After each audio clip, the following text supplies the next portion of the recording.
signaling out the window that I'm pulling over.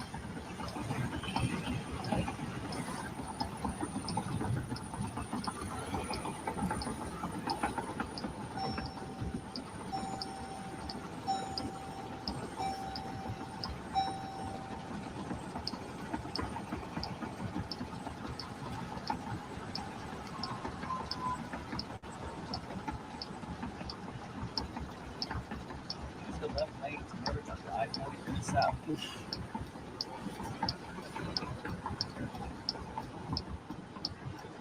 Continue straight.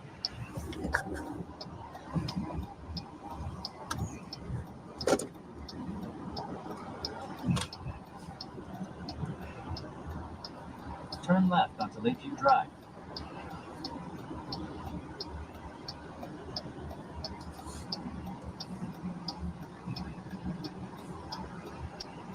In a quarter mile, turn right onto South Royal Avenue.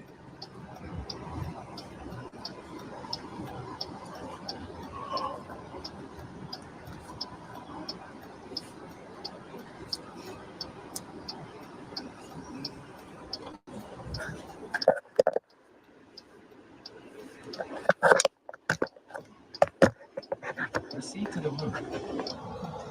Hi, I'm Corporal Wayne with the Ozaukee County Sheriff's Office. The reason I pulled you over is you don't have any tail lights on. Is there any reason you did not pull over when I activated my lights? I plead the Fifth Amendment.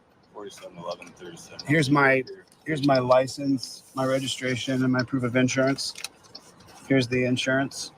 Here's the rental car agreement. And my driver's license is right here. Where's your driver's license? Well, didn't I just say it's right here? Yeah. Let's see how you do. Let's see how you do, Waylon. Is this your current address on Santa Monica Boulevard in California? I plead the Fifth Amendment. Okay. If you ask me another question, you're violating my rights, and I'll file a lawsuit against you. Write your ticket, do what you're going to do, but don't harass me any further. You have every relevant information you need. Go do your job, or I'll sue you. Get the hell out of my face. There's everything you need. Go on. Go do your job. I would like to give you your insurance card back. I'll take it. And I will give you that rental agreement back. There you go. Where's my license? I'm going to have your license for now. I'm sure you're going to put it in your pocket because that's how you guys behave. But I just get my license back. It'd be great. I need to go about my way. Okay.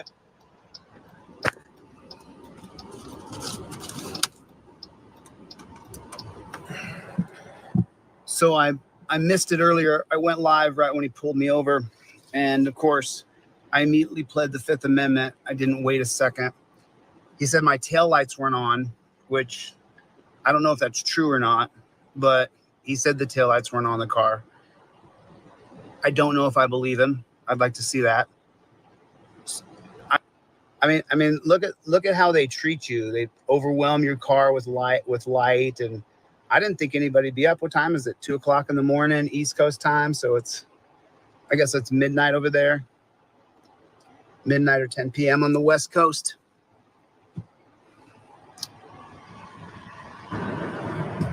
Two cops. You guys, what's going on here? No, I'm detained right here. I'm a constitutional law scholar. I travel the country suing police. So give me back my license and let me go, or give me a ticket. Then give me your ticket, but you don't need another cop here. I need you to do your job and let me go. I have some. Hey, eat my shorts. I'm coming to a safe place. I'm not going to argue with you. I'm going to take your ass to court. Now write your ticket. I got to go. I got to catch a plane. I'm not going anywhere, jackboot thug pig. I don't give a damn. I don't know who you are. You got the gun. Get in the car and do your freaking job. I got to go. I got to catch a plane. This is the treatment you get. You joined that, jackboot thug pig. You joined it. You joined that disgusting organization. That's what you did, you piece of shit. You're a piece of garbage, bro. You're the tyranny. I'm a freedom fighter. Thousands of people love me. You know why? Because you're the enemy. You're the enemy of freedom. You're the enemy of liberty. Pulls me over for I want to see the camera where my tail lights were out. I want to see that. No, I want to sue him. I want to put his hands on me so I can sue him, and I'll go after his badge. That's what I really want to do. You joined an evil thing, bro. Quit now. You're young enough. You can quit now. I don't fight anybody. I'm not, what are you talking about? Nonviolent pacifist. I can't hear you. I'm sorry. What? I try to sue as many cops as I possibly can. Yes, because you joined an evil organization. Is that your job? Yeah, this is all I do. I'm up here right now helping another guy. No, I'm just an activist. But how come it is? Why am I celebrated and you're demonized? Why is that? Because the policies and procedures. No, dude, the policies and procedures you signed up to do are disgusting. This jackboot thug pig would put me in handcuffs in 2 seconds flat. I don't know what that means, Jack. A jackboot thug pig? Do you have torture cuffs on your belt? I have handcuffs. Right. So those are torture cuffs. Let me put them on you for 5 minutes. I'll give you $1,000 for 5 minutes. I'll give you $1,000. Unfortunately, I'm not entitled to do that. Quit now, dude. You're 20 years younger than me. Quit. This fucking sucks. And excuse my language, people. You know this sucks. You're a wrestler. Dude, high school and college. Dude, listen, this job sucks. This job, unless you're a jackboot, bullshit, dude. Oh, no. You don't get a pass. Those are torture. Here's a corporal license? wheel. Do you want me to explain the citation to you or no? All right. So right here. Just save your bullshit. November 8th. Save your You're bullshit. not required to appear. Get out. Okay. Do I need to sign Sign to the top right? Go on. You're Go the bottom on, dude. I want to see your. I'm gonna FOIA your body cam, and I'm gonna find out if my tail lights were out in a rental car. left. Okay. I don't believe you. I think you're lying. I think you're lying. Your name's what? Corporal Whalen. Cor- All my information. Corporal Whalen. Your name's Mr. Whalen. You're a peace officer, a domestic peace officer. You are not a corporal. You are not in the military. You should never go by corporal because that makes you have an allegiance to the person above you and the person below you. And it makes you fear the person above you and below you. And you have to take orders instead of upholding my rights. Like giving me a ticket for no taillights. And luckily, I let you up about 1.5 miles back. So there's going to be 1.5 miles of me driving behind you without your tail lights. Did I not stick my thumb out the window and say, hey, I'm pulling over here? Did you not see this thumbs up? I'm pulling over. Did you not see that? Where the traffic stops. No, you don't. It's my freedom, jackboot. Okay. You serve So me. you Serve me. You serve me. I gave you a thumbs up. Yeah, then go on. Go on. Quit now, dude. Job sucks. You're supposed to serve me. Instead, you gave me a ticket for nothing. Looks like the taillights are on. No taillights, huh? What's that? No taillights? How's there no taillights? Looks like there's taillights right there to me. That's what it looks like. Jackboot thug pig. Invoke your rights right now. I don't have to do that. Techline versus Danforth, 1943, gives me an inalienable right to travel in America. It's also my right to tell the occupant of that vehicle, you have to tell him to stop the search now. You demand he stop. Here's some literature, sir, if you'd like to read it. Occupant, tell him you do not consent to any searches. You can stop the search now. Stop the search now. Demand your rights right now. Tell him now out loud. I revoke consent. Tell him now out loud. You can tell him I revoke consent. Tell him out loud. And he has to stop searching immediately. And if he doesn't, I will sue him for you. You tell him I revoke all consent. No, revoke consent now out loud. No, revoke consent. No, I don't have to stop recording. I am a member of the press.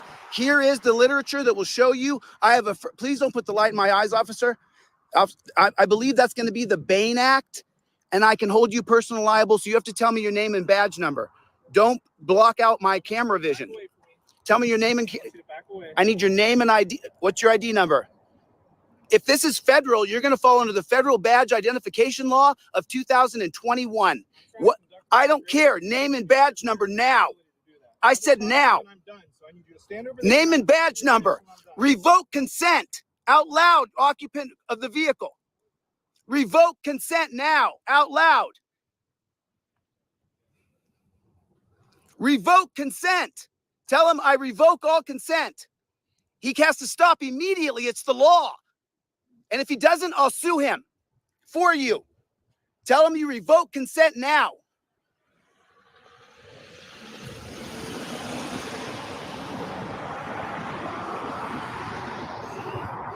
You don't have to give him any information. You're the passenger of a car right here. It's on this pamphlet.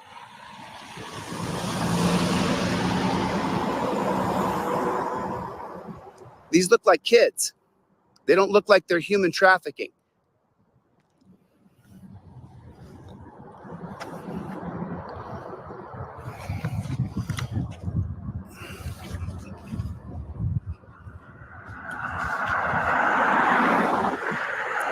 I think I'm in New Mexico. I think I just found some pigs who pulled some kids over and are giving them a hard time.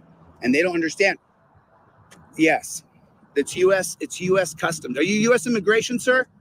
United States Border Patrol. United States Border Patrol. So they're using, that's going to be Fuertes? Is that going to be, is it Bivens? It's border agents. These guys are 20s, early 20s. Is it Bivens? Is that, I know Bivens is the federal lawsuit, but there's a particular case that allows border agents, and they're probably using Homeland Security as well. What's the probable cause?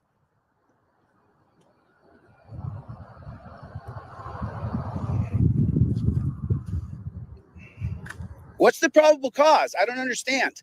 You don't have to put the light at me, sir. I'm no threat to you.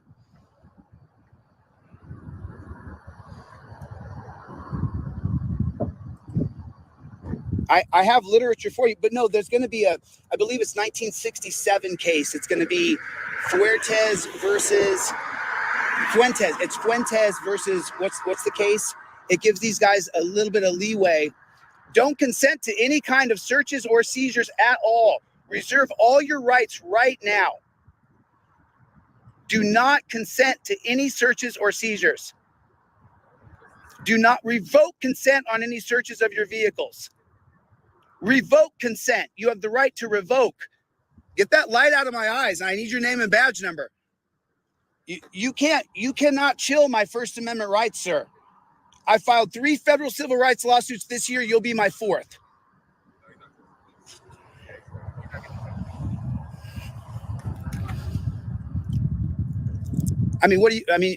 Come on, man. What are we doing here? Revoke all consent.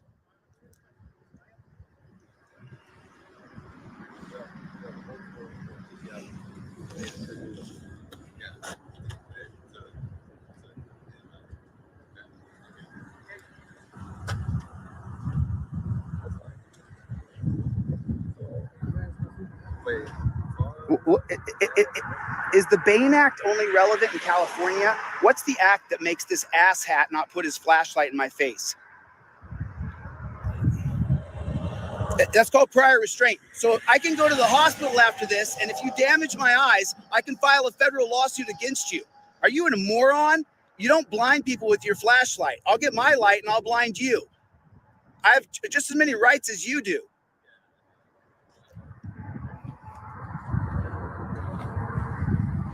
Jesus Christ, is it in Braille or something? Give him back his ID. Let the guy go. What's the probable cause? What are you doing here?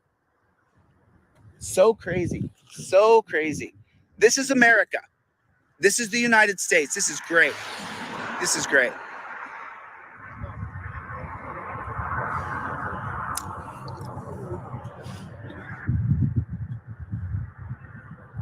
No, I don't know what they're doing. Unless there's a camera on these guys, you absolutely cannot trust what they will do. There is no limit to what could happen if there's not a camera on. It's just that way. So every time I see them, I can't help it. I can't help it. I have to pull over and extend my rights to the very furthest of their points. I don't understand how in the world these people can behave in the manners that they behave in. I cannot even believe it. I mean, this guy keeps on putting his light in my eyes. He's such a bitch. Don't put the light in my eyes, dude. You're really a badass with all your equipment, guns, and badges. Don't put the light in my eyes, badass. Let me do my job, which is watching you. That's my job, to watch you. That's it. That's what I do for a living. I watch you, dude. And he tries to blind out flashlight. It's just disgusting.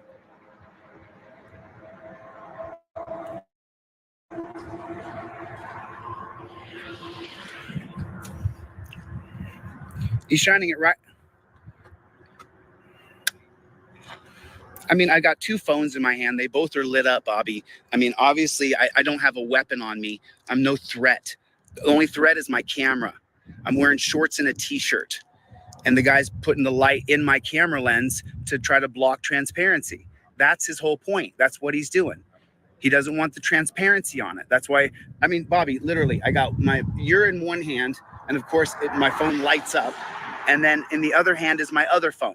So there's no reason to put a light in my eyes or to put it in my camera, unless, of course, he doesn't want us to see what he's doing. And then, right. So he's trying to blind out my camera. I mean, you can clearly see, officer, I'm no threat to you. I'm not trying to fight. What? Huh? So I don't know what you're talking about. You're not doing that, but the other guy's still trying to shine it at me. So rude. It just violates my rights. It's wrong. Yeah, I called it out.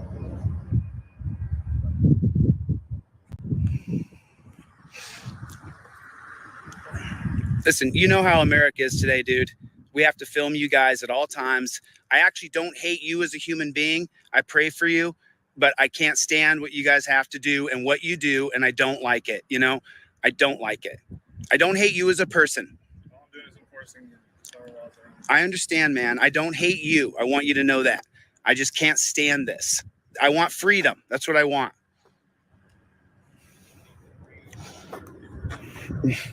This kind of like this is un-American. Blocking out transparency. This person is un-American. Works as a federal agent, but couldn't be less American. Just blocking out. Dude, you can see my phone's in one hand and my other phone's in this hand. I'm wearing shorts and a t-shirt. I'm not a threat. I'm just filming you. And you're blocking out transparency. You are the problem with America. You are the problem.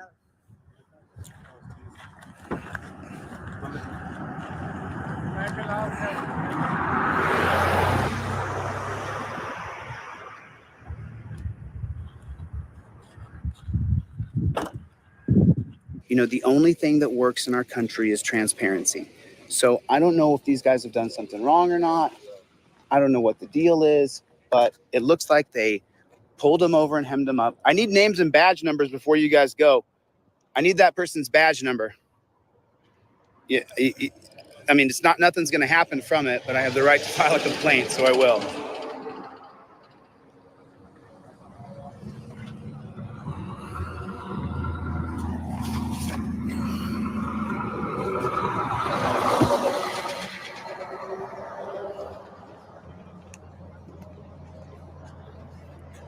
Is your stop over, sir? Can I get your name and badge number? I need that person's name and badge number. I'll be filing a complaint. I need your name and badge number. I need your name and badge number right there. Tell me your name and badge number. Don't put your light in my face. Hey, listen, who cares about me? I'm just filming you guys in your official, your stop is over. I can film you now. You go ahead and arrest me for it, and I'll challenge the law in court. Sir, do you even know why I was shining a light over there? No, do you want to tell me, sir? Yes, I was. Okay, tell me. Because you pulled over, right?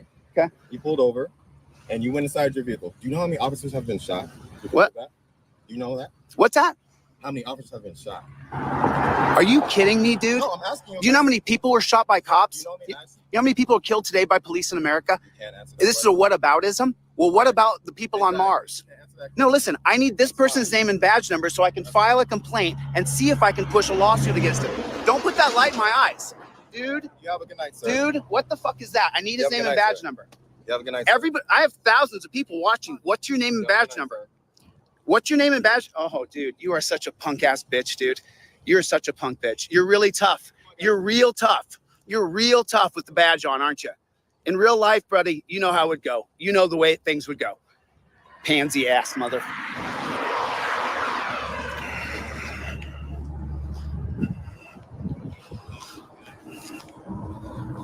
They took off. We are in Los Angeles, California, right around Christmas time here. Oh man, is she okay, by the way? Yeah, she's all right. She's pretty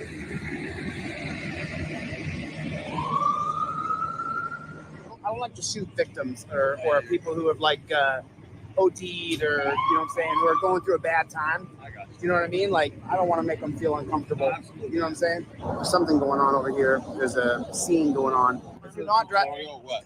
so it's a step-by-step tutorial. If you're not driving a car, what you do if the cops interact with you. So step one says you invoke your First Amendment right. The second, you invoke your Fifth Amendment right.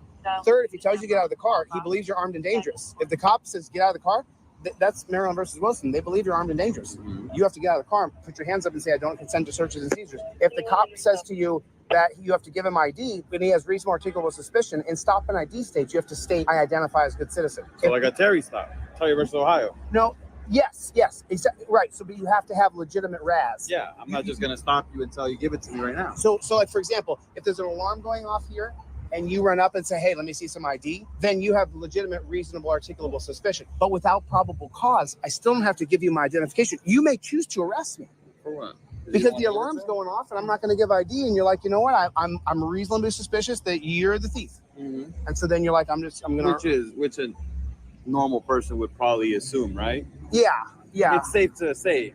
Well, I mean, that's the whole probable cause standard. That's the whole Terry versus Ohio or probable cause. Which one are we going What's to up with use? 6? Cop says, let me talk, don't interrupt me. Huh? What's up with that one? So if the cop says, let me talk, don't interrupt me, that's going to be Houston versus Hill, 1987. What are you supposed to say at that point? It's your right to interrupt the It's police. my right to interrupt.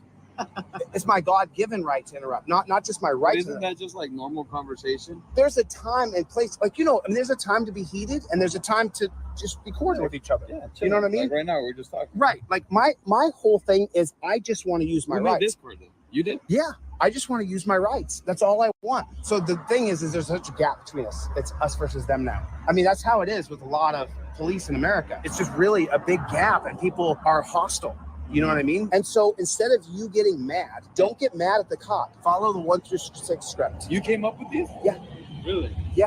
As long as you're not in the way of whatever we were doing, you're allowed to do whatever, say whatever you want. Right? That's your right. What made you sign up to be a copper? I wanted to. It's something I wanted to do. How my long? own personal reason. Do you want to tell me? No, it's my own personal reason. But do you like it now? Absolutely. Really? Yeah. God, so Do we have a bad rap? Absolutely. But that's anything, right? It's not the rap you have. It's the policies, procedures, and protocols. Yeah. But if you're doing your job right, that shouldn't matter to you, right? Because policies are there to obviously make sure that we do things right. And if you're doing things right, following a policy wouldn't be bad. Isn't hard. No, that's incorrect. What's your name anyway? Barrios.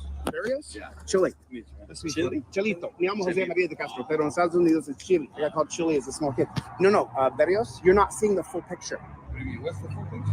On your belt, I imagine that you have a pair of what you call handcuffs. In the world that I live in, we call them torture cuffs.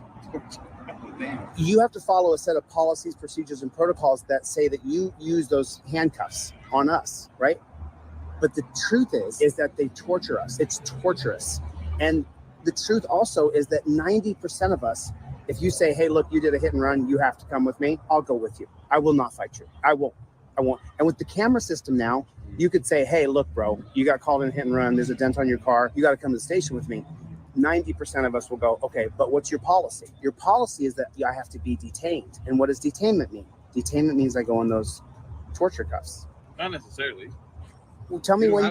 Tell me when you can take. to be detained. So that's not your policy that you The don't have. torture cuffs? You don't the torture cuffs. You don't have to detain me with the torture cuffs. So, for example, if I back my car into someone and I hit their car and I have to go to jail for that, it's Why would arrestable. you come out? Why would you go to jail for hitting a car and then It just happened. exchanging information? It just happened to my cousin in Arizona. He backed into another lady. They both dinged. It was like mutual. I don't know. There's a particular insurance term. My cousin told her what it was, and then he left.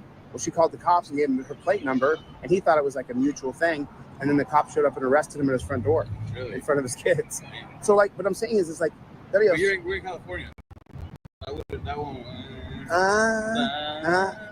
I Everything's a citable thing right now, right? Everything's what? Citable. Citable? So everything gets cited out. Oh, will you give me a ticket? Yeah, but You've seen that. You've read about that. Of course you've read about that, right? You're up to date on all that. tell me, educate me. People are going to watch it. Tell me, Things get cited out now, right? a lot of things get cited out. There's more citing out than arresting now. Yeah. That's the new bail schedule that we have. So we follow. Bell schedule? How So a long? lot of things get cited out now. So a lot of things are misdemeanors now, right? Misdemeanors. Some get taken to jail. Not all of them do, but majority get cited out. Right. I believe if we changed a few of the policies, that it would be a more humane system where we wouldn't have such a confrontational relationship when things are sticky. and the cops show up often, it becomes really tumultuous and harsh and difficult and I brutal. think every situation is obviously different, right? You walking up to me could have been, Yeah, I "Dude, could have get walked away up. from me right now, right? Right, But it's yeah, you ultimately- could have said that. You could, as soon as I walked up, hey man, what's going on? You could have said, get the flock away But from me. that's like everything, Officer right? safety, you're It's standing like too close to people me. that come up to us with cameras, right? Yeah. A lot of times they're the ones that are being negative, right? They're the ones with the name calling, not so much us, right? I've been on. Good morning, good afternoon, Team DLZ. Thank you everybody for coming. You know, a moment ago, I was talking to the copper. How is everybody? Welcome to another rendition of Delete Laws. How is everybody doing this morning, afternoon, depending on if you're on the West Coast or the East Coast? So earlier when I was talking to that copper, I told him that I had a right to interrupt him. You guys remember that just a few seconds ago? It's right there. I put the same, you see how it says, I curse out cops? Houston versus Hill, expressive disorder is inevitable in a society that's dedicated to individual freedom and must be protected if that freedom can survive. Mr. Hill interrupted police, and I can interrupt you as well. So I just wanted to show you guys that it's Houston versus Hill. It's in the trifold. That's where it goes. Stick around. At the end of this live, I'll give away a bunch of free trifolds today. How is everybody? Everybody, do me a favor. Hit the like button. The thumbs up. Hit the like button down there for you, if you would, please. I think someone just put a super chat in. Boy, that's a weird looking super chat. I can't see it. That's so strange. Do you see that? Oh, there it is. There's Sandy. Thanks, Sandy. Appreciate the super chat. God bless you. Good morning, everybody. How is everybody doing this morning? I have had one weird ass morning. Tried to get a coffee, spilled the coffee. Oh, so weird. Do me a favor. Put in the comment section for me OTVO, which stands for Overturn Terry versus Ohio. And as you guys know, there are 4 parts to Terry that we all have to know extraordinarily well. Number 1, Terry versus Ohio, the 1968 Supreme Court ruling, creates the entire moniker of officer safety. Everything goes under officer safety after 1968. Before that, you had a right to be free of unreasonable searches and seizures and no warrant shall issue, but upon probable cause. That changed in 1968 to officer safety being the premier item that they have to preserve as officer safety. Number 2, Terry versus Ohio creates reasonable, articulable suspicion. Never existed before. Reasonable, articulable suspicion goes against your 4th Amendment of the standard being probable cause. Number 3, it allows cops to run up and grab you, pat you down. But now that has become a POW style of arrest. And number 4, Terry versus Ohio allows cops to put you in torture cuffs. Torture cuffs are always torture. You're not really arrested. You're only being detained, according to Terry versus Ohio. So who's in the room? Callie Sandy is here. Can I get an OTVO? Let me just put JBTP in the comment section. Jackboot Thug Pig. Thanks, Sandy, for the super chat. I will give away a trifold in your name at the end of this live stream. If you need a free trifold, wait till the end of the live stream. I'm going to give a bunch away. Gloria is here. Mikey B. Joseph Barbini is here. What is going on? Doc Claudette, I saw you yesterday. Nice to see you. Cops R5150. Did I see you last night in Oklahoma Cop Watch's live stream? I thought I did. Alan Hubbs is here. April Rain is here. I got a fly flying around. What is going on? What is going on? Thanks for watching the intro, because I had a coffee situation. My coffee, as I was talking, I did this with my arm. My entire cup of coffee fell all over me just 15 minutes ago. My entire cup of coffee fell all over me. So I want to show you guys a channel today that I saw yesterday. And April, nice to see you. Good to see you, Julius. Thanks for coming. And this channel is called Police Cam Story. I liked it, and I think I said thank you for the video. I'm subscribed to the channel because I really there it is. I already left some comments on here, but they're gone. Let's check out this video, and you're gonna see this mom gets this cop fired. So first off, he's kicked my door down before. Okay. The whole entire thing. The other day I was at work, Okay. and I can't leave work to come and see what's going on. I have small baby children here. Okay. And he did this to my door. Listen, That is You not how. need to leave out of my house. Get me out of these cuffs. No, you're going to jail. I am not going to You jail. are going to jail. The encounter between Rosie Perez and Officer Casey Barnum escalated after her son called the police, claiming she kicked him out. Perez explained that her son had a warrant for his arrest and was not welcome in the home until it was resolved.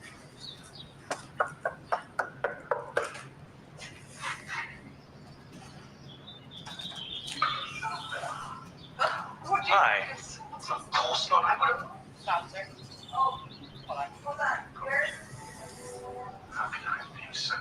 Yes. Hello. Hi. So we're getting a call from your son saying that you guys are kicking him out. I'm actually just got home. He has a warrant out for his arrest. Right. Out For of. possibly not doing court or something. Yep, that's right.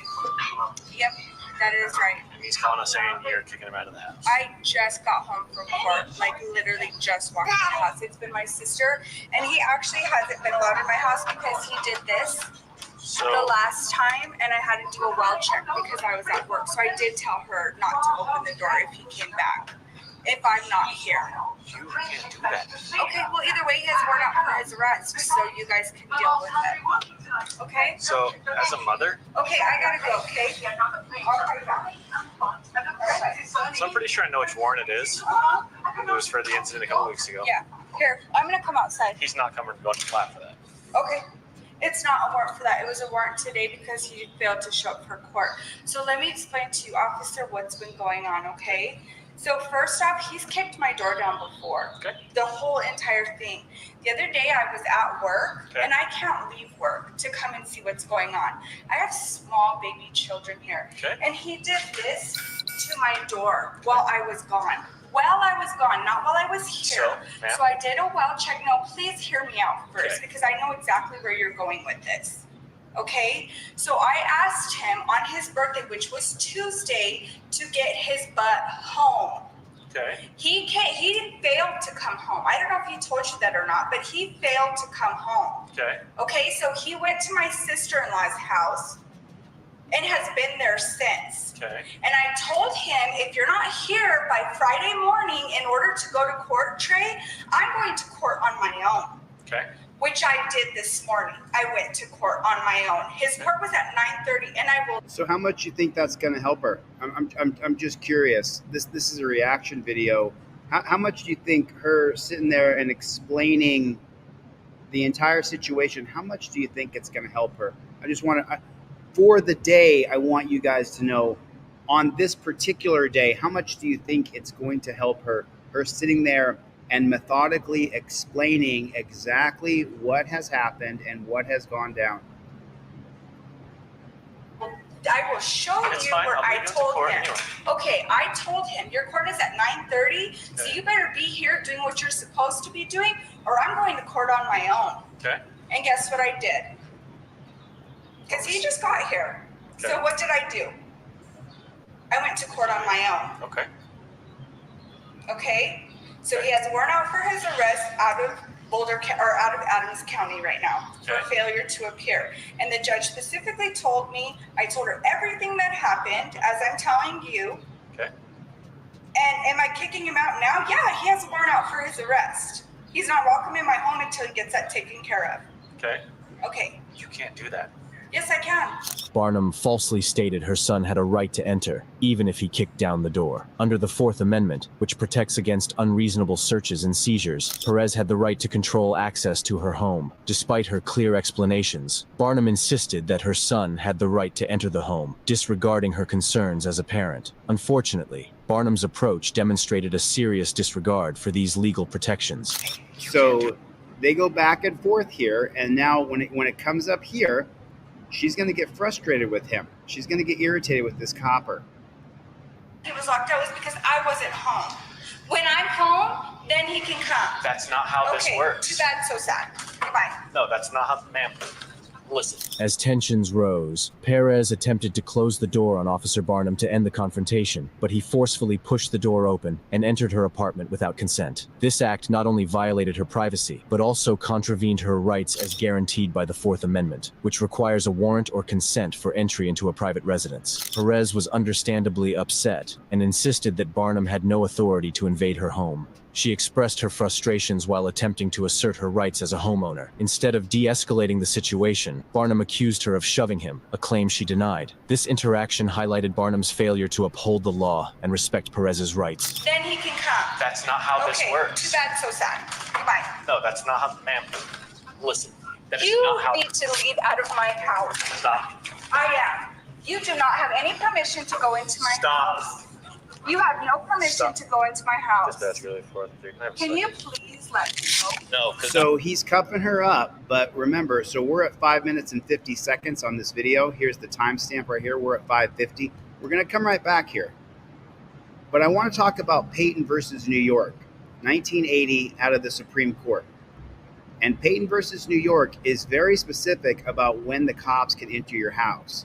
New York City police suspected Theodore Payne of killing a gas station manager. The police forcibly entered Payton's home thinking he was there. He was not, and found evidence connecting Payton to the crime. So this is about a murder, which was introduced at Payton's trial. The police lacked an arrest warrant when they entered into his home. This cop didn't have an arrest warrant for her when he went into her house. However, they acted under a New York law allowing police to enter a private residence to make a felony arrest without a warrant. At trial, Payton unsuccessfully sought to suppress the evidence as fruit of an illegal search. They call it fruit because it's fruit of the poisonous tree, the 1966 case of Mapp versus Ohio. State courts upheld in the companion case. Victims identified Obi Riddick in 1973 for robberies in 1971. Police learned about his whereabouts in 1974. Without a warrant, they knocked on his door, entered his residence, and arrested him. A search for weapons revealed illegal chemicals. He was indicted on chemicals, but sought the suppression of evidence based on a warrantless entry. The trial judge concluded that the entry was authorized by the New York law and that the search was therefore permissible. Riddick was convicted and appeal affirmed. So this is two cases they put into one. Does the New York statute authorizing warrantless arrests and searches violate the Fourth Amendment's prohibition against unreasonable searches and seizures? And see, the conservatives voted against it. But Byron White, appointed by John F. Kennedy, and just one of the biggest disappointments of all time. Yes, the New York statute violates your right. John Paul Stevens, writing the 6-3 majority, held that the Fourth Amendment, as applied to the states by the 14th Amendment, prohibits the police from making a warrantless, non-consensual entry into a suspect's home in order to make a routine felony arrest. How funny is that? Routine felony arrest. They arrest so many people, it's all routine. Warrantless arrests and searches went to the core of the Fourth Amendment's protection of privacy in a citizen's dwelling. This protection was too important to be violated on the basis of the police officer's on-the-spot decision regarding probable cause. In the absence of special circumstances, a search of a residence is permissible only after finding probable cause by a neutral magistrate issuing a warrant. Well, this is from 1980. Things have changed a little bit. They're not following this. Justice Byron White, I told you, I just can't stand him when you know the cases he did, joined by Chief Justice Warren Burger and William Rehnquist, all three conservatives, dissented. White maintained that common law and practice prior to and at the time of the Fourth Amendment was adopted did not limit a police officer's inherent power to arrest or search. Are you seeing that? That they think cops should be able to enter your house whenever they want. It's such trash. We're at 5:50 in this. Door. Close that door. When am I under arrest? Stop. for? You're under, because you just shoved me. I did not shove you. I told you It's to on get out video. of my house. I told you to get. It's on video. You have no right to come into my home. It's on video. Comb my hair. You have no right to come into my home. You have absolutely no right to come into my home. During the encounter, Officer Barnum proceeded to arrest Perez, handcuffing her despite her objections and the lack of justifiable grounds for her arrest. She maintained that her rights were being violated, citing the unlawful entry into her home as a primary concern. While in custody, Perez was held in a police vehicle for approximately 40 minutes, during which she continued to protest her treatment. The incident was recorded on body camera footage, which later played a crucial role in her legal action against the police department. Barnum's Without the camera, she would have lost. aggressive handling of the situation not only violated procedural norms, but also highlighted the urgent need for accountability in law enforcement. Under the law, his actions were indefensible. It's on video. You have no right to come into my home. It's on video. Calling my hair. And the cop thinks that what he did was right. You have no right to come into my home. You have absolutely no right to come into my home. Fourth Amendment held up by Peyton versus New York. He had no right to go into her home. Before they want in custody. Get me out of these cuffs. No, you're going to jail. I am not going to You jail. are going to jail. Bet. Get me out of Stop. these cuffs. Brina! Open the door, Brina! And get this all on video. Brina! Get this all on video. Stop pulling away from me. I'm not pulling away from you. You are. What am It's the I same as you're under trying to arrest slip for? your cuffs. I just What am told you I because you under just arrest shoved for? me. What did I shove you for? Did I just tell you? What It's all did on I Aren't video. these cops such beta males? You touched me. That's assault. You battered me. You touched me. It's unbelievable. Shove you for? What did I shove you for? We can talk about it What before. did I What did I shove you for? Do you have any weapons on you? What did I shove you for? Do you have any weapons Here, on you? Brina, take that. What did I shove you for? Do you have any weapons on you? What did I shove He's you going to her house and arresting the mother who's trying to get rid of the abusive dude. for? Okay. I work for Weld County government. Okay. Do you think I have weapons on me? Okay. Get off of me now. Come on. Sir, I'm not under arrest. Yes, you are. For what? I just told you shoved me. Come on. Come on. I'm not going to tell you again. Let me go. This You're is a under arrest. violation of my rights. You went not. into my Under house. arrest. Come on. You went into my home. You went into my home without being welcomed into. You know, when you're being kidnapped like that, it's the worst feeling because they take away your phone. You don't get to communicate with anybody. They're torturing you in the torture cuffs and they're dragging you off to a dungeon and nobody can stop it. There's no third party to step in and stop it. My home. Get off of me. You stupid son of a bitch. Come on. Okay, let's go. Let's go. Hurry the fuck up. You are going to be so fucking sued. Okay. Did you not try to go into my home? No, I was in your doorway. No, you pushed my door open. Well, I was trying to go into my home. You can't. You literally opened up my door. As a result of the incident, Roseanne Perez filed a lawsuit against the Greeley Police Department, claiming a violation of her constitutional rights. The legal proceedings revealed the extent of Officer Barnum's misconduct, leading to a settlement where the city agreed to pay Perez $200,000. This settlement served as both a financial remedy and a recognition of the wrongful actions taken by Barnum. Following the case, it was announced that Officer Barnum was terminated from his position within the department for his inappropriate behavior. Perez's bravery in standing up against police overreach not only brought justice to her case, but also contributed to broader discussions about police accountability. Her fight illustrates the power of individuals to challenge corruption and demand respect for their rights. Like and subscribe for more police cam stories. Nice, right? Like the cop is gone. But here's the thing. Here's the cop loophole that they do is they will make it so that they get to keep their peace officer standards and training certificate because there's no law enforcers in America. They all sign a peace officer standards and training called POST. Sometimes it's CLEAT in some states, but most of the time it's peace officer standard and training. They go to the police academy and then they get their POST certificate that says they're certified. They're a certified peace officer. They call themselves law enforcers. So this jackboot thug pig right here, he may have been fired from that department. His peace officer standards and training certificate is good for up to 5 years. He could resurface at another pig shack right down the road.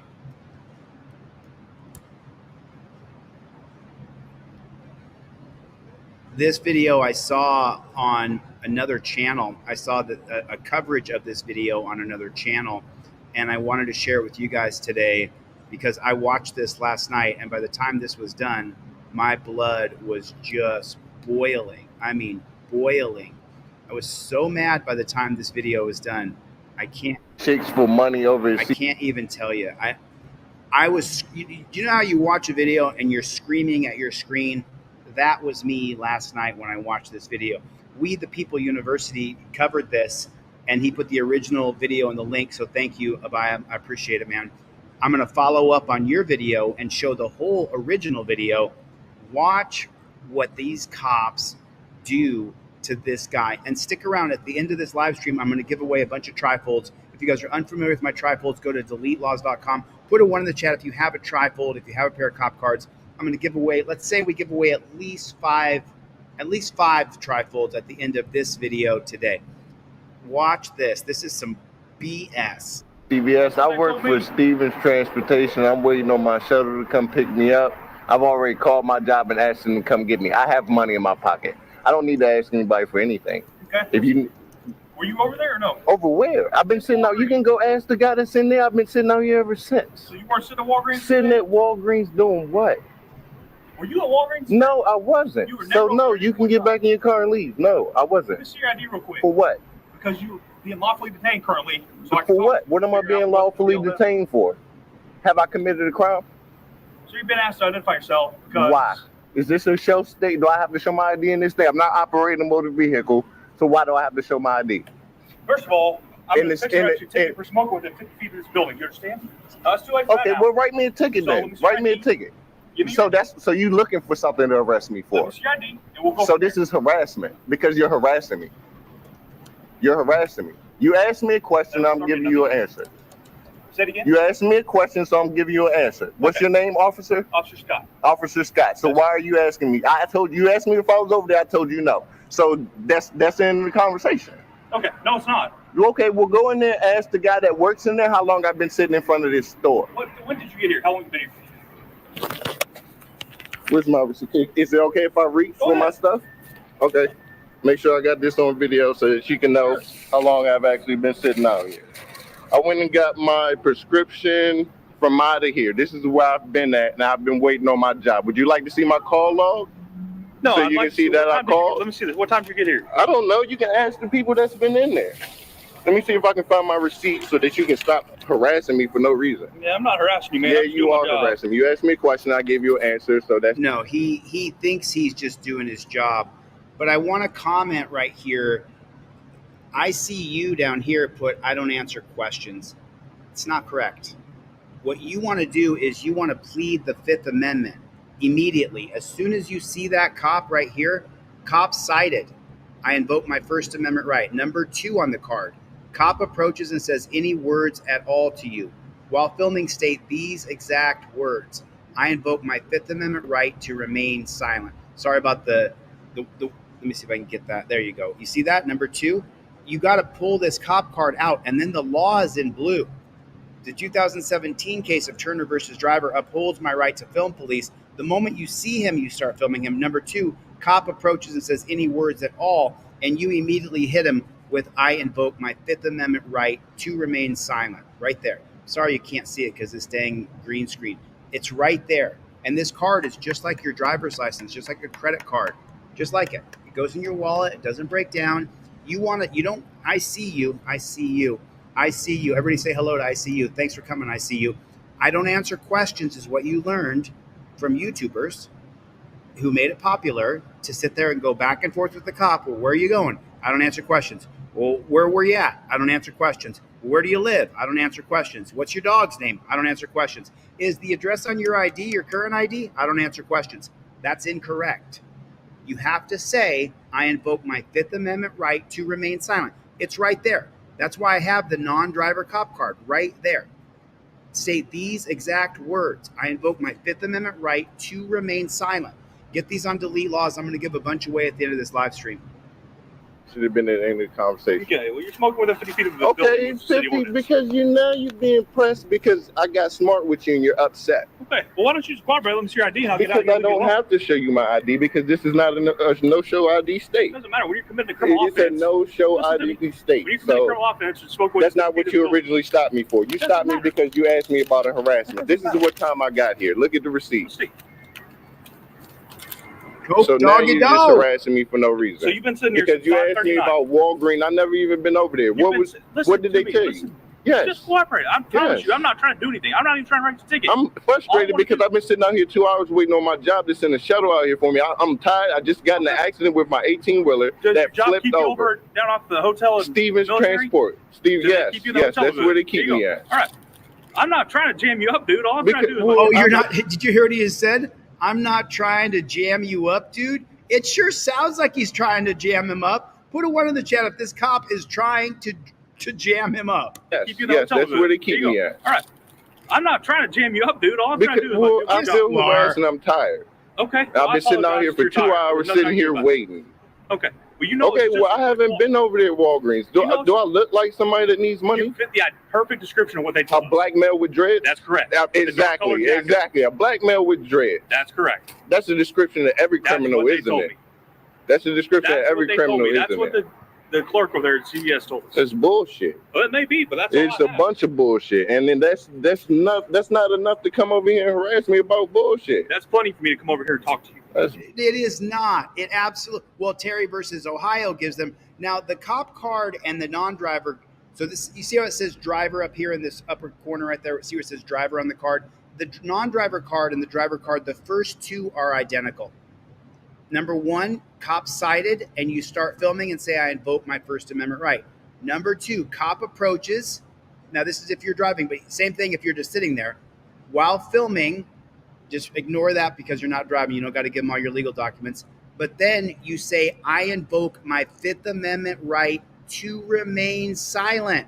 It's right there on the driver card and the non-driver card. The only difference between the two is that number two on this one, you give him all your registration, your license, and your proof of insurance. You give him this bad chicken that you created. Does everybody have one of these created? Your license, registration, proof of insurance? Got to have the cop card in your wallet so that you can show the cop right there. Fifth Amendment is unequivocal. Cop loses qualified immunity for questioning you any further. You get these bad chickens on deletelaws.com. They're cheap. They're only $10. It's only $10, but I want you guys to get one and have it in your wallet. Bullshit, man. You know how many times I get stopped for being a black male with dreads? I just fucking cut my hair off all the fucking time. Well, and that's not my racist problem. as I've shit. never talked to you before. That's Have I? racist as Have I ever shit. spoken to you? Every fucking cop that stops me is white and looks just like you, so probably Have I ever so. spoken to you before? Probably Where are so. you from? DC. You're I'm from not from here. Okay. I'm a truck driver. Okay, that's fine. So you're not from here, so you've never No. spoken to me before. No. So I'm not harassing you. I'm Okay, doing my it's job. harassing me because now you want to write me a ticket for being 50 feet within the in front. all I wanted That's to not see your what you ID. stopped I'm me gonna get out of here, for. leave you But I alone. don't have to show you my ID. Okay, well, now that you're committing a criminal offense, you do. Oh my God. And if you like to do Oh that, my go that God. route. Okay, We can also you put yourself want to see that? You want to see the failure to identify for what? Now you being just pressed for no fucking reason. I don't really appreciate your language. Have I cussed you, Red? I'm a grown ass man, so freedom of speech. I can say whatever. He said, I'm not trying to hem you up. And now he's telling him he doesn't like his language. That's hemming me up, bro. You're trying to control my speech. I want to say. Okay, well, if it offends somebody walking out the door, then we got to. Well, nobody's complaining. You gonna ask somebody if they're offended and then turn into you escalating shit for no fucking reason. You have your ID on you, and I'm Can I get to it? Can I get to it? You don't have to give that cop your ID. Minutes. You're not Okay, I got a lot of shit in my pocket. Would you like to search me and see if I got any drugs on me? Okay, then. This is my ID. Here you go. Look at it. I'm a fucking CDL driver. I'm a truck driver. I don't need nobody else's fucking money. I got money in my own fucking wallet. And I don't need to ask nobody for shit. I got fucking money. You see that? That's money. I don't need to ask nobody for shit. I don't know how cops in DC have treated you, but I haven't like treated you poorly. assholes. Oh, no. I mean, my blood is just boiling right now. He keeps on saying, I'm not trying to hem you up. I'm not trying to harass you. I'm not sure how other cops treated you, but I'm being fair to you. The man is sitting there waiting for his ride, waiting to be picked up, just sitting there, minding his own business. He has his prescription from the store that he went to get his medication. He showed the cop his prescription. This is making me as mad as it made me last night. And he doesn't know how to invoke his Fifth Amendment right to remain silent. He doesn't know how to get the cop off his back. You have to have the law in your hands. You have to have it in your hands, or he's going to continue to harass you. I told you it's going to make me mad. Once you say, I invoke my Fifth Amendment right, you can then take your camera and say, you're violating my Fifth Amendment right on camera. This is the game changer. This video is a few years old. We don't have to put up with this nonsense anymore. you could put the camera on him and say, I invoke my Fifth Amendment right to remain silent. Number 2. Right there. That's how it works. Then you can sue his. I'm going to keep it clean. I told you I was screaming at the screen last time. I'm screaming again. Okay, well, I hadn't done that. All I've done is asked to. Nobody else's fucking money. I got money in my own Okay, fucking Mr. wallet. Milton. And now he's going to say, and he gave him his ID. You don't have to give your ID. Ask nobody for shit. I got fucking money. You see that? That's money. I don't need to ask nobody for shit. Relax. You're up on him, bugging him, saying you fit the description, you racist piece of garbage. I don't know how cops in DC have treated you, but I haven't like treated you assholes. Okay, well, I hadn't done that. Yes, you have. All I've done is asked to see who you are. Okay, well, I didn't have to. I don't have to. My right is to deny you. I don't have to show you my ID. I'm from DC, so I know my rights. I'm giving you my ID because you escalated into something that didn't need to be escalated to because I wouldn't do what you wanted me to do. Okay. Exactly. Do you hear that? Escalated into something that didn't need to be escalated to because I wouldn't do what you wanted me to do. Okay, I hadn't escalated anything. Yes, you All I've done is ask did. for You your said, ID. well, I'm gonna write you a Have a seat. ticket. I'm not going to argue.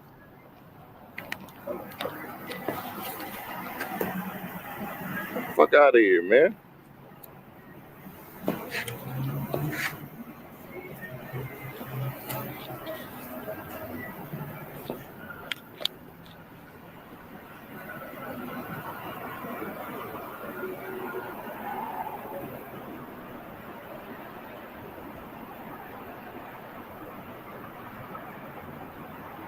Just makes my blood boil watching this.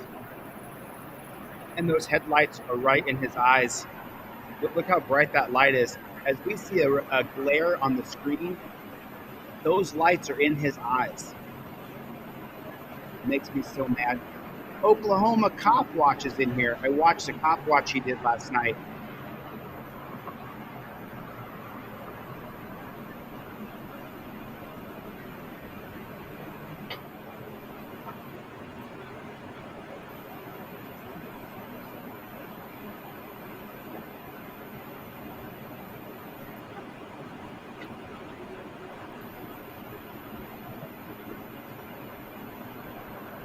Is that right, Walter? You see this bullshit, America? See this bullshit? I'm a fucking black male with fucking dreads. And somebody said that I was over at fucking Walgreens, way the fuck over there, asking people for fucking money. What the fuck I need to ask anybody for fucking money? I'm sitting out here waiting for my fucking job to send me a fucking shuttle. I've been sitting out here for 2 motherfucking hours. And he's sitting over here acting like a fucking dickhead for no fucking reason. That's that dumb shit that I'm fucking talking about. Wow, he's really mad. It's an F-bomb every other word. And I understand why he's mad, because I'm mad watching this. You know what I mean? What the fuck, man? Stupid shit. Sitting out here for 2 fucking hours waiting for a fucking shuttle, and this motherfucker want to pull up.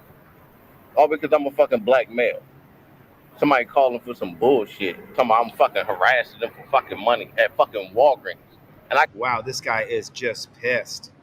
Got fucking money in my fucking pocket. Wow, he is just pissed. Then he want to be a dick because I told him it's a no-show ID state. So he want, oh, well, I'm going to get you, write you a ticket for fucking smoking 50 feet in the fucking front of a fucking building. Man. Over some stupid shit. Welcome to another demonetized, age-restricted live stream right here on Delete Laws. So we're at 7 minutes. There's only 40 seconds of this video left, but before we get into that, I want to show you this holding Atwater versus City of Lago Vista in 2001 from the unelected Supreme Court. Can you arrest him for smoking a cigarette? In a 5-4 decision written by this asshole right here, David Souter, such a piece of shit. If an officer has probable cause to believe that an individual has committed a minor criminal offense in his presence, he may, without violating the Fourth Amendment, arrest the offender. 5-4. 5-4. Unelected. And who did it? The conservatives. The conservatives continually screw us. I mean, whether I like it or not. Such trash. Such trash. Fucking money in my fucking pocket. Then he want to be a dick because I told him it's a no-show ID state. So he want, oh, I'm gonna get you, write you a ticket for fucking smoking 50 feet in the fucking front of a fucking building over some stupid shit.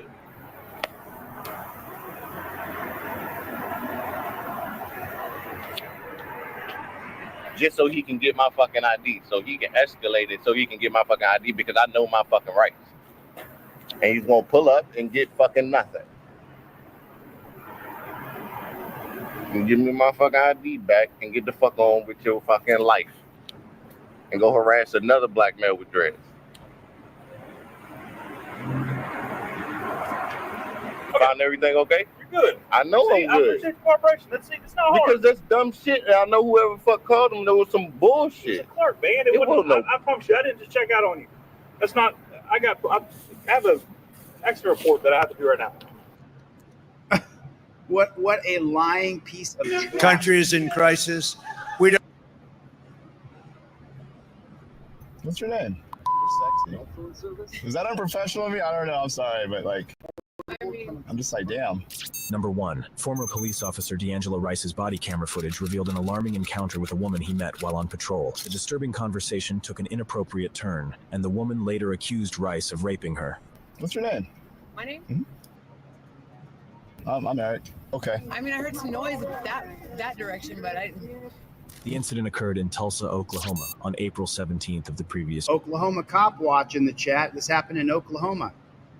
year. Rice engaged in a concerning dialogue with the woman, using a false name and asking personal questions. Okay. Oh, do you live around here? Yeah, I stay at the motel. Oh, which one? The studio. Oh, okay. The conversation escalated, and Rice inquired about her whereabouts later that night. The situation grew more distressing when Rice questioned if she had a motel room. I'm married. Nice to meet you. You're sexy. Is that unprofessional of me? I don't know. I'm sorry, but like, I mean, I'm just like, damn. You just chilling tonight? probably. Okay. If I'm wandering around, where should I wander? Probably somewhere around the Studio Star. At the Studio Star. Okay. Most people call me Red. Red. You got a room? Okay. It's me and my dog Felony. Oh, really? Okay. Subsequently, the body camera footage ceased, but the victim disclosed that Rice contacted her later that night and questioned if she was a prostitute. Rice looked her up in the database to know more about her and discovers that she has a criminal record. He then used it to threaten her, saying, quote, "It wouldn't take much to put a person with your record back to prison." Fearing potential arrest and evidence planning, she reported that Rice allegedly raped her. The Special Victims Unit confronted Rice, who initially denied the allegations, asserting the woman was a homicide suspect. However, he later admitted to having consensual sex with her. Rice resigned from the Tulsa Police Department after 5 years of service on June 9th of that year. He was arrested the following day and charged with first-degree rape. Despite maintaining his innocence, Rice admitted to inappropriate conduct. His trial began in June of the subsequent year. His attorney's statement acknowledged the misconduct while asserting his innocence. Rice is scheduled to appear in court again next month. Number 2. Am I going to get arrested for this? For what? You are a nice white guy. Please show me your dick. An Ohio State trooper imprisoned for making advances toward women he pulled over for traffic stops used Craigslist to try to lure women while on the job. The body cam video shows Lee flirting with a female driver and passenger and joking inappropriately with the women. And I'm just trying to get a nice white guy to take you home. Take her home and handcuff her. That was just that like orange carpet last week. So. I would have saw you. You probably would have a nice white guy. You probably wouldn't have had to call your You take me home, and I'm wearing a little dress. I'm dressed like a hooker. Ridiculous. What more do I have to do? I don't know what you want me to do. I'm just telling you that I do not want to get in trouble for you being looking like that.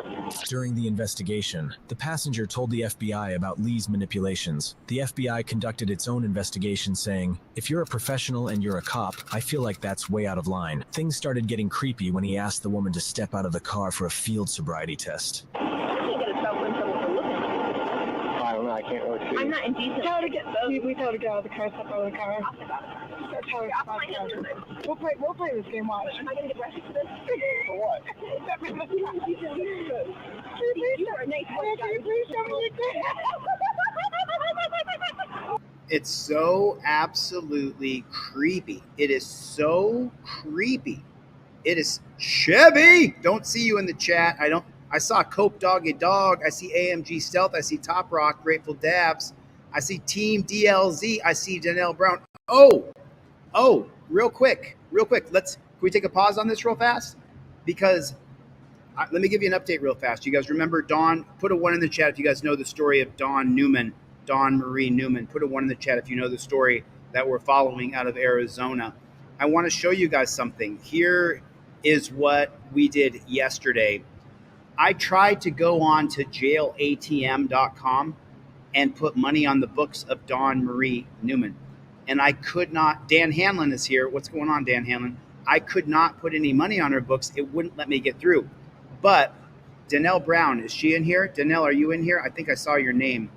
Danelle, put a comment in the comment section so I can put your name up on the screen real fast. You need help, seriously? ASAP? Shoot me an email so I can get a hold of you. I want to hear what you got going on. Yeah. So Danelle Brown is in here somewhere, but let me show you yesterday what we did. We were able to send her some money yesterday, and I'm going to share with you the screenshot of that right there. There it is, right there. So yesterday, we sent Dawn Marie Newman $50. She's at the Weber County Jail. Let me see if I can zoom in on this. Does that make it better so you can see it better? Does that make it any better? Hopefully it does. There it is right there. So we sent her $50. If you guys want to send her any money, there is her inmate number, and we sent her $50. I could not figure out how to get jail. You go to jailatm.com right there, and you have to register with Jail ATM, which I was unable to do. So Danelle Brown, who's somewhere inside of this chat right now, there's almost 400 people here between the channels, so I can't find her. Yeah, she's waiting extradition over there. And you go to jailatm.com. There is her inmate number. Take a screenshot of this with your phone or take a screenshot with your computer. If you want to put a couple bucks on her books, listen, when I was in the dungeon for 4 months, it was you people who put money on my books that kept me alive. I mean, truly, without you guys, I just, there she is. There's Danelle Brown. Thank you. So I PayPal'd her, and then she put the money on Dawn Marie Newman's books. And I think Gary B sent me $20. I added $30 and I sent it over to Danelle. And then Danelle went to Jail ATM, found Dawn Newman in the Weber County dungeon, put her inmate number in there, and we sent her $50 on her books, which is, if you don't have any money on your books in jail, then everybody give JC Tornado my email. It's Joseph Barbini. So good to see you, man. So good to see you. Thanks for coming, Joseph. That's my email address. It's just unbelievable what they're doing to Dawn Marie Newman. I have reached out to ABC 15 in Phoenix. I have reached out to the ACLU of Phoenix. I've called them 3 times now. 3 times I've called them to try to get somebody to help. I can't get a hold of anybody. It's driving me absolutely crazy. It's driving me absolutely crazy because I want to help this woman, but I'm limited to what I can do without having a bar card in the state of Arizona and being able to legally represent her. I can't do that. I'm not an attorney. So it's just driving me absolutely bananas, and I'm trying to help her, but it's going to be a struggle. It's going to be a struggle because we need help. We did see Lane Myers last night. Grateful Dabs and I watched a little bit of his live stream. And boy, watching Oklahoma Cop Watch last night truly lets me know that I'm going in the right direction, because the new channel we're starting is about teaching how to be a First Amendment auditor. So Danelle Brown, quick shout out to you. Thank you so much for what you did yesterday for Dawn Marie Newman. And you guys got a screenshot of that. If you need more information about Dawn Marie Newman, she could use your $20. She could really use it. So if you're so inclined. Held at gunpoint. A 24-year-old mother is held at gunpoint by Aurora police while her child was asleep in the back of her car. And then minutes later, she was released with an apology from officers for mistakenly detaining her. Denver 7's Bayan Wang joins us in the studio tonight. This happened a couple of weeks ago, but Bayan, the woman says she's just now ready to talk about it. That's right, Shannon, and it was very hard for her to talk about it. It was obvious that she was still very shaken up by the whole encounter with Aurora police officers, and she says she's just traumatized and embarrassed following her first ever traffic stop. Put the guns away, guys. No need for that. There's a child in that car. A father recording from a distance as officers approach his wife with guns drawn, his 3-year-old child in the backseat sleeping. Going hands on. 24-year-old Anna Castaneda was pulled over on Colfax and Galena in Aurora, thinking it was going to be a routine traffic stop. She's not taken off, which is interesting. Police believe the car is stolen. So she may not know it's stolen. But how are we going to approach it? High risk stop still. And that means guns drawn.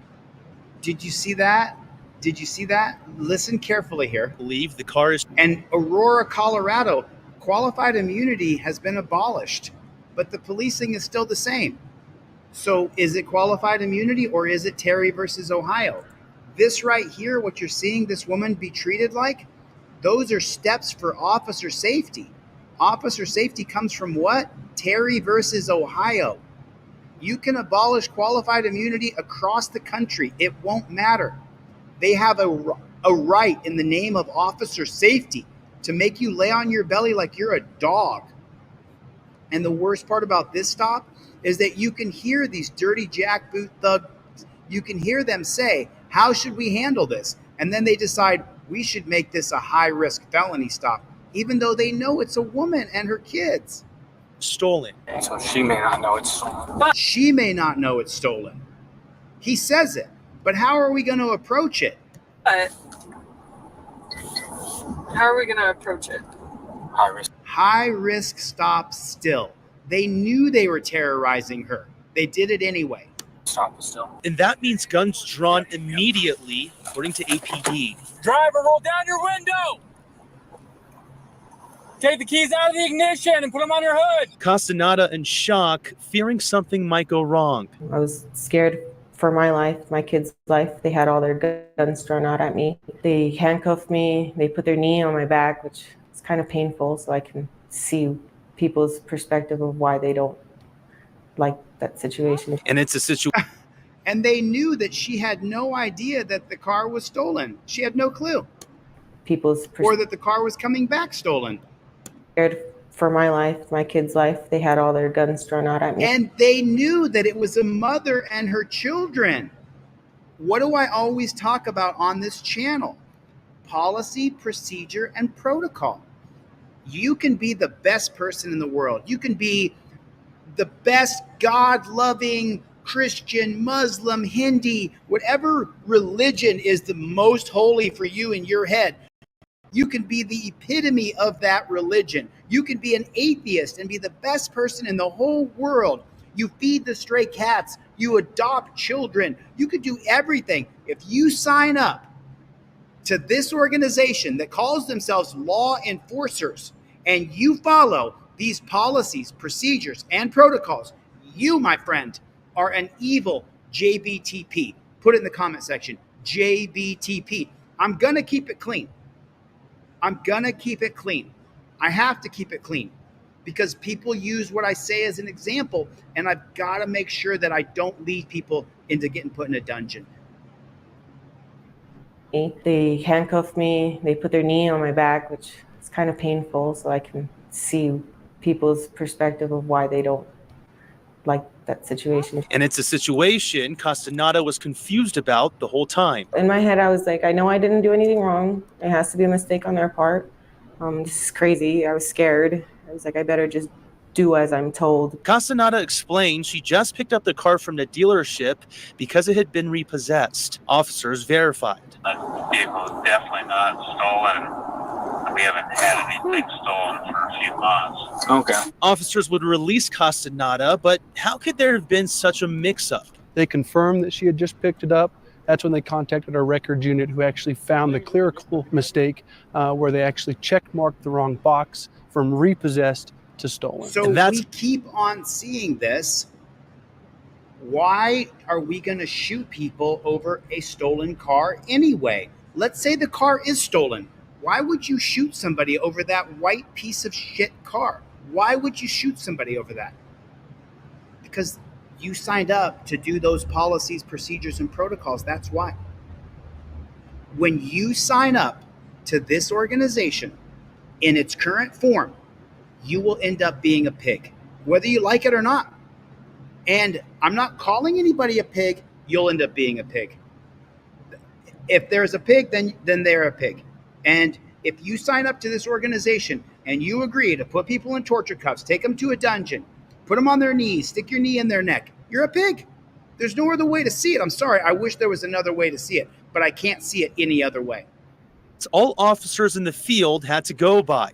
An error that is Clerical mistake where they actually check marked the wrong box from repossessed to stolen. And that's all officers in the field had to go by. An error that is very rare, according to APD. I can't remember the last time something like this happened, right? Just a clerical error in our records unit that has since been addressed by the supervisor and now more of a checks and balances type thing. Officers on scene did apologize, and a commander with the department called Castaneda a few days after to apologize as well. That apology is not going to take, the fright away from me. It's not going to do much for me. They've already traumatized me. I can't drive down Colfax or any street for that matter. Just to be clear, Castaneda says she's appreciative that the officers apologized. She's appreciative that the department extended their apologies by a phone call after, but she just doesn't think that's enough. So she's now working with attorneys who are currently investigating. Of course it's not enough. Of course it's not enough. The cops had a discussion about she probably doesn't even know the car's coming back stolen when they made a mistake. And then he says, well, how are we going to handle it? He says, high risk stop anyway. They planned on terrorizing these people. I think I put the link to put money in. Okay, I'll check my Cash App. Danelle, I'm going to need your help because I'm not registered. Melissa just sent me a Cash App. Thank you, Melissa. And thank you, April Rain. I appreciate your support. There it is right there. I think I put all of her information in here. Let me see if I can find where I just put it so that you guys can send some money to her. Here it is right here. There it is right there. Thank you, Melissa. I appreciate that. So there it is right there. That's how you can put money on Dawn's books. She's in the Weber County Dungeon in Utah. This is her inmate number right here. This is how you put money on her books right here at jailatm.com. This is her legal name, Dawn Marie Newman. That's all the information you need to be able to put. If you put $10 on her books, it goes a long way for her. It's because of you people. Because of you people, I was able to get through jail. Because you good people put money on my books, donated to my GoFundMes. Remember, we won on appeal. You guys funded that. I was dead in the water in that dungeon. You guys saved me. And I'm eternally grateful for what you guys did for me. And I just want to pay it forward to another human being who desperately needs our help right now. And I'm so grateful. I'm so grateful. Matter. And she says she's just happy her 3-year-old was asleep during the time because of what trauma it may have caused her as well. We're reporting live in studio. Bayan Wang, Denver 7.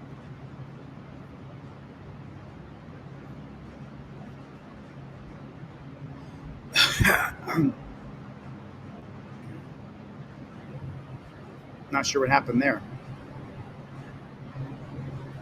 Let me try it again. Let me see if I can get this to go again. I'm glad it gave me a little distraction here. Let's see if we can. Let me see if I can get it on. Let me see if I can get it. Major Lieutenant put on leave, West Palm Beach. Give me 1 second. Let me see if I can get it like this. Let's see if we can get it like this. New at 6, new information as that major shakeup at the West Palm Beach Police Department goes even deeper and higher. We were the first to report that when Police Chief Frank Adderley was abruptly fired by the mayor 2 weeks ago. Now we have learned 2 more high-ranking officers have been placed on administrative leave during a financial misconduct investigation. That brings the number of top brass command staff under investigation to 7. And in a separate scandal at the department, 7 other officers remain under investigation following a high-speed chase connected to the death of 2 women in a crash in Boynton Beach. Our investigative reporter, Terry Parker, broke both of those stories and has the exclusive new details tonight. Terry?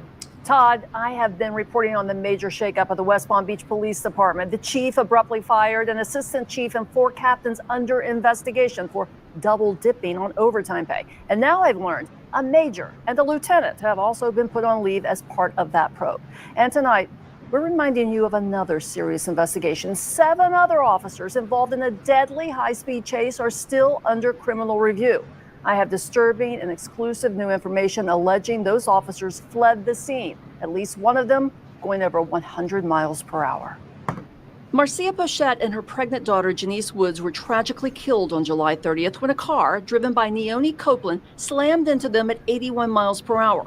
Moments earlier, Copeland had been fleeing 3 West Palm Beach police vehicles at similar high speeds, one of them seen chasing him in the wrong lane. While the chase itself violated department policy, what is even more alarming is what the officers reportedly did after the crash. Or, more accurately, what they failed to do. According to sources close to the investigation, video surveillance and vehicle tracking data show that the police vehicles, including a marked car and a black pickup, made U-turns just 100 feet from the crash site. A third vehicle, a Durango, drove straight through the crash scene. Despite knowing the severity of the situation, none of the officers stopped to render aid. No one called for help. Instead, sources say vehicle data shows at least one of the marked cars sped back to West Palm Beach, hitting speeds over 100 miles per hour, leaving behind a scene of devastation. It was only after witnesses told Boynton Beach police officers that a police car was seen fleeing the crash that they began investigating the role of West Palm Beach officers. Former West Palm Beach Police Chief Frank Adderley placed all 7 officers on leave and launched an internal investigation. Mayor Keith James referenced this very incident when he announced Adderley's sudden firing 2 weeks ago. Maintaining public trust in law enforcement is paramount to the safety and well-being of our city. I'm so sorry. I hate to interrupt, but let's listen to this again. Public trust in law Very incident when he announced Adderley's sudden firing 2 weeks ago. Listen to this. And I think West Palm Beach, isn't West Palm Beach Acura Amanda? Isn't she in that little area? I think that Acura Amanda is there. I'm not sure what's going on with the feed. I understand the video's lagging and I'm a little blurry. I apologize. There's nothing I can do about it. It seems to be YouTube or StreamYard. I'm not really sure. JC Tornado said that the guy was just riding a scooter.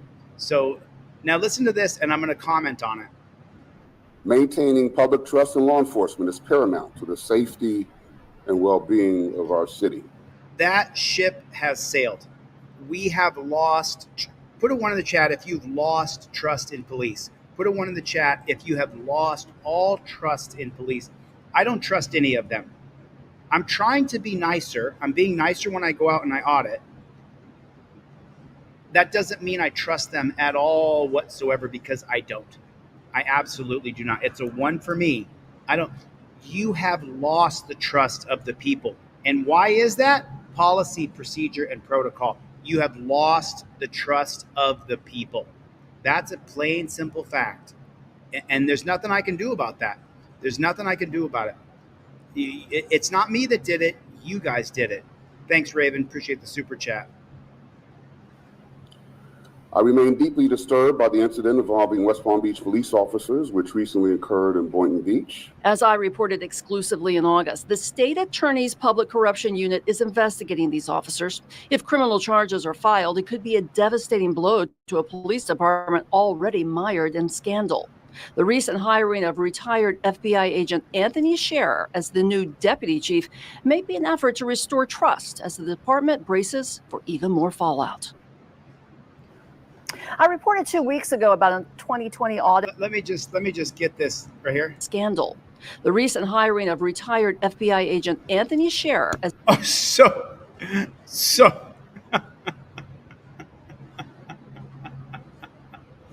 you're going to hire a recently retired FBI agent to restore the trust in the police in West Palm Beach? Put a 1 in the chat if that does not restore the trust in the West Palm Beach Police Department. That does not restore the trust. That is so ridiculously stupid. You highlight him and put a picture of him in a suit and say, oh, now this trust has been restored. We don't trust the FBI either. We don't trust government. Don't you get it? How dumb are you? Jeff hates pigs. Jeff hates pigs. I'm missing Chevy. I saw Cope Dog in the hizzy earlier. Jeff hates pigs. Jeff hates pigs. I don't trust this retired FBI agent anymore. Mired in scandal. Charges are filed. It could be a devastating blow to a police department already mired in scandal. The recent hiring of retired FBI agent Anthony Scherer as the new deputy chief may be an effort to restore trust as the department braces for even more fallout. I reported 2 weeks ago about a 2020 audit that found 77 officers, including the assistant chief, put in for overlapping overtime pay. Since then, I've received an updated supplemental report showing many of the corrective measures auditors called for have not been addressed. I'm digging into these reports to find out more, especially since this involves the safety of our community and the misuse of taxpayer dollars. Terry Parker, WPBF 25 News.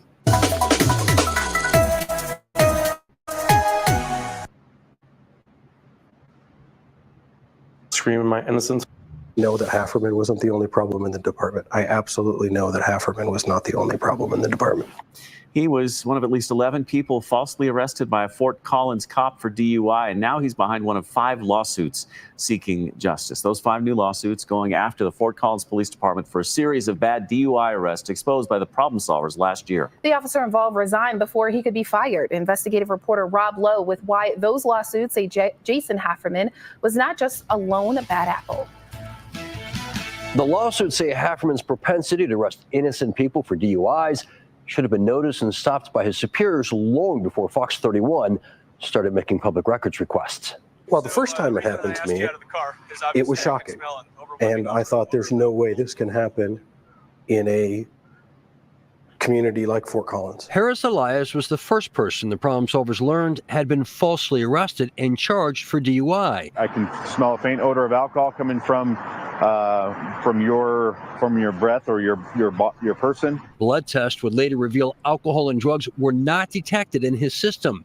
An internal affairs investigation started April 13th, 2022, just 5 days after the Problem Solvers made its first records request for the Elias body cam. It's easier for them to pretend there's not a problem and to sweep it under the rug. I mean, I was screaming my innocence from day one when I told him 6 times, I'm not under the influence, officer. Derek Groves appears to pass the field sobriety test on the body cam footage, but like Harris Elias and so many others, it would eventually take blood results to prove their innocence. I said, I promise you, I'm not under the influence. I am getting a lawyer and there will be repercussions. And here we are to this day. This day arrives with 5 lawsuits filed by attorney Sarah Shelkey, but she says there's way more than 5 victims. What we uncovered was astonishing.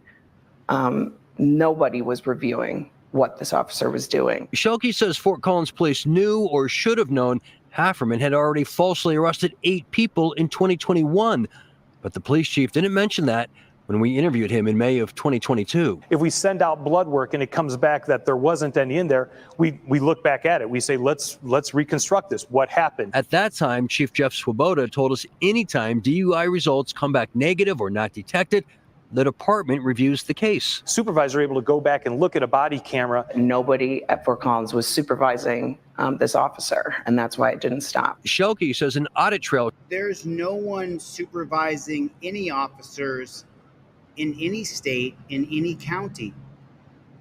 Am I wrong? Am I wrong? It's across the country. And I want to point something out to you guys. So we're at 2 minutes and 35 seconds in this video, but take a look at what's happening in our country. That guy is white as paper. It's happening to white people now when it hasn't before, like it has in the past decade. And now that we're seeing it on camera, the fact that it's happening to white people, hopefully that means change is going to happen. And listen, it's just the way it is. Most of our laws in this country were created for black people, whether we like it or not. And Now it's happening to white people left and right and left and right. And so we have to change it. Thank you from Hollows. I really appreciate the support. So we're going to go right back to where we were in this video. And nobody was supervising. Of course they weren't.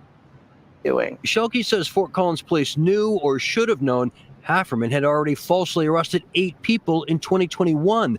But the police chief didn't mention that when we interviewed him in May of 2022. If we send out blood work and it comes back that there wasn't any in there, we look back at it. We say, let's reconstruct this. What happened? At that time, Chief Jeff Swoboda told us anytime DUI results come back negative or not detected, the department reviews the case. Supervisors are able to go back and look at a body camera. Nobody at Fort Collins was supervising this officer, and that's why it didn't stop. Shelkey says an audit trail she obtained of body cam footage shows supervisors were not reviewing Hafferman cases despite numerous negative test results that should have raised red flags. We went and got the audit trails. Nobody was reviewing it. The first time these people were looking at Hafferman's wrongful DUI arrest is once KDVR started running stories on Hafferman. She doesn't just blame Hafferman, she blames his supervisors, whose name... There it is, Christina. She just said exactly what I had on the screen.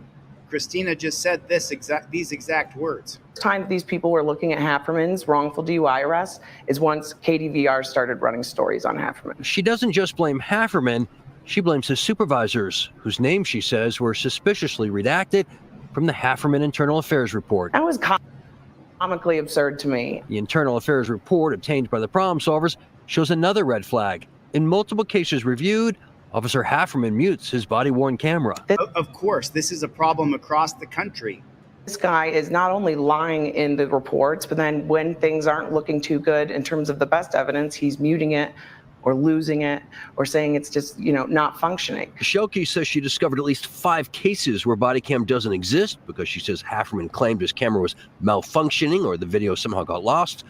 Another 10 cases where portions of the body cam are muted. It should be a crime for an officer to mute his body camera ever. Body cam was muted in the Harris Elias case, right as he was supposed to take a breath test that might have proved his innocence. Instead, he was forced to undergo a blood draw. Fort Collins police may say, listen, we did an internal affairs investigation. He resigned in lieu of termination. We held ourselves accountable. Would you agree? The police always say that. We've investigated ourselves, and this is what we've determined. Well, you know what? We're going to investigate you in the federal courts, and we'll let the chips fall where they may. The lawsuits were actually filed in state court, not federal, but Harris's point remains the same. Because many of the DUI cases were sealed once the charges were dismissed, Sarah Shelkey believes there are more victims out there she hasn't been able to find. Again, the Internal Affairs report acknowledges at least 11 cases where no alcohol or drugs were detected. And remember, this is Fort Collins, Colorado, where qualified immunity has been abolished. Listen, I teach you guys this. I tell you, invoke your Fifth Amendment right. You being agreeable with the cop isn't going to help you. Remember, they get medals, literally gold medals, silver medals, bronze medals. They get promotions, they get accolades, they get bonuses for arresting you. That's the fact. We saw it last week. Put a 1 in the chat if you were here last week where I showed you a DUI popcorn party where they gave away medals. You invoke your Fifth Amendment right to remain silent, followed up by your camera right like that. You can be as nice as apple pie. You don't have to be rude or scream or yell. You can say, respectfully, officer, I invoke my Fifth Amendment right to remain silent. Get your trifold on deletelaws.com and watch my videos how to use your trifold. You have to have this right here because this is your guide. The cop's going to ask you, where are you coming from? Where are you going? Where have you been? Have you been drinking? Do you have a firearm? Hey, will you take this test for me? You mind if I search your car? Is this address on your identification the same one where you live now? Can I get your phone number? What's your email address? No. Everything I need to provide by law, my proof of insurance, my registration, a copy of my ID, I took the time to create it. There it is.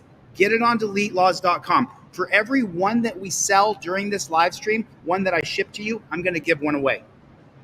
My business manager is okay with it because I'm shipping these. The ones you buy, I ship to you priority mail.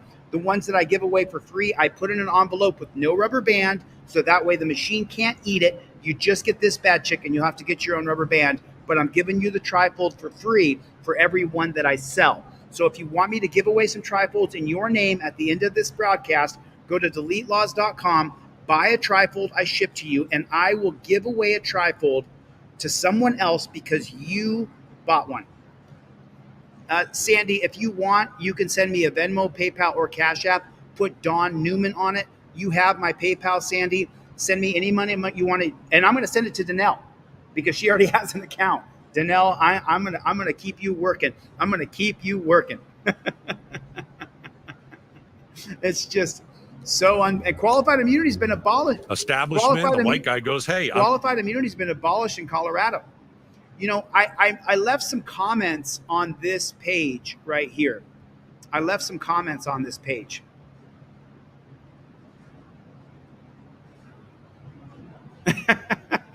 I'm reading some of these comments right here.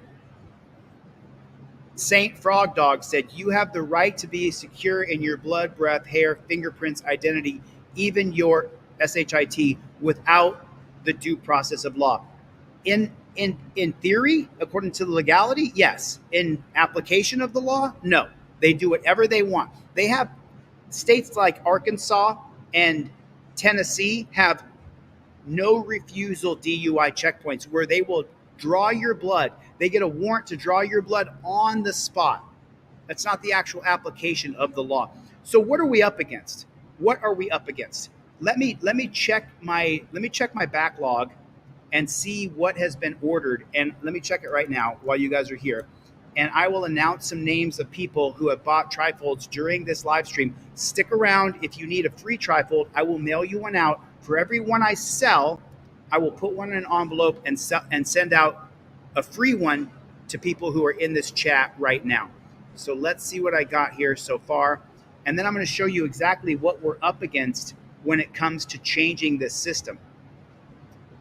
Right there. So Sarah got a trifold. So I'm going to give a trifold away. Sarah from, let me tell you where Sarah is from. Sarah, if you're still in the chat, Sarah from Wisconsin, our keyword will be Arlington. Sarah Arlington. We'll call you Sarah Arlington. You know who you are. If you're in the chat, can you say hello? Because I'm going to give a trifold away today in your name. Thank you, Sarah, for buying a trifold. So now I can give one away. Now, here's what we're up against. Now, I said I wouldn't promote this guy's channel, but I left several comments here on this. One of them is missing. There's another comment on here that I left. This is what we're up against.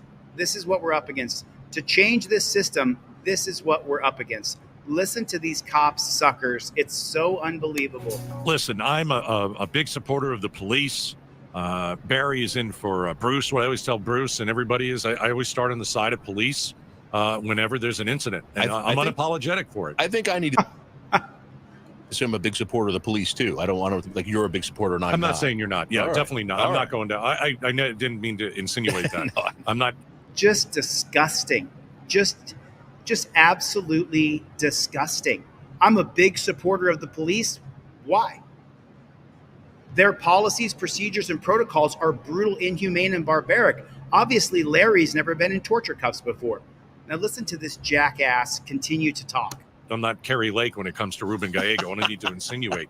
But for me, I do start on the side of police. But when It's just disgusting.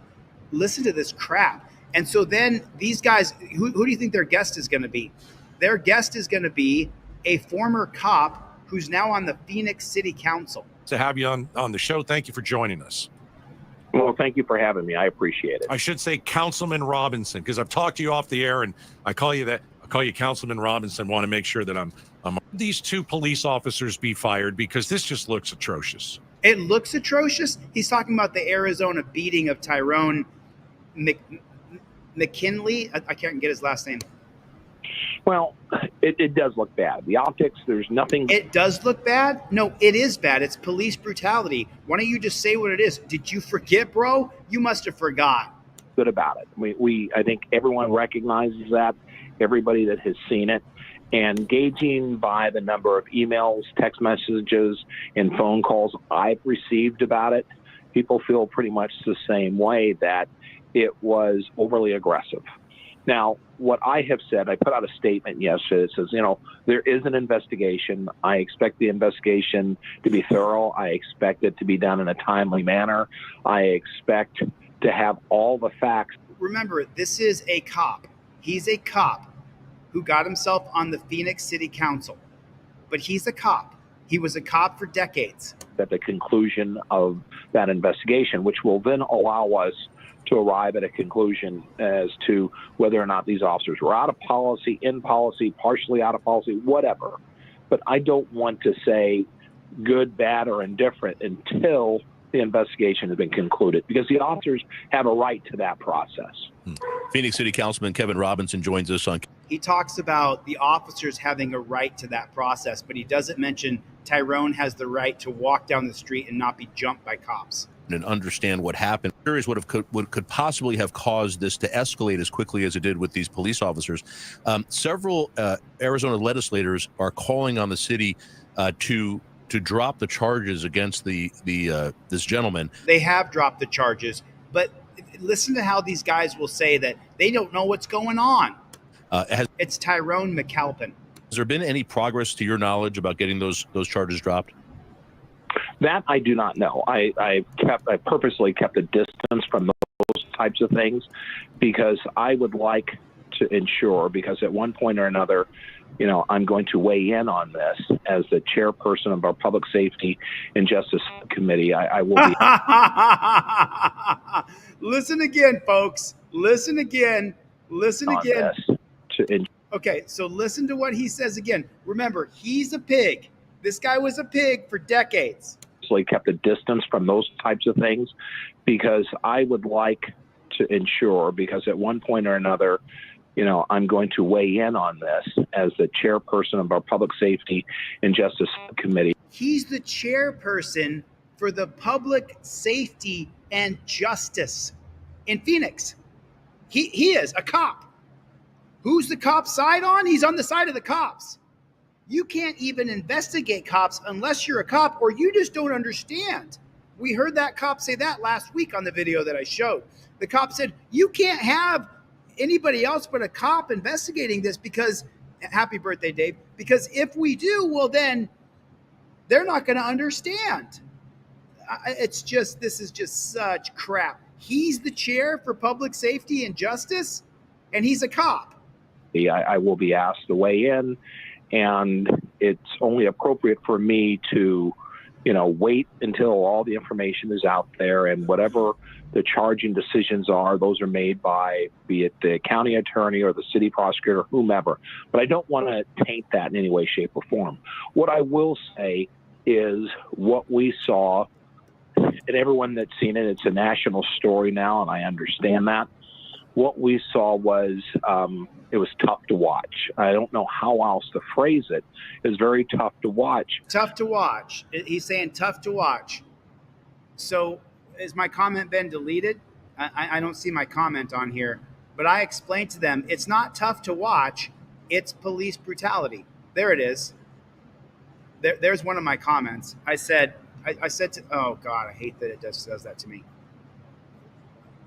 Tough to watch. Let me find the actual comment that I left here.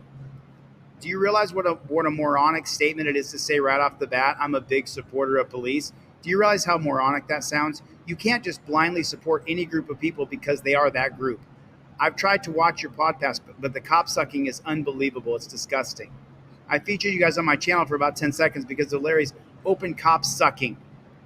Every person should be judged as individuals. If you guys want to talk about something, why don't you talk about the policies, procedures, and protocols of police? How a Terry stop in 1968 was not a POW style of arrest, but it is today. I left him another comment on here for the councilman. Kevin is saying that it was tough to watch, the clip you just heard him say. I don't really know how to phrase it other than it was tough to watch. Well, Kevin, you could call it police brutality because that's exactly what it was. Then the judge, Nick Saccone, completely covered up for the cops, and the prosecutors are backing up the cops when you can clearly see on video that it's police brutality. And police use of force is never pretty. It just isn't. And from the former pig who's now a councilman. I'm trying to keep that in the back of my mind as I wait for more information as to the totality of all the circumstances surrounding this incident. Kevin Robinson is joining us, Phoenix City Councilman, also 36 years in law enforcement. The incident with the Phoenix Police Department. 36 years being a cop, and these two cop suckers are, and listen to them say, we don't really know what happened. We do, though. Here's the first 13 seconds of audio, and we'll just Hey, buddy, stop where you're at. Just seconds after making contact. Let's see. That's how long it took to attack him. Hey, buddy, stop where you're at. Let's count the seconds. Ready? Just seconds after making contact. Car doors opening as he's still driving. Let's count the seconds before he attacks him. 1001. 1 second. He attacked him 1 second after opening the car door. Phoenix police officers scuffling with, then forcing. They're not scuffling with, they're attacking. Tyrone McAlpin to the ground. Tase him, tase him, tase him. Now just tase him, tase him, tase him, tase him.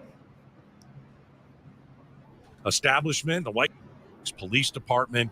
Let's see. Hang on a second. And you can hear the door open. Hey, buddy, stop where you're at. All right. You see that? Now listen for the door to open. Door's open. And then it's a second and he's on the guy. 2001, Larry. Way to say it correctly, you cop-sucking bootlicker. Let's see. That's way too fast. Oh, is it, Larry? You mean you should just pull up on people, jump out, and beat them up? Gosh, Larry, but I thought you always just back the cops. Like, tell me what the protocol is supposed to be. Okay, what do I always say on this channel? Policy, procedure, and protocol. Policy, procedure, and listen to the bootlickers. Well, each and every situation, I don't know that you Well, can have a set of standards that you'll use. But how about the set of standards is you don't open the door and just start attacking someone and then say, tase him, tase him, tase him. How about you fire those pigs and charge them with assault? Because they are pigs. Not all cops are pigs. These were pigs. Put a one in the chat if these were pigs. I just want to know how many people here think that these cops are pigs who did this to Tyrone. And Kevin Robinson, a cop for 36 years. Oh, you're a cop for 36 years. You helped ruin our country. There's that guy, Dominic Izzo, who got fired for being a pig, right? And he'll go on his channel and say, oh, we weren't like that. We didn't do it. Yes, you did, Dominic. Yes, you did. You did it worse because there was no body cameras. They all think they were better than the next group. But there should be caution when you're approaching anybody. If the officers believe that he is involved in some kind of criminal activity, you should use caution in approaching the individual. And you want to make sure, you want to announce yourself, you want to demonstrate that you have the authority, they're in uniform, all those types of things. And you can approach the person that way. And what you're doing, in my mind, and how I practice for many years, is, you approach someone and you're watching to see what their behavior is. And what they do will dictate what you do as a police officer. And in this case, you're right. Things happen very quickly. And I wish I could explain it more completely, but I can't yet, at least not until I've had a chance to review the investigation. Kevin Robinson joins us. Okay, just I want you to listen to this. Again, I wish I could explain it more completely, but I can't yet, at least not until I've had a chance to review the investigation. Hey, buddy, stop where you're at. Just seconds after making contact. Let's see. Phoenix police officers scuffling with, then forcing Tyrone McAlpin to the ground. Tase him, tase him, tase him. McAlpin, who is deaf and has cerebral palsy, appearing confused. Get your hands behind your back. As officers shout commands. In this body cam footage from August 19th, provided by his attorney. As they're choking him and punching him. But council member Robinson, who used to be black before he became a cop and got on the city council, he couldn't comment. Robinson, I hope it happens to you. I hope that the cops get you, Robinson. I hope that the cops get you. I do. I hope the cops grab you, this pig right here. I hope they get you, Robinson, and you get exactly what they give. I hope that you get it, just like these cops gave it to Tyrone. Maybe you'll remember you're black then, because you obviously forgot. Standards that you will use. Joins us, Phoenix Police. I can't. And in this case, you're right. Things happen very quickly, and I wish I could explain it more completely, but I can't yet. At least not until I've had a chance to review the investigation. Kevin Robinson joins. He's got to review what the cops are going to say, and he's got to parrot what they say, repeat, mimic what the cops say. This Phoenix Police City Councilman. Kevin, if I can ask you, we're all aware of the Department of Justice investigation into the Phoenix Police Department. They've come out with their report. I know there's discussions between the DOJ and the city. How does this affect that negotiation and whether or not the Phoenix Police Department will end up with a DOJ monitor?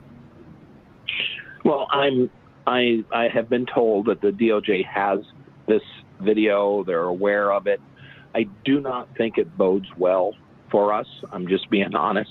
We keep saying that we are a self-correcting, a self-assessing organization, and I believe we are. No, you're not. This guy's so full of shit. To the people of Phoenix, you support this trashy person? But situations like this, based on what we see, and again, I don't have all the information. You don't have all the information? We're at 6:57. We're at 6:57. Hey, buddy, stop. And this body cam footage from August 19th. Looks like they're choking him, and there's a fist that went across the side of his head. Provided by his attorney. Choking him and punching him right there. Officers repeatedly punching McAlpin's He's covering up his head, trying to protect himself from getting killed. head, then tasering him 4 separate times. They're pushing his face into the concrete. You see that? Look at how hard they're pushing his face. Let me open this thing big so you can see it. Thanks, you have rights, cops have duties. Watch. Officers repeatedly punching McAlpin's head, then tasering him 4 separate. Right there. Do you see it? 31 seconds. Officers repeatedly punching McAlpin's head, then tasering him. Look at the amount of pressure. They're pushing his face into the concrete. But the councilman doesn't have enough information. He couldn't possibly comment without seeing their investigation first. No, this is what Phoenix police do. This is what the police in your town do when there's no cameras. If there was no cameras, Tyrone would have been charged with assaulting a police officer, felony evading. He would have been charged with numerous crimes, and he would have been convicted without the camera. The camera shows us what these jackboot thug pigs are actually doing to people in the streets of every city. And by the way, this is not limited to Phoenix. This is happening in every city in America. The policies, procedures, and protocols are now happening to white people. I'm going to show you a video in a second where in Utah, 4 separate times, the officers Benjamin Harris and Kyle Sue were responding to a call of an altercation at the Circle K convenience wow, look at the beating they're putting on this guy. store, according to police reports provided by. But Councilman Robinson. Establishment, the white guy goes, hey, I'm not. And I wish I could explain it more completely, but I can't yet, at least not until I've had a chance to review the investigation. He needs to make sure that he says the same thing the cops are saying. Kevin Robinson joins us, Phoenix Police City Councilman. Kevin, if I can ask you, Barry, stop saying You're an on-air host. You don't say We're all aware of the Department of Justice investigation into the Phoenix Police Department. They've come out with their report. I know there's discussions between the DOJ and the city. How does this affect that negotiation and whether or not the Phoenix Police Department will end up with a DOJ monitor? So it's called a federal decree, and what they do is they send in federal agents to ride along with the cops in the cop cars, and they do it for a number of years. And once you're under a federal decree, then they're going to monitor and take notes and then give the Phoenix Police Department notes as to how they should change their policing. But the federal monitors often join in with the Phoenix Police Department that it's trash. It's trash. I'm sorry. I wish we had a government that was for the people, by the people, but we don't. We have a government that wants to collude power to a centralized federal government or a centralized state government, and they don't care about you and I. Oh, they're going to be under federal decree. You're just giving more cops more jobs. You're not changing anything. Well, I have been told that the DOJ has this video. They're aware of it. I do not think it bodes well for us. I'm just being honest.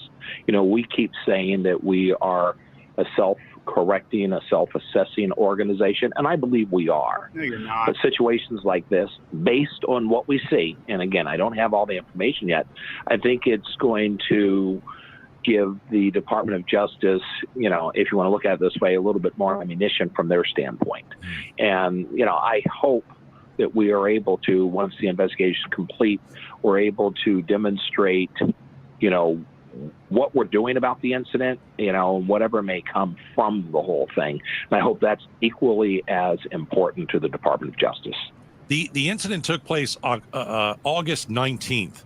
Why did it take until yesterday for Police Chief Sullivan to speak out about this? That's a long time in between. It is. And again, you know, I had mentioned I'm the chair of the Public Safety and Justice Subcommittee. I'm the chair of the Public Safety and Justice Subcommittee. So you got two cop suckers interviewing a 36-year cop, and they can't come to a conclusion. They can't come to a conclusion. We can't come to a conclusion. Yes, Denny, the only hope is that one of us gets into a position of power that can change the policies, procedures, and protocols of the police in your state.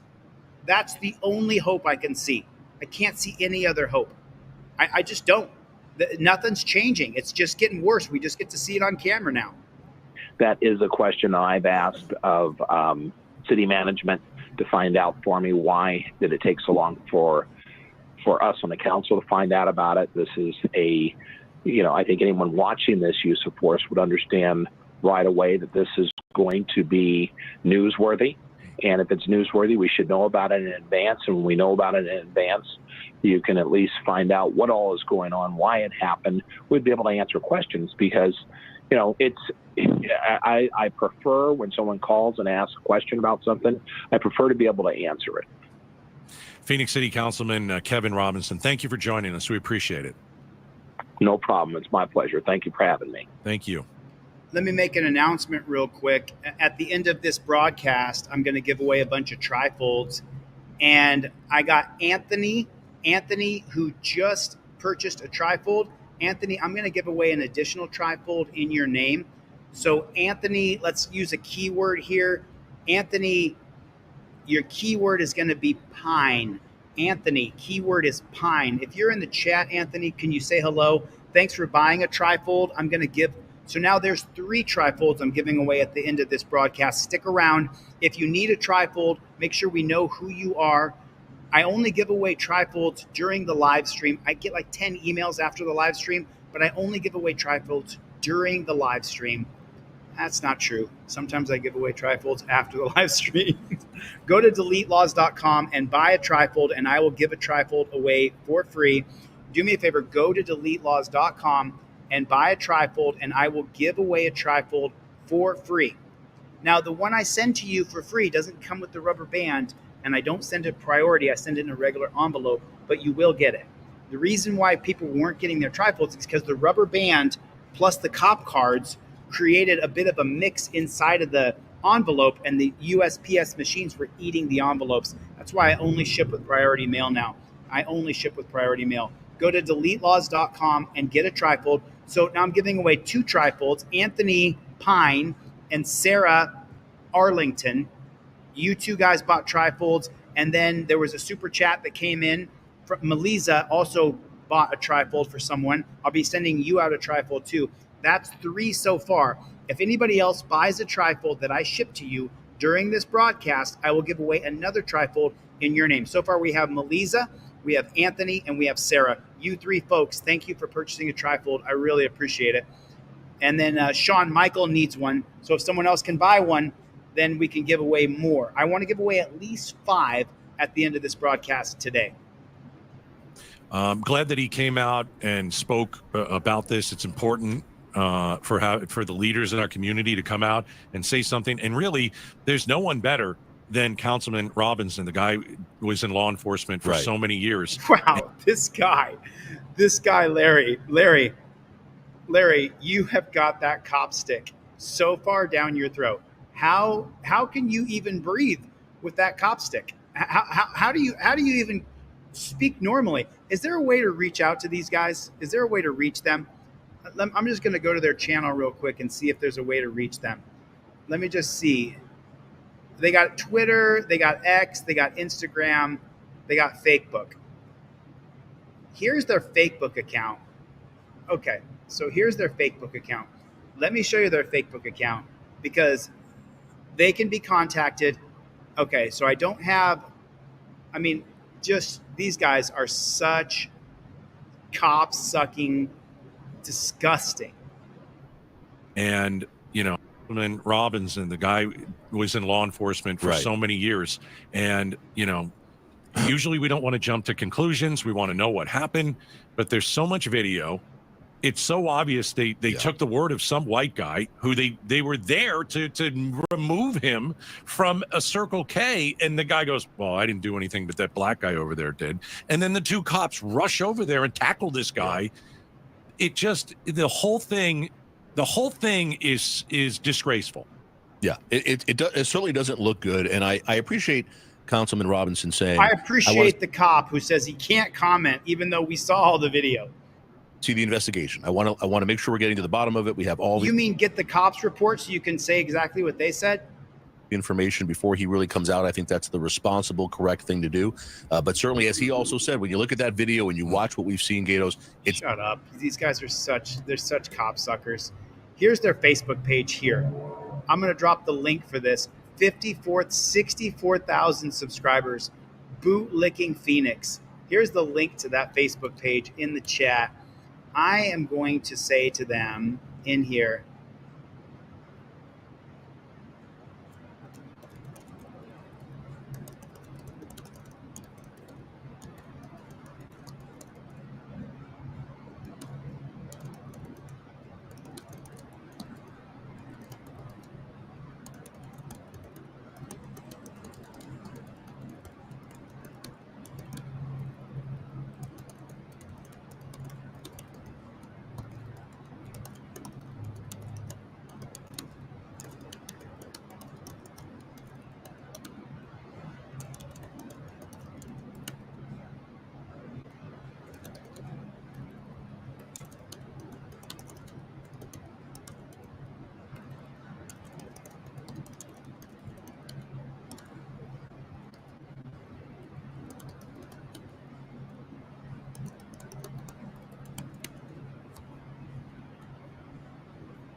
I'm going to take this off.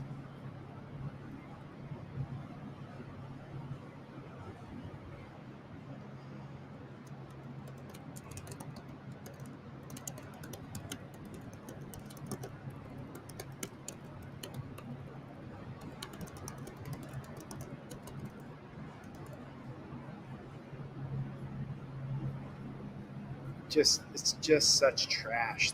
It's just such boot-licking trash.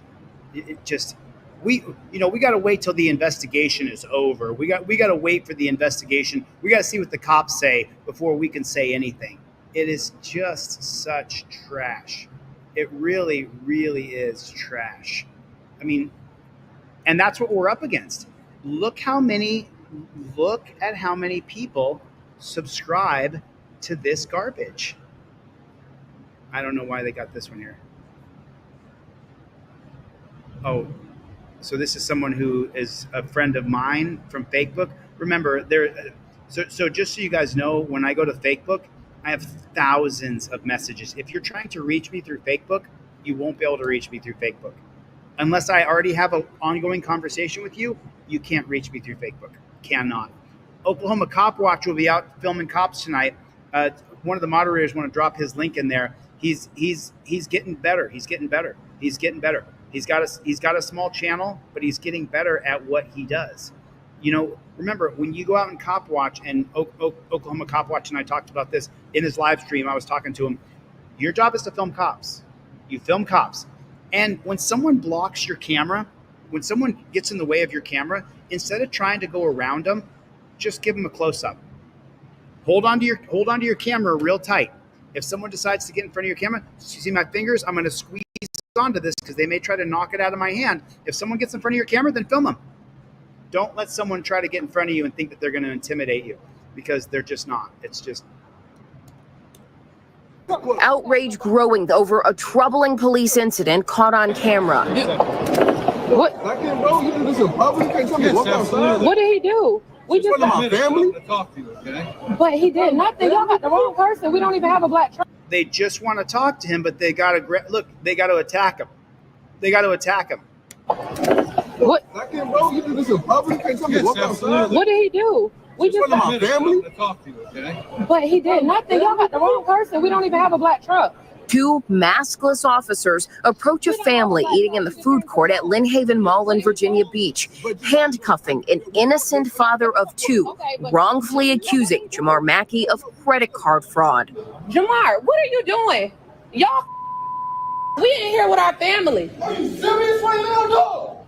The video of Saturday's encounter shows a police sergeant cuffing Mackey and leading him outside, allegedly because he matched the description of a suspect. Mackey and his fiancée, Chantel Colville, repeatedly telling officers they have the wrong person. As it all unfolds in front of their children. You can have a name. You have the right to be upset, sir. The couple speaking exclusively to ABC News. Basically, we just sitting down enjoying the holidays, trying to get some lunch and with my family. And next thing you know, I'm in handcuffs. No words, no explanations. It's just like, how has nothing changed? How is everything still the same? How do you still racial profile a black man with dreads that way in 2020? How do you do that? It's still happening this day. Police say it was a case of mistaken identity. No one wants to be handcuffed in front of his family, in front of the public, and like the officer did on Saturday, we apologize for the discomfort. A specific suspect description, including clothing and other factors, was then provided to our officers. And we know as a result that Mr. Mackey was subsequently approached and handcuffed. Mackey's attorney. Because that's their policy, procedure, and protocol. That's their policy, procedure, and protocol. Listen, Dom, all you do is just go to deletelaws.com and buy a trifold that I ship to you. And then I will send out a free one in your name at the end of this live stream. Go to deletelaws.com, purchase a trifold that I ship, and then I will send off a free one in your name. Just like that. Just like that. And thanks, Free Dom. I appreciate your support.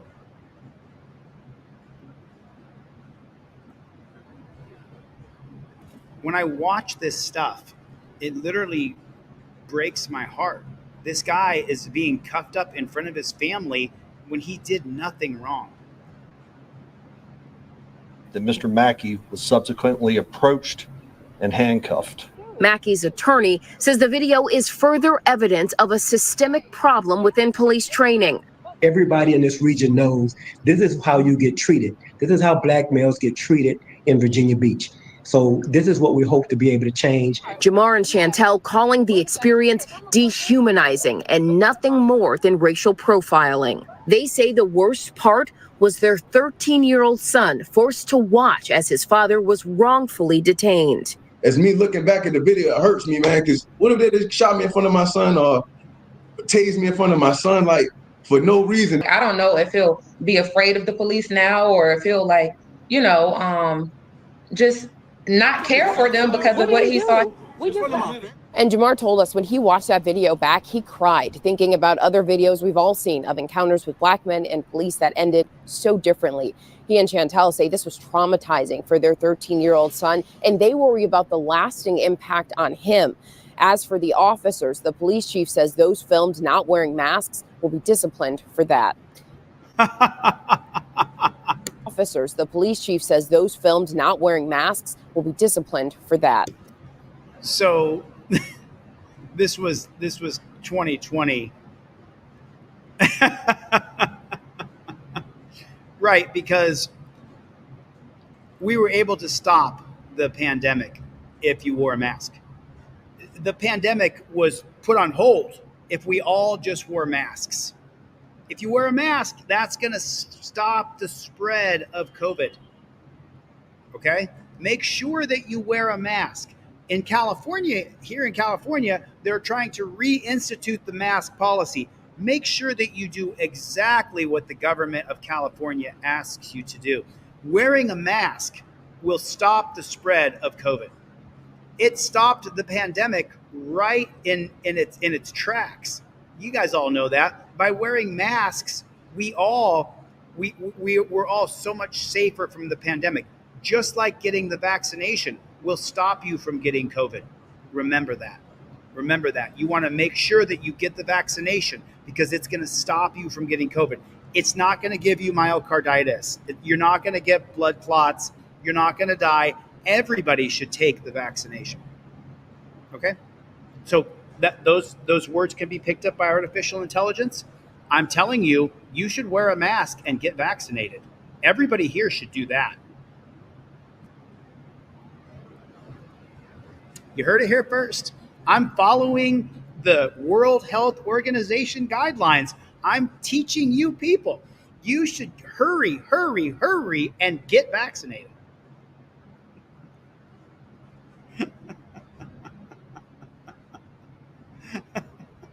I would, Rat Boy Ninja, I would put your comment on the screen, but that goes against YouTube's policies and the World Health Organization advisement. And as you know, here on Delete Laws, we do exactly what the government tells us to do. We're all about it. Let me make an announcement real quick. Let me switch gears. That's me too, Mikey. I'm the same as Mikey. Yes, I am. 100%. 95% of people in the state of California got vaccinated. 95%. It's 9.5 people out of 10 here in the state of California got vaccinated. Paul just got a trifold. There's the fourth trifold I'm giving away. I'm giving away a fourth trifold today. Paul, our keyword will be Newton. Paul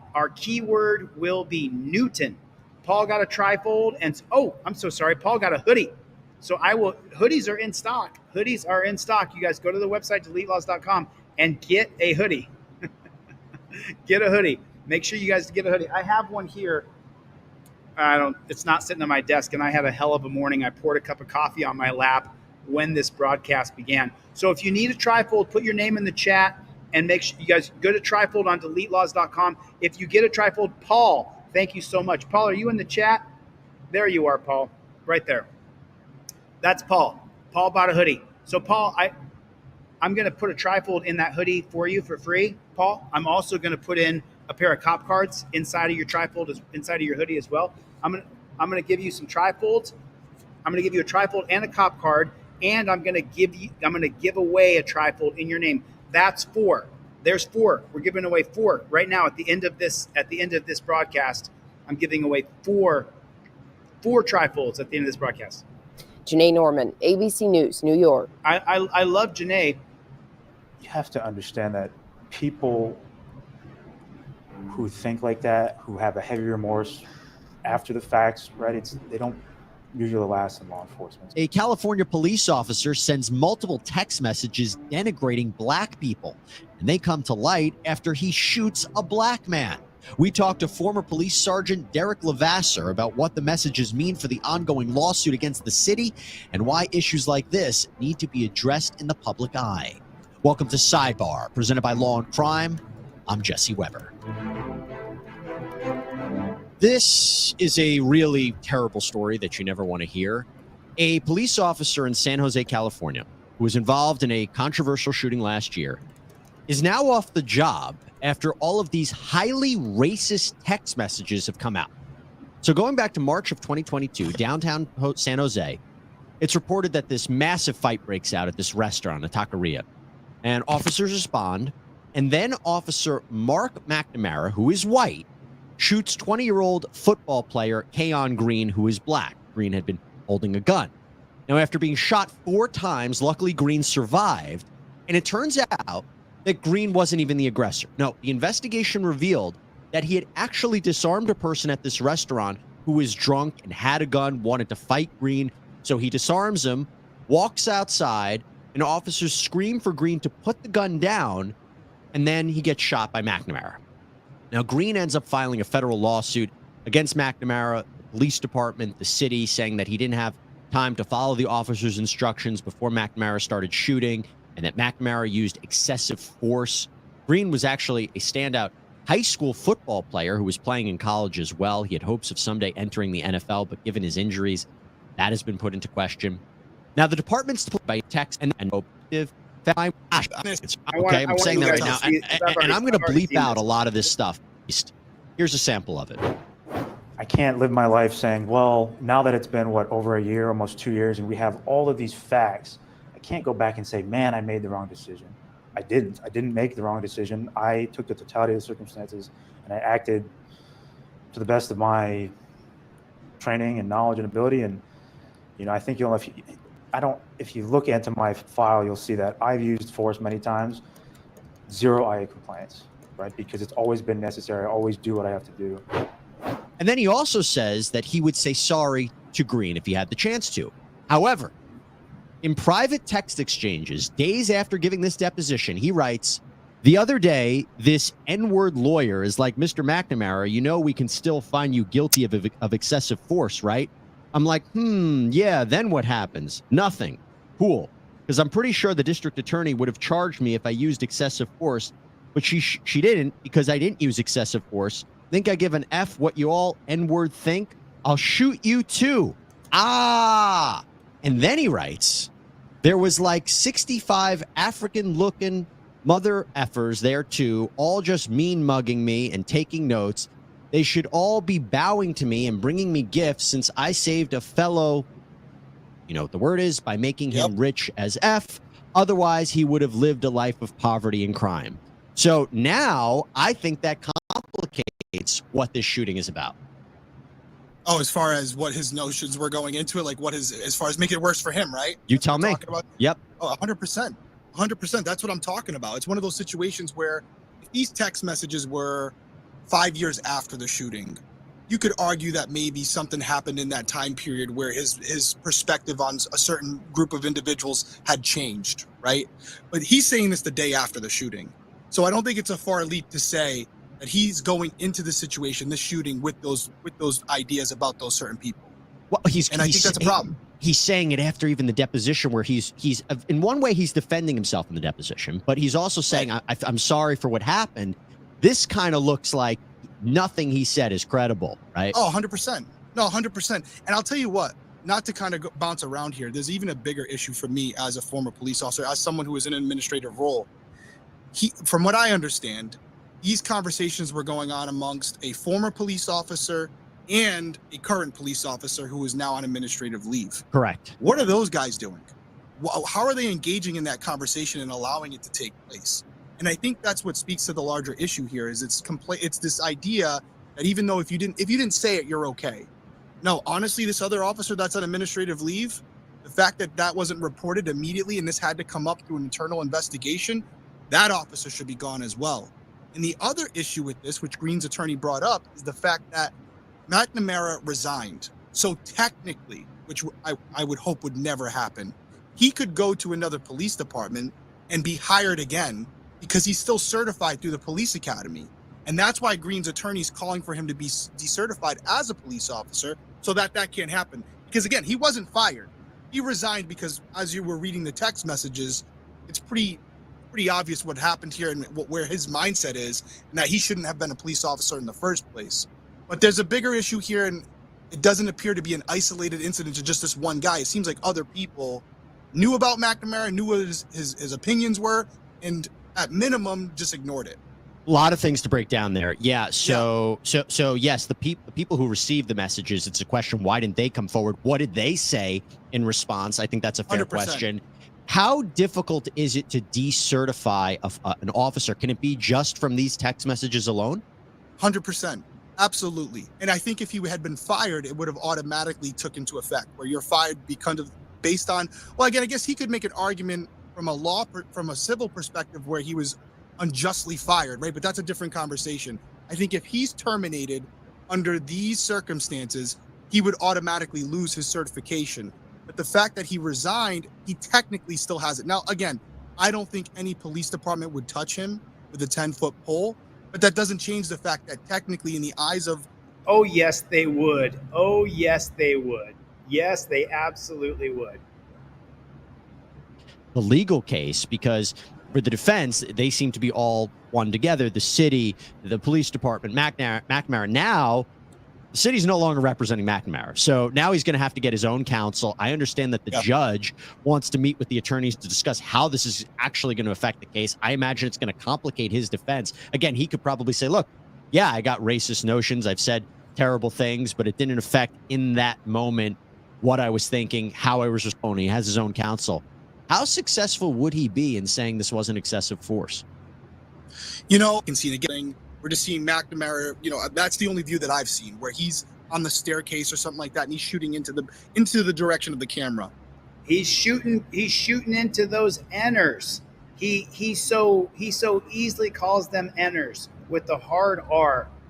And he wonders, listen, if you didn't make the switch after George Floyd, then you aren't paying attention. You're not reading the room.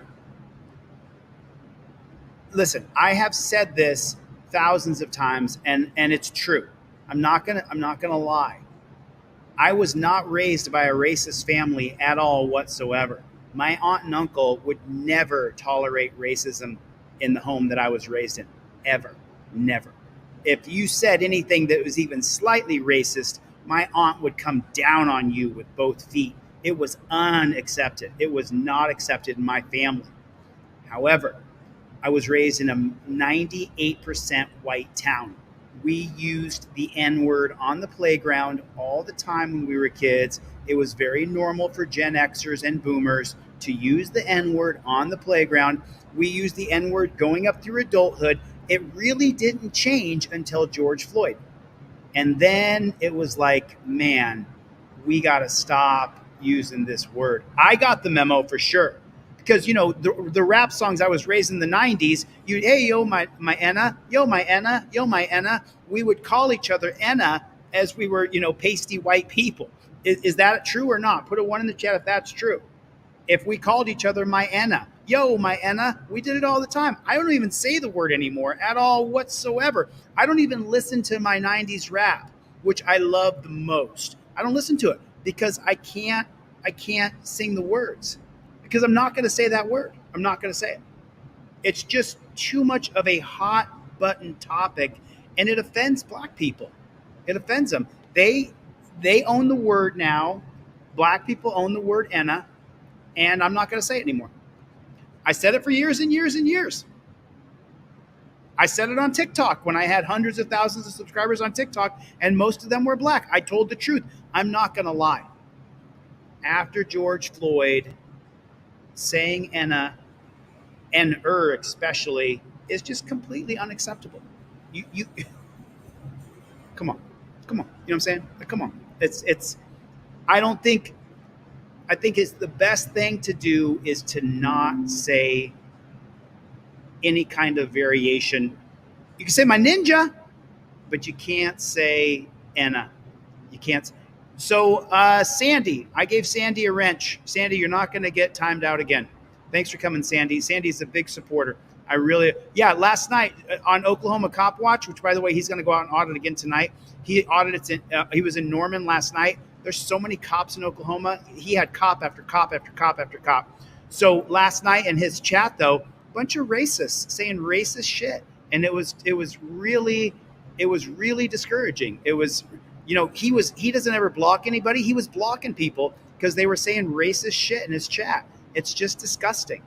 It's just absolutely disgusting. Now, I want you to It's listen. that Bars police officer. I want you to listen to this and listen to this double talk by the state-run lying media. Some of you mods are trigger happy. Yeah, a little bit. And in the mods' defense, once we allow the trolling to happen, then it just starts to compound and more trolls come. So in there to thank Scrubzilla, you know I love you, buddy. Like Scrubzilla and I are, that's my buddy right there. Absolutely, you can mod me up, bro. I won't block. Maybe you don't mod me because don't make me a moderator. And here's the reason why. When I go on your chat and people start talking shit to me, I block them, so I don't have to read their stupid shit. But then if I'm a moderator, it's going to block them from your channel. And I don't want to do that to you. I don't want to block anybody from your channel. You can be the executor of that. Maybe I can use DLZ Clips. Maybe you can moderate. Maybe you can add a wrench to my other account, DLZ Clips, which has over 100,000 subscribers. And you can moderate that account. And then I'll come in your chat tonight with that one and then add DLZ Clips as a moderator. And then I'll log out and log into DLZ Clip or DLZ Main because I don't want to read. You got it. You got it. So now listen to this. Trifolds. So far for trifolds, we have Melisa. I'm giving a free trifold away. We have Paul, who's just Willie in this chat. We have Anthony, who we're giving away a trifold. And we have Sarah. I need to sell one more to give away 5. I need to sell one more trifold to give away 5 trifolds at the end of this live stream. If you could please, somebody go to deletelaws.com and purchase a trifold that I ship. I'm still going to ship it to you. Yeah, if you guys buy a trifold from me, you still get your trifold. I give away an additional one.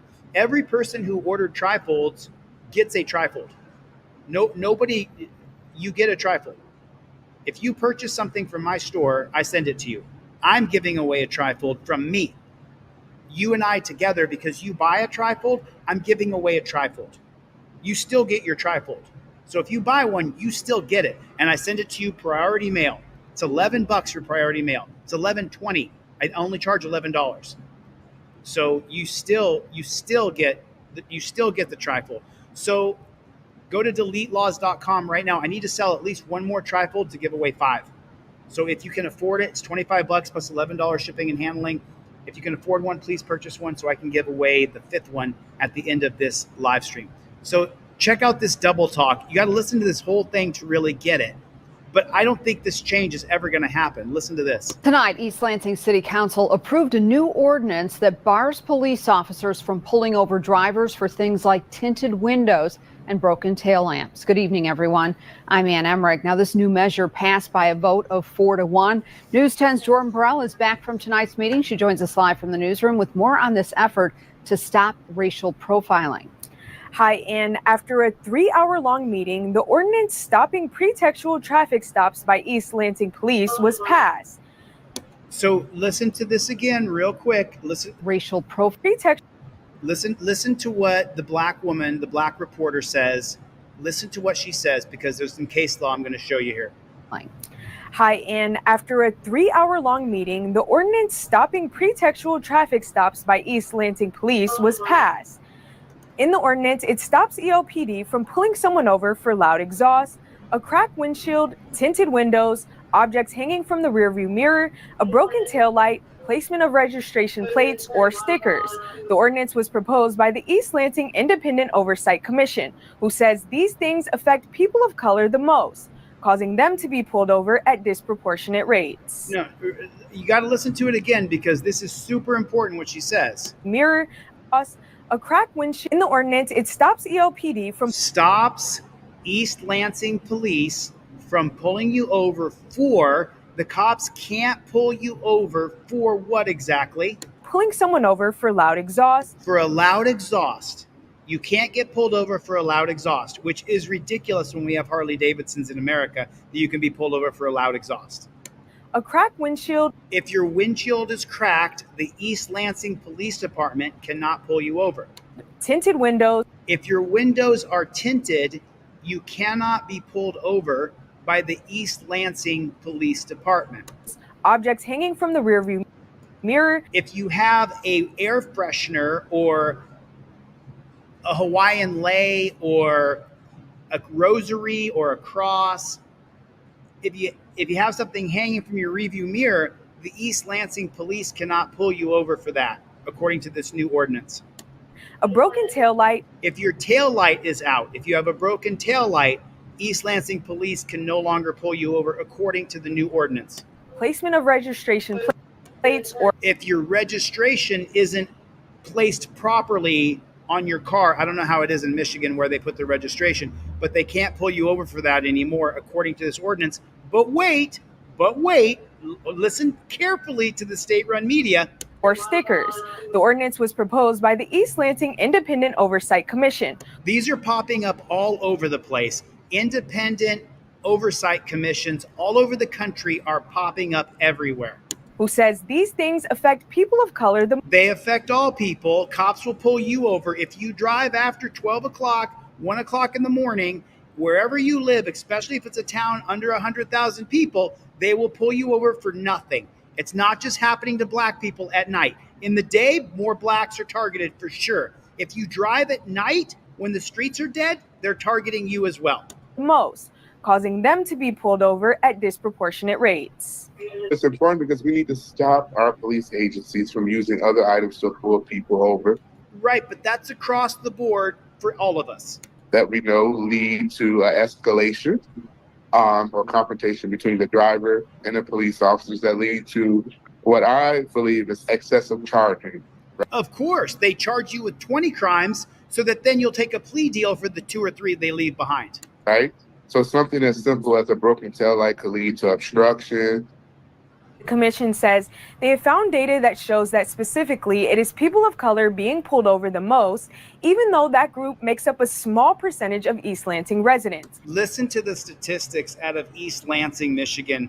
Listen to this, how few black people are there and how many of them are pulled over. It is truly a racist police force in East Lansing and across the country as well.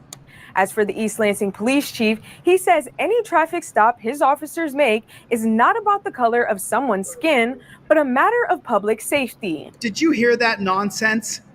That every stop they do is for public safety. Well, I don't want to be safe. I want to be safe from you. Leave me alone. I don't want you pulling over a car because there's no tail light. I think looking at it from another perspective is looking at it from the pig's perspective.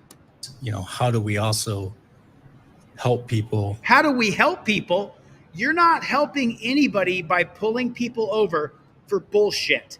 You're not helping anybody. In the case of them being able to get their vehicle fixed to be. Oh, you're going to help them get their vehicle fixed by taking their money, by pulling them over and trying to find a way to charge them with additional crimes? This guy's so full of shit, it's unbelievable. From another perspective is, how do we also help people? Help people.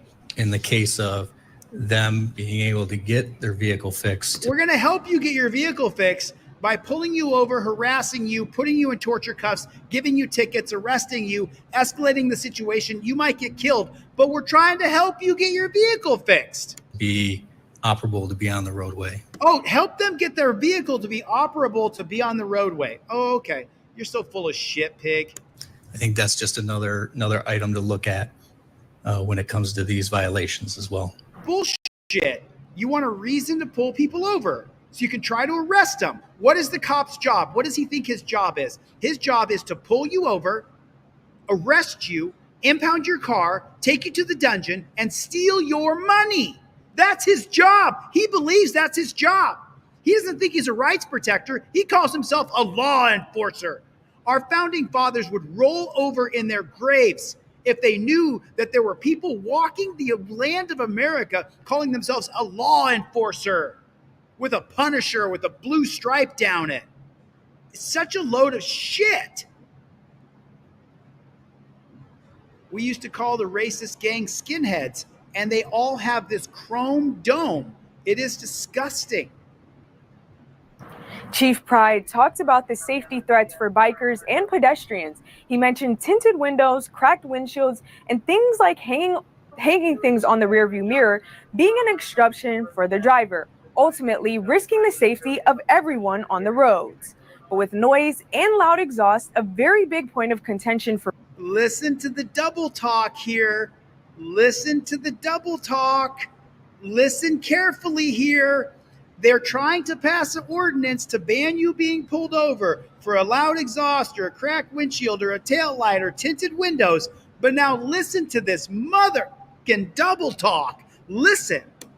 Being an obstruction, safety threats for bikers and pedestrians. He mentioned tinted windows, cracked windshields, and things like hanging things on the rearview mirror being an obstruction for the driver, ultimately risking the safety of everyone on the road.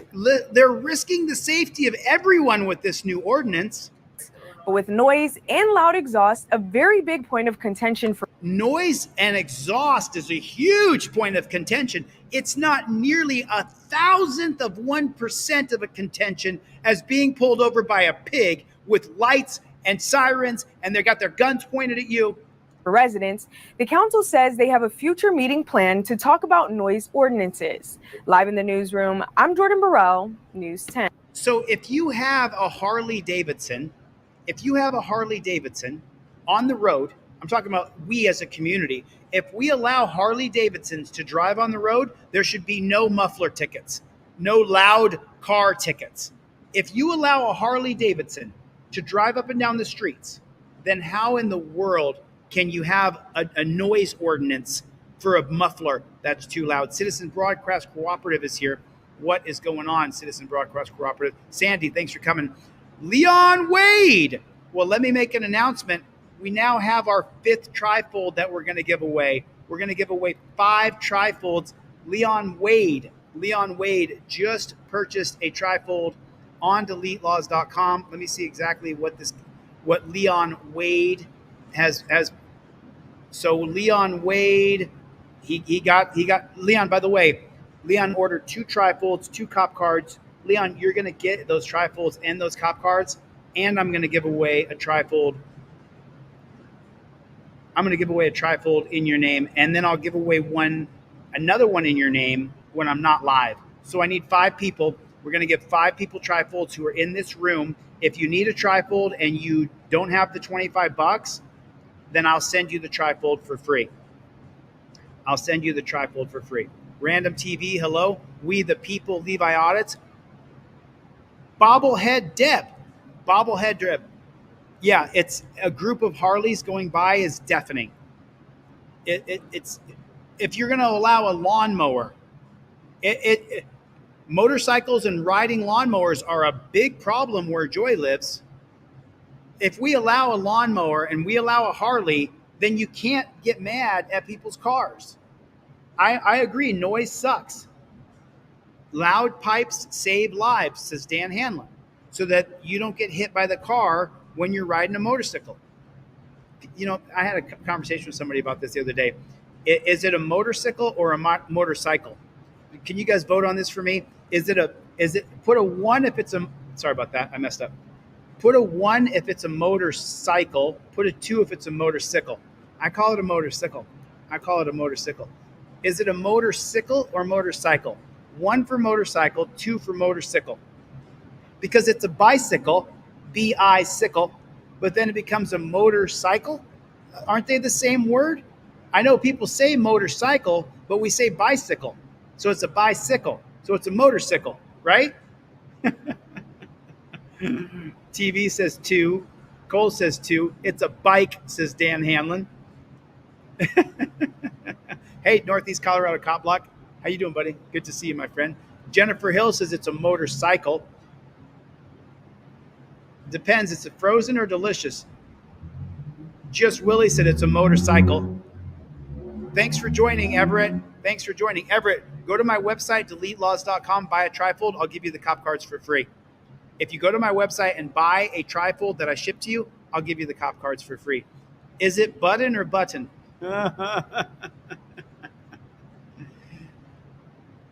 It used to be motorcycle. Well, Gary, I don't know how to say that properly. Is it motorcycle or oh, that's right. It's a unicycle. It's a bicycle. Oh, that's right. It's a unicycle, bicycle, motorcycle. Which is it? Is it a tricycle? Oh,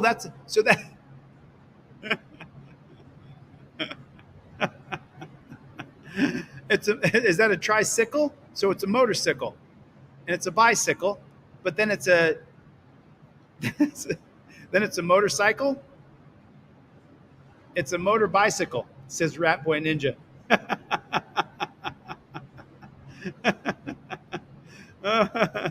April said, it's a bike with a motor on it, usually rigged up. Tomato. What do you guys think? Everett, thanks for joining. Everybody welcome Everett to Team DLZ. I have teamdlz.com. It's up right now. You can't join yet, but we're just finishing. We have teamdlz.com up. So Levi says it's a motorcycle. It's a motorcycle. And so make sure you guys shoot me an email right now if you need a free trifold. I'm going to give away five free trifolds. Right there is the email address. Shoot me an email at deletelaws@gmail.com. There's a video I want to show you right now that is really, truly riveting. And how many people here watch my channel called American Patriot? How many people of you guys watch the channel called American Patriot? Oh, wow. She made a video. Wow. So is this the one that I watched right here? Let me just check my phone real quick and I'll tell you which one I saw here. I think that it is this one. Okay, so do me a favor. How many of you guys watch my channel called American Patriot? Have you guys seen that channel? If you've seen it, let me know. Put a 1 in the chat if you guys have seen the channel. Cope Doggy Dog. Cope Doggy Dog. I met Cope Dog when I was up in Ohio. He came to court when I went to court in Ironton, Ohio. So check this out. Check this out. Cope Doggy Dog is here. So Cope Dog, if you guys have not seen American Patriot Forever, moderators, put the link in the chat for American Patriot Forever. Watch every single episode because you may not understand this, what I'm about to show you, if you haven't seen American Patriot Forever, if you have not seen it. But this is Beth Rist's channel right here. That's not it. Here it is right here. This is Beth Rist's channel. Give me 1 second. Let me put this in here. And I know this is the video because I wrote this in here right here. I believe every single word. It sounds like that movie Departed. And this was Tim Lyons, the gentleman who I went up to Ironton for. You got to listen to this. I have an audio, and let me chime in, and then I'll watch the video with you guys. I have an audio of an informant in Ironton, Ohio, saying the exact same thing this guy's saying. The informant in Ohio told me this information almost 3 years ago now. Now, this guy's going to, and this was not the informant who gave me the same information, but I want you guys to listen to what this informer is going to tell ex-cop Beth Rist. Hi, this is Beth Rist. I'm outside here with Brandon, and I won't not say his last name unless he wants to say it, so we'll just leave it at Brandon. And my dogs are out here running around, so if you hear a ruckus, it's okay. I don't have a green screen behind me or anything. But this is him, and I want him to tell his story. Brandon, so where are you from, honey? Ironton. Okay. And so you went through a series of events with the local authorities, right? Yes. Okay. What year did that start, honey? In 2017. And how old were you? 27. And how did that occur? Did you have a family member or somebody you looked up to? Yeah, my stepdad. In uniform? Somebody, yeah, all kids look up to people in uniform, right? Yeah. Okay, so, and don't be nervous. And this is not live. So, you know, this is what people want to see real shit. They don't want to see stuff like that. So you just take your time, and I want to commend you. You're very brave. And let's make this straight, right? I didn't know you until yesterday, right? I was sent here to you. I never have talked to you ever. Okay. And did I not make sure that I checked you for a wire and all that just to cover my ass? Because I have to protect myself too, because they set me up just like in here, long time. So just tell us the beginning of how you to be a informant. No.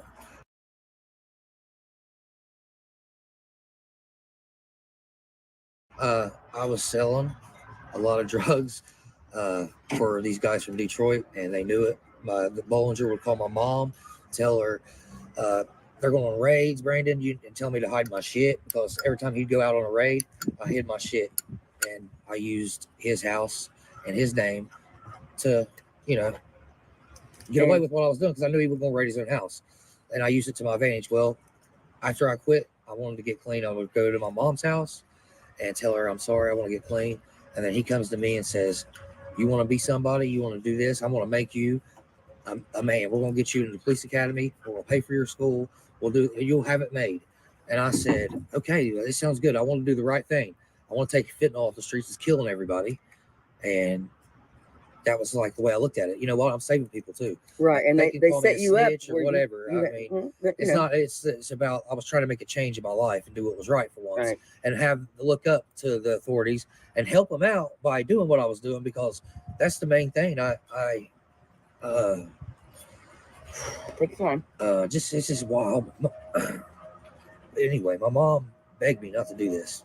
She knew it was going to be bad, and I still did it because I didn't have no money coming in, and I was getting paid like $300 a day, not sometimes $200, not even that much, and not worth my life. Right. You mentioned the pipeline. Yeah, they wanted the pipeline from Detroit. It's one of the 30 actually. This is when all the 30s were coming in. Right.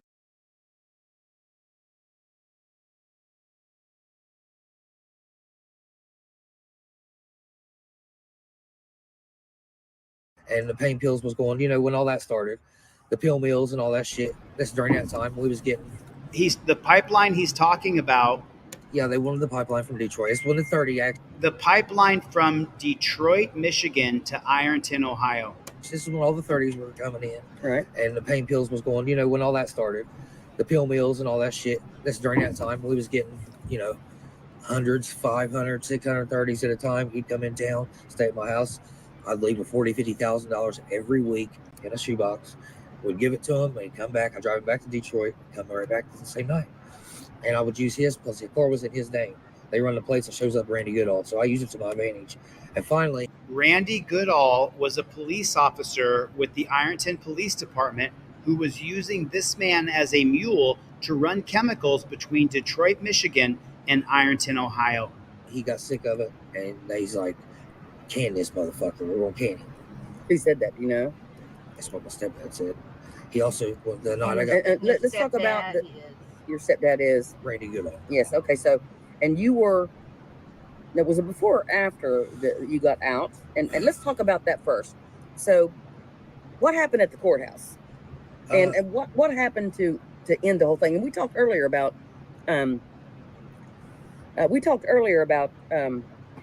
the situation, the levels, and we'll get to all that. Like I said, this is going to be the first of 4 videos, maybe 10.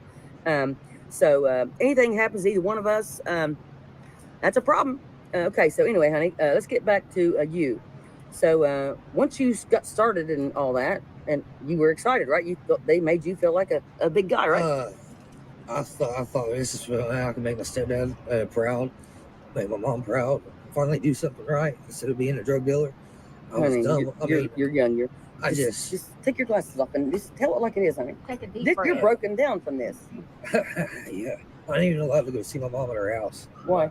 Because I'm not allowed out there. Why? The house I grew up in my whole life. Because he's Randy Goodall. Randy Goodall is a former police officer in Ironton, Ohio, who was running his confidential informant as a chemical mule between Detroit, Michigan and Ironton, Ohio. He runs my life. Allegedly. He's alleging that.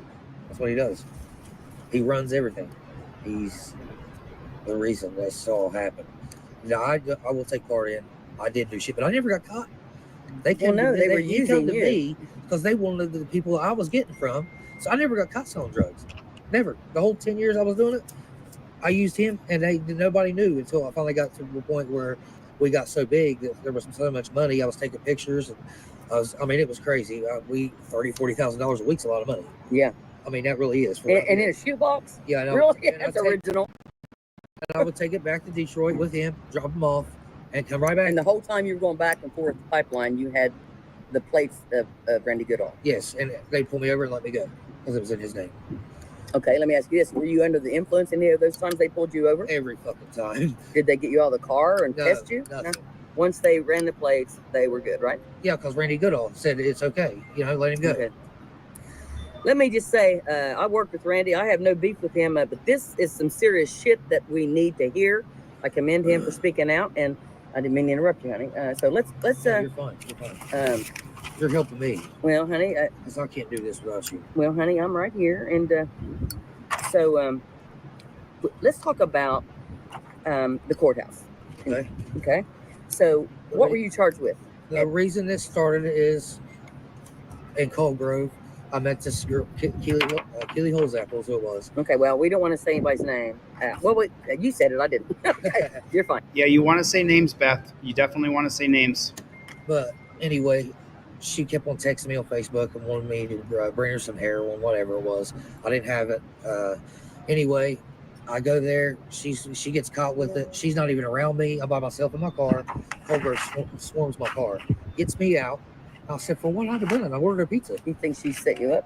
Yeah, but she didn't know. She didn't wear wire armor or nothing because she was just talking to a cop, helping them out, I guess, trying to get me in trouble. I just got off of a buy from a place up here.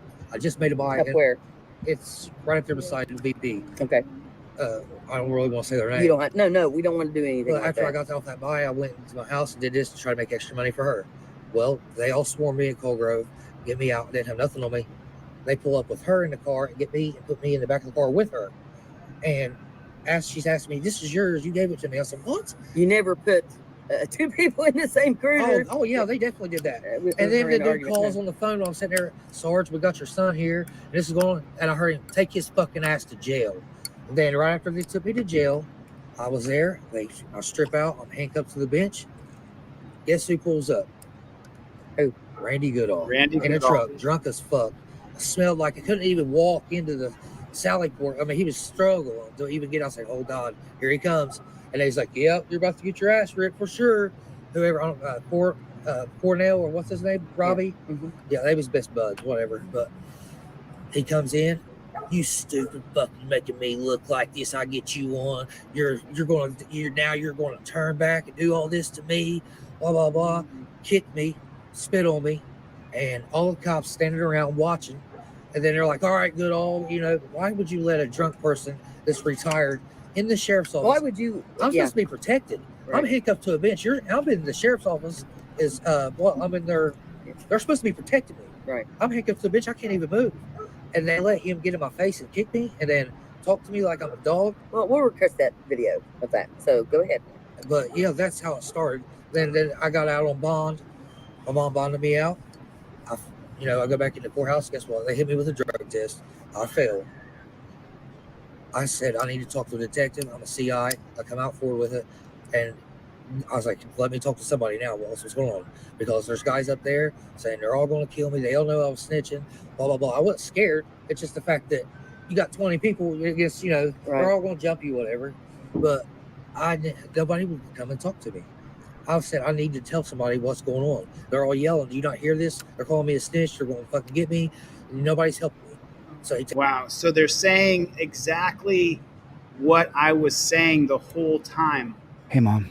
So I've been here This is American for a Patriot day Forever. now, half a day, and I met with these two people, Tim and Sarah, and it is real. I saw the video footage.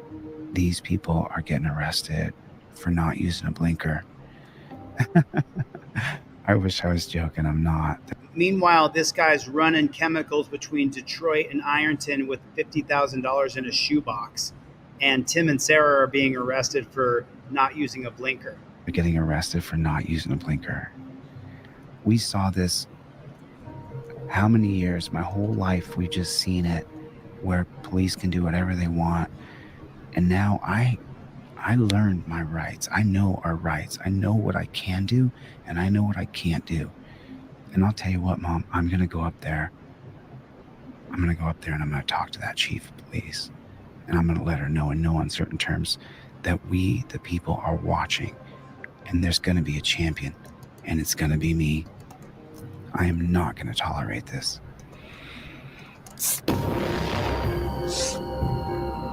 Shoot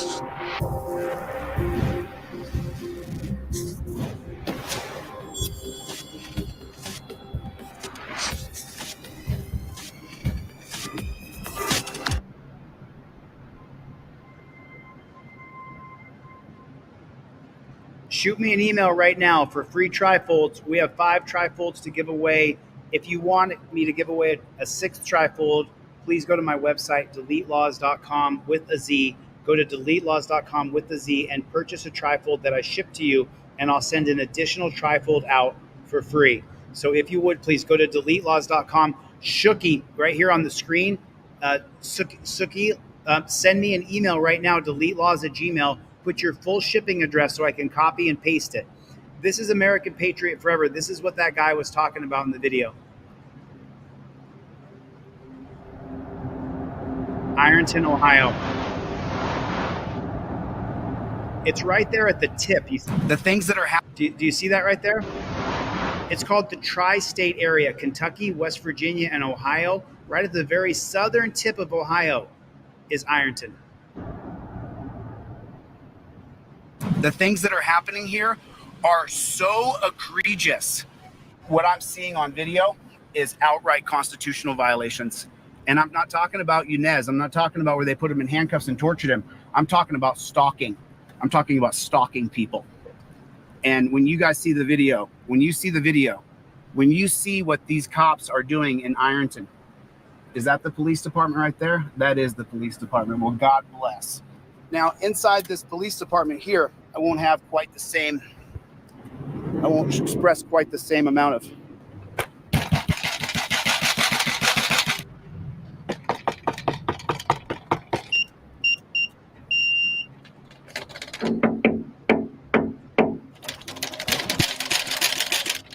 Hello?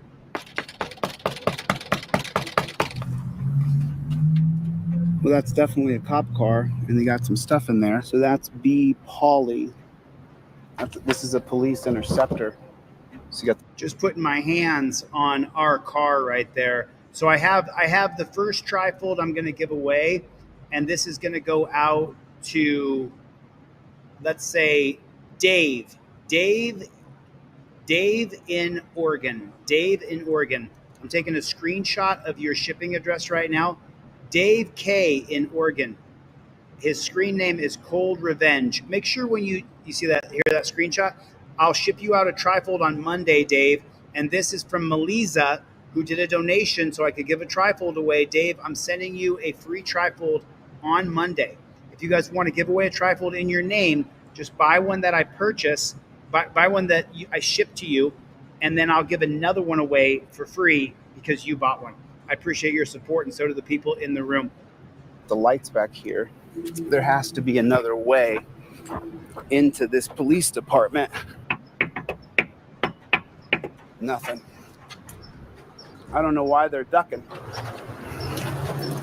Ma'am, is there a way to get to that police department? You have to go out back and Okay. under the whatever that blue awning or something. Is there a way to call there or anything? No idea. I got you. Thank you so much. I appreciate that. Are you a police officer? Is there a way to get access to the police officers? I want to file a complaint. Not sure. I'm trying to file a complaint. Is that door not open? It does not open. I tried it. I gave it the old college try here. Hey, That ain't me. I need to file a complaint. That's why I'm here. That's that place, not That's this gonna be place. that place Well, right there. Yeah, but you guys, how do I get access? I need to file Call a that complaint. phone number. Yeah. Step down there, 'cause we're getting ready to bring inmates We're out. gonna Step bring down there and inmates make in. that, call that phone number. In the history of you guys doing this, has anybody ever tried to take prisoners out of your hands? So that's not going to happen today, then, is it? I've done Well, then is it? 46 years and I ain't never lost one. Right, and so I'm not going to start today But you're trying in to the way, take. though, of them I'm coming not in down the there way. and You can shacking. walk right by me. I don't want you there. I don't care if you want me here. This is a publicly Hey, funded no, job. it's not. Go ahead, dude. Listen, Go ahead. I don't care. Go ahead. You don't know who I am. I don't care who you are. Okay, well, I can stand right here. Well, I don't Wait know. for them to We're answer bringing the door. inmates out. I give don't a damn want you what there. You're doing. I don't care. I don't care what I you're don't doing. care. You're in our way.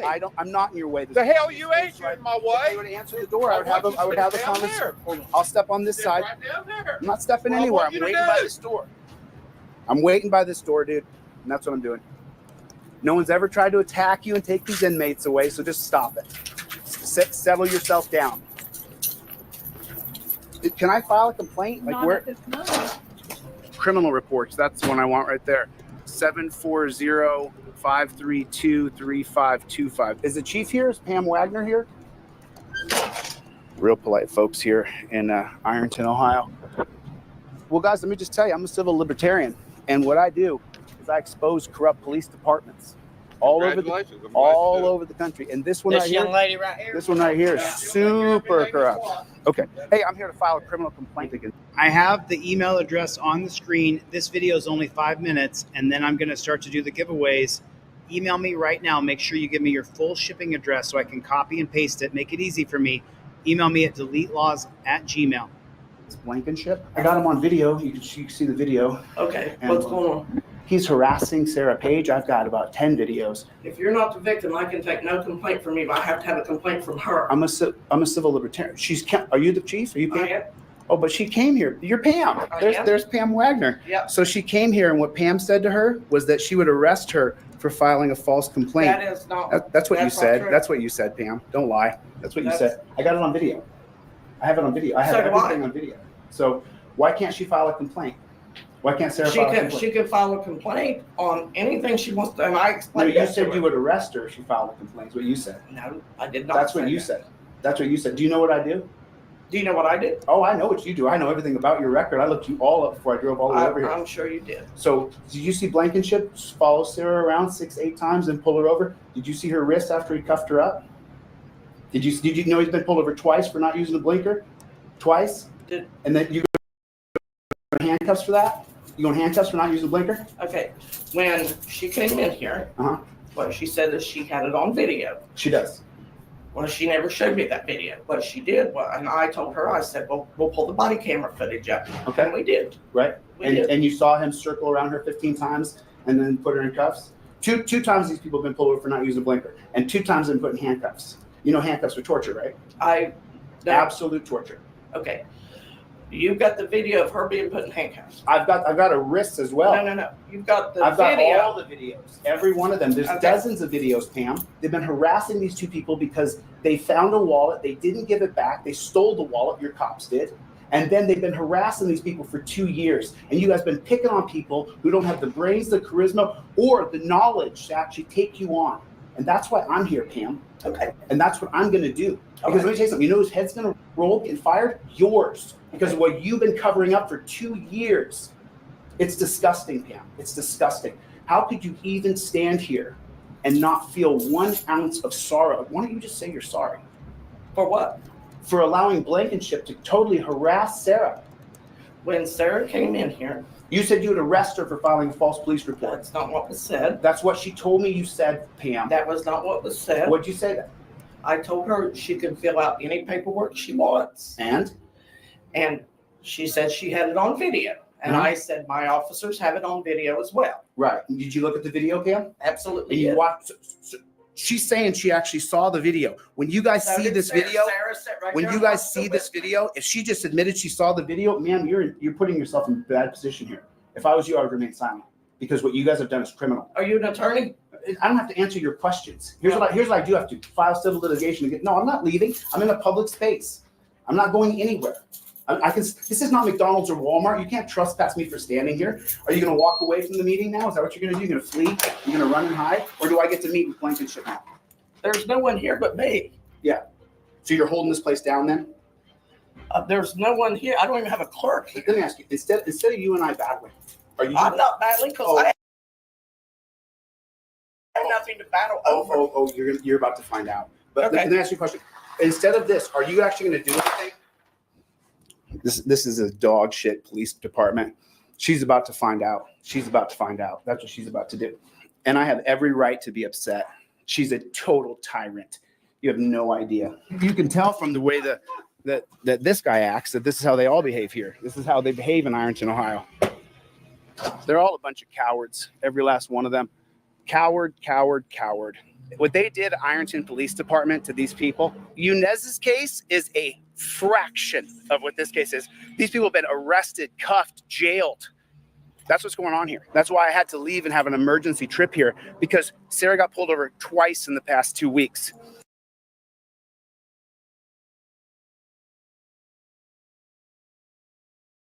and she got put in handcuffs for 30 minutes. For 30 minutes.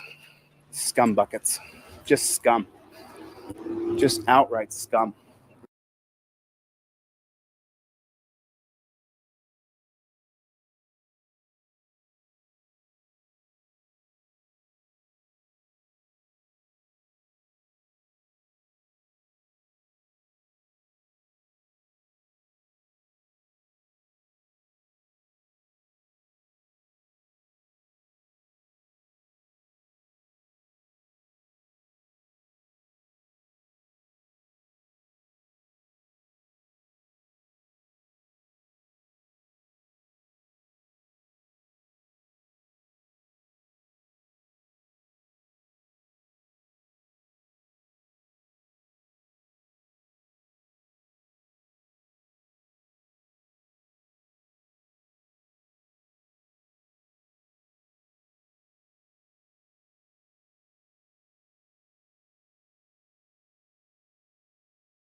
Oh my God, was I muted that whole time? Oh my God. Oh my God, was I muted that whole time? I am so sorry. I am so sorry. Oh my God, that sucks. That sucks. I am so sorry. I got you, man.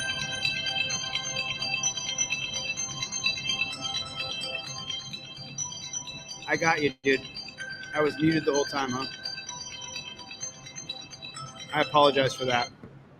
I apologize. I was muted. Forgive me. Thanks for calling me. I appreciate it. I got the message. I'm sorry. You can hear me now. I was announcing people who I was giving away free trifolds to. So I was literally just saying out loud, that sucks. That really sucks. I apologize. Here are the people I'm sending free trifolds to. 1, 2, 3, 4, 5. Here they are right here. Actually, I'm giving away 6 trifolds. That's what I was saying over the... I am so sorry. I'm so sorry that I was muted the whole time. We lost about 50 people who just left. So I have Glenn B. I got you, man. Glenn in Massachusetts. And then I have Clinton in Montana. I'm sending you a free trifold. I have Aaron in Washington. Aaron in St. Spokane. Aaron in St. Spokane. I'm sending you one.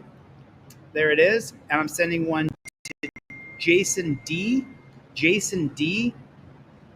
And then I'm sending one to Daniel P. I got your text messages. Too many of you guys have my phone number. I'm really sorry. I'm really sorry. And then we have then we have Dave. I'm going to turn off my phones. Driving me absolutely nuts. I understand. I understand that my volume was not on. I'm so sorry. I apologize. I apologize that the sound wasn't on. I'm really sorry. I just wanted to announce the people. So there's Jason D. I'm sending you off a free trifold. I apologize. Thanks. Thanks for reaching out to me. I appreciate it. I'm sorry that I was muted. That must have been really annoying. I'm really sorry. I think, Joe, you're on that list, aren't you? I'm giving you a free trifold as well. I'm sending you off a free trifold, 100%. I know. It was only gone for a minute. I can read lips, said Iowa audits. Thank you for reaching out to me. I really appreciate it. I'm sorry. I apologize that the sound was not on. That was horrible. So those are the people so far. I have 6 trifolds I'm giving away so far. Got that? Okay. I'm going to give away one more. I'm going to do one more. And this is going to go to Chris A. Chris A. in Ohio. And the reason I'm going to give away 7 trifolds now is because of Melisa, because of April, because of Leon, because of Paul, because of Antonio, because of Sarah, because of Paul. Because you guys bought trifolds or bought a hoodie, I'm going to give away a trifold to 7 people. To 7 people. That's what I'm going to do. So we got this. Listen, sometimes I mute my microphone as I'm doing stuff in the background, so I apologize. Joseph Barbini, thank you for coming, dude. I super appreciate it. Thanks, Kinetic, for reaching out to me. I was like, why?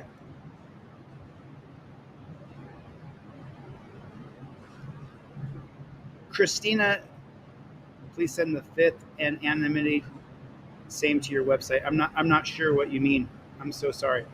I apologize. Yeah, I see you, Gloria. I see you. Thanks, Joseph, for your support. Appreciate that. Appreciate y'all, really. I mean, it's Saturday. I'm not perfect. I'm going to make some mistakes, but I'll tell you what, we don't stop. Put that in the chat for me, will you please? We don't stop. I'll tell you what, I'm not going to mute my microphone again at all. It's almost like a cop who mutes his body camera. You just want to kill him for doing it. Little Monkey, did I see you last night in Oklahoma Cop Watch's live stream? Was that you? I wanted to say, is that you? But I wasn't sure if that was you or not. Can you guys put in the comment section, we don't stop? Let me see if we can get like 300 we don't stops in there, because there's 300 and something people watching right now. We don't stop. We don't stop. We don't stop. Put it in the comment section. And then if you would, please hit the like button. Hit the like button. I promise I will not mute it again, because it is super, super annoying that when the sound goes out. And here is the link for American Patriot Forever. You guys just saw part of episode 1.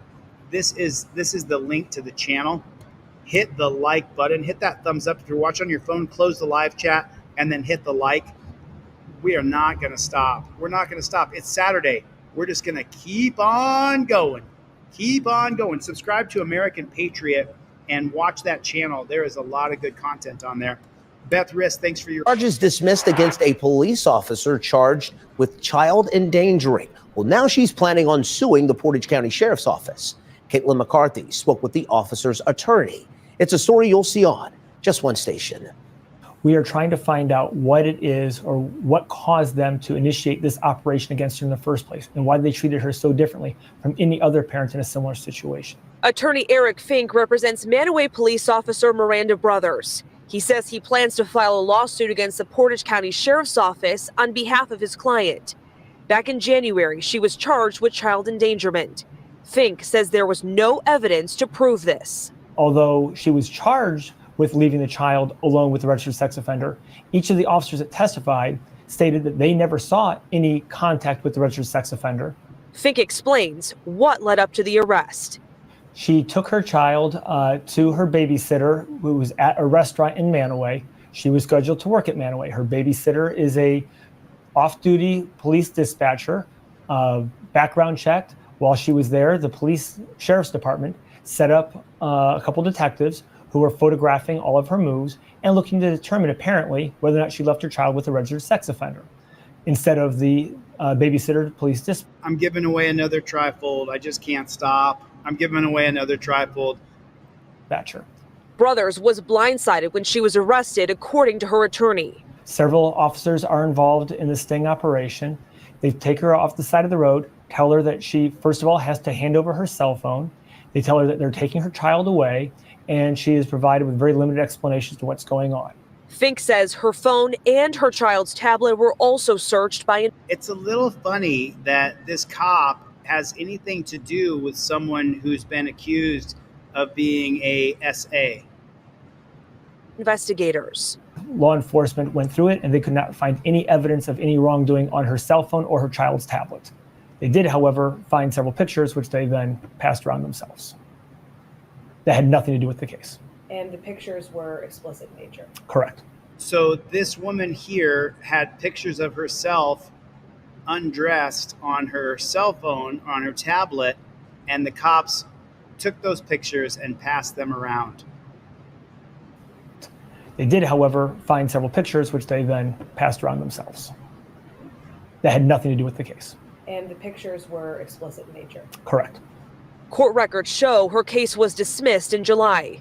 Fink says by filing this lawsuit soon, they hope to get answers as to why this all happened. She's aware of how this has stained her reputation as a police officer and as a member of the community, and she wants to clear that as well. Officer Brothers returned to work at the Manaway Police Department in July when her case was dismissed, according to her attorney. I reached out to the sheriff's office for a response. They tell me, quote, considering our office is not aware of a supposed lawsuit, there is nothing to comment on. Reporting outside the Portage County Courthouse, Caitlin McCarthy, 19 News. It's just so unbelievable that... You're looking at the wife of a police officer. Ooh, what is this? What is this? This just popped up on my feed. What is this? What is this? You guys want to watch some videos together? You guys want to watch a few videos together? Let's watch a few videos together. What is your Freeman Keys? I'm not sure what your order number is yet. Hoodies are in. Listen, you guys got to get a hoodie. Right now I have my sizes are in. Hoodies are in. You guys got to get a hoodie. I have a lot of smalls, double XL and triple XL. Hoodies are in. Freeman Keys, I'm not sure, but every hoodie has a tracking number. So if you let me know your order number, email me. Just go to your profile, go to your ticket. When you buy something from Delete Laws, you get a profile created. Then you can just hit a ticket, and that ticket will be emailed to me, and it goes right to the top of my email address, which I just love so much. Let's check this out. You're looking at the wife of a police officer assaulting a man outside a Falls City bar. The attack caught on surveillance cameras. But this turned into so much more. That woman was arrested, and the officer found himself in hot water after he flashed his badge, lied during a traffic stop, and then tried to pull rank to get his wife released from jail. And tonight, we're looking into an investigation that uncovered additional misdeeds by that police officer, including an on-the-clock sex toy prank. That officer has been demoted, but he's not out of the woods just yet. As Matthew Smith reports, he could lose his badge altogether as the state agency is now looking into this situation.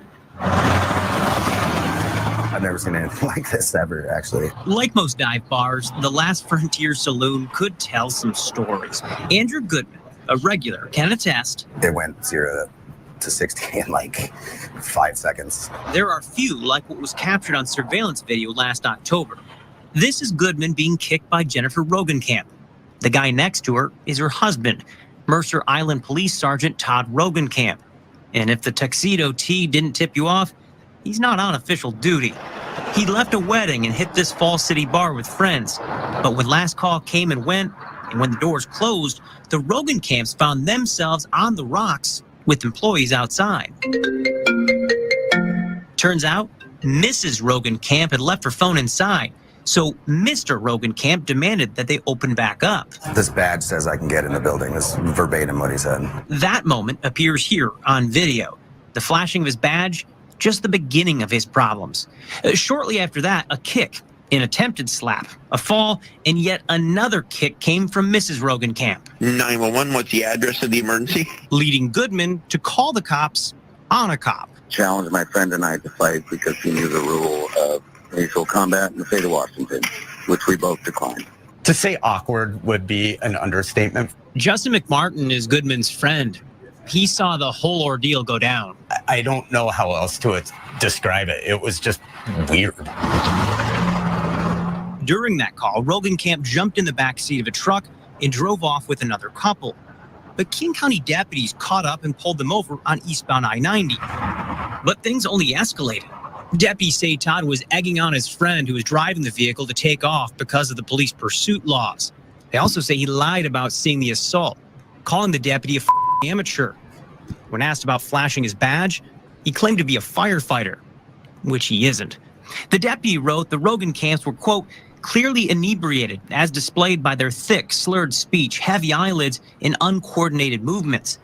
Deputies booked Mrs. Rogenkamp in the King County Jail in Seattle on an assault charge. Mr. Rogenkamp's boss at the time, Mercer Island Police Chief Ed Holmes, would later write that he was concerned that Rogenkamp drove himself to the jail within 1 hour of being observed by King County deputies as very intoxicated. Of course he's very intoxicated. Of course he is. I mean, it's just, put a 1 in the chat if cops are sovereign citizens. Put a 1 in the chat if cops don't follow the law. Put a 1 in the chat if cops think that they have extra rights or special rights. Or put a 1 in the chat if cops think they're immune from being prosecuted. Put a 1 in the chat if juries will let a cop off because he's a cop. It's happening all the time. It's happening all the time. I saw Auditor in here a few minutes ago. It's another case of a cop just absolutely getting away with everything that he wants. I'm going to interrupt this video because I'm seeing in the chat that they're saying that Don Newman is not being allowed phone calls or commissary, and I'd like to get to the bottom of this just real fast. If that's true, I want to find out what's going on. I don't know why. You know, when you first get into jail, they do that. They don't let you get commissary for a while, for a week, I think it is. Let's just find out here.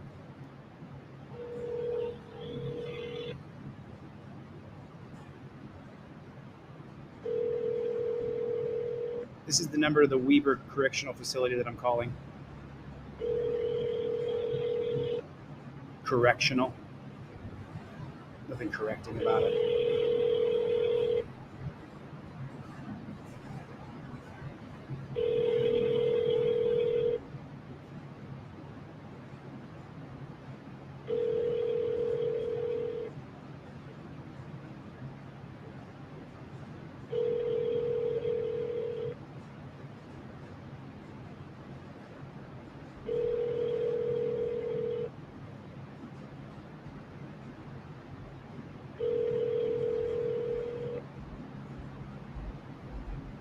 Your call has been forwarded to the voicemail for jail reception.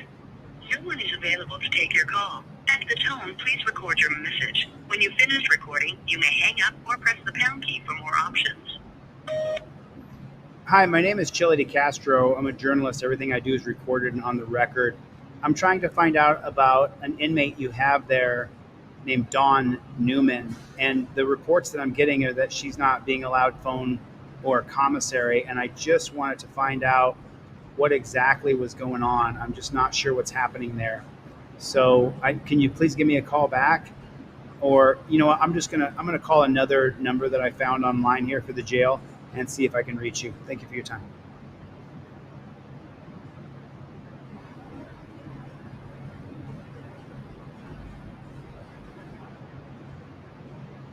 List of inmate services and our current inmate roster is available on our website, www.webercountyutah.gov/sheriff.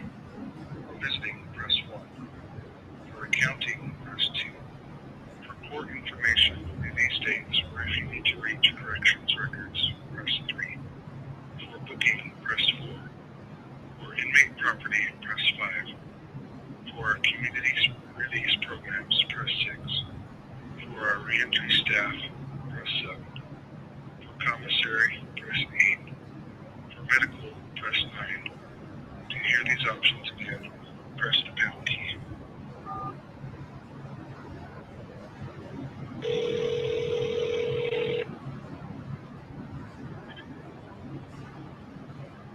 Weaver County Jail booking. How you doing? My name's Chili. I'm giving a call about a person you have being held there named Dawn Newman. Is she still in custody there? Let me check.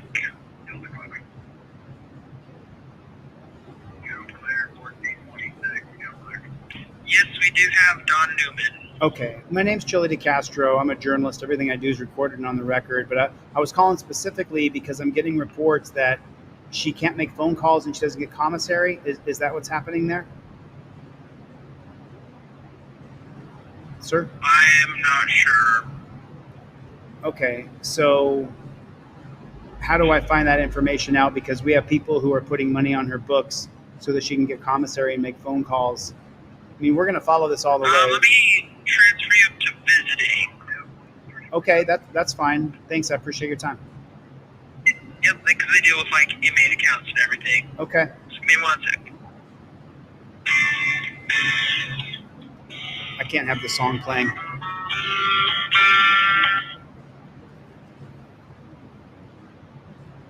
It's ringing.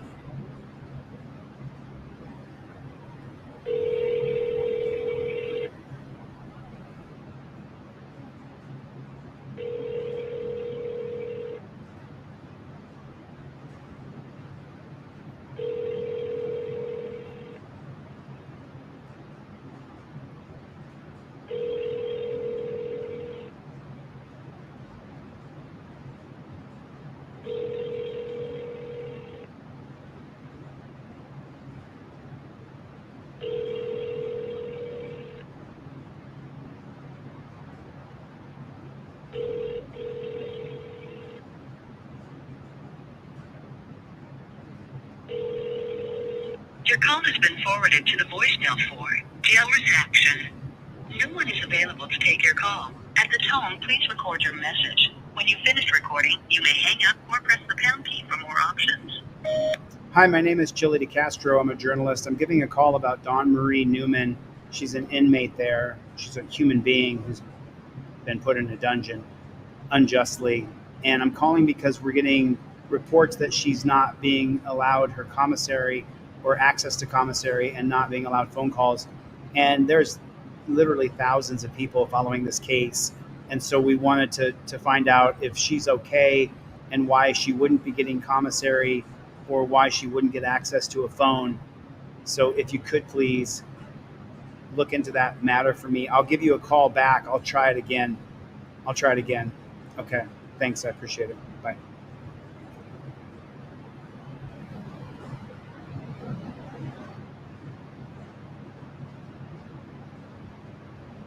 Utah Defender is here. I'm about to show one of your videos, Utah Defender. Wow. It just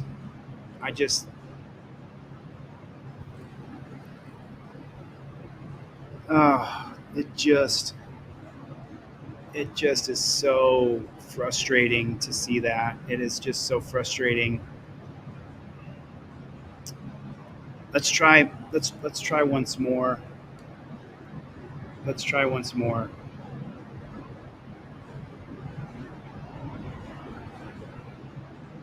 of inmate services and our current inmate roster is available on our website. Hit number 4 for booking.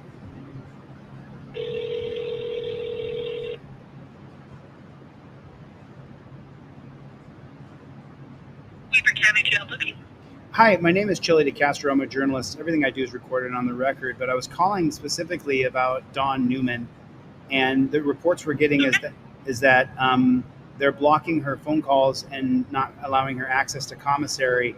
And we're trying to find out why that's happening. All right, let me pull her up. You said Dawn Newman? Yes, ma'am.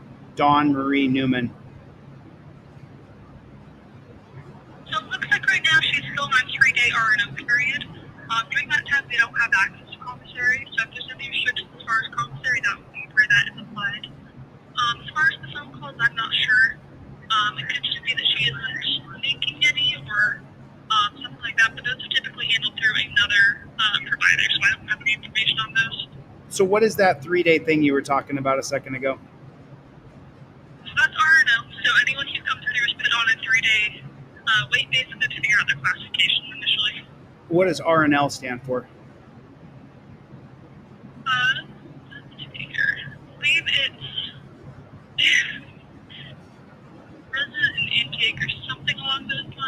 Sorry, say it again, ma'am.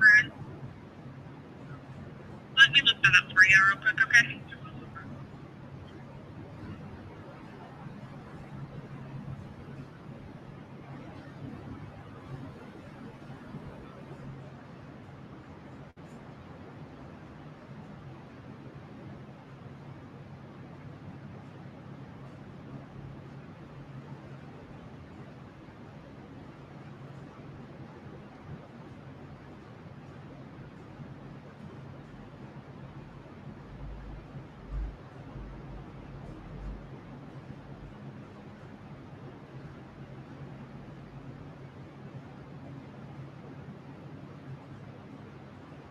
Sorry, I'm just waiting right now, y'all.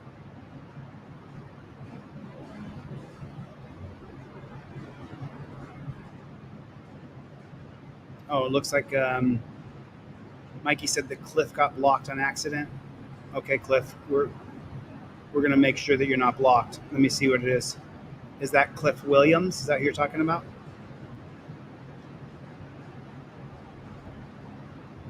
Cliff, I'm in the back end right now. I'm gonna make sure you're not blocked. Cliff, if you're still watching, I'll fix this real quick.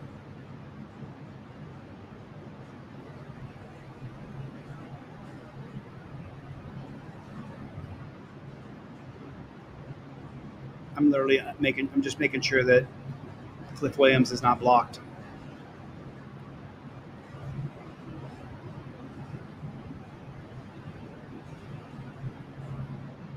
There you go, it's fixed. You're not blocked, Cliff.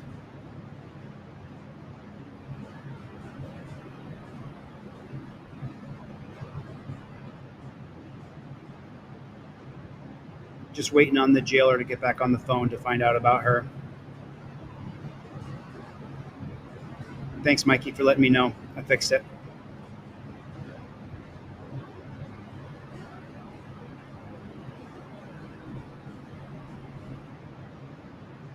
Yeah, but Utah, sometimes they said things.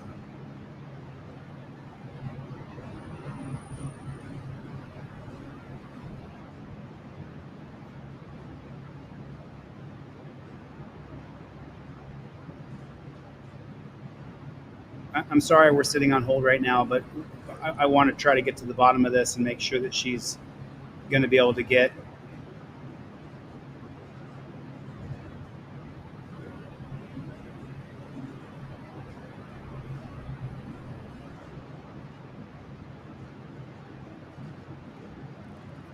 Cliff here, which I've never met Cliff before, but Mikey said that he got blocked on accident, so I unblocked him. The Vigilance Committee, Cliff Williams, she's still in booking in what they call a hot cell.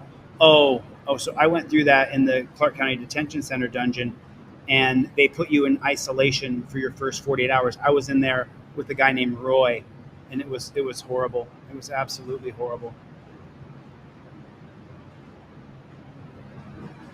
Hey, Gary, I took the 20 you sent me, and I sent it to Dawn through Danelle Brown, who's in the room. You put in 20, I put in 30, and we put $50 on her books. There's always a holding period where you don't get that money at first.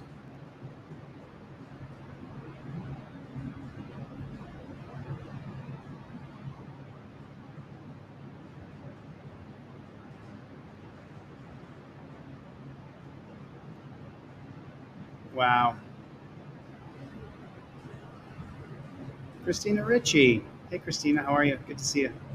Christine Ritchie. Sorry about that. Some people are particular.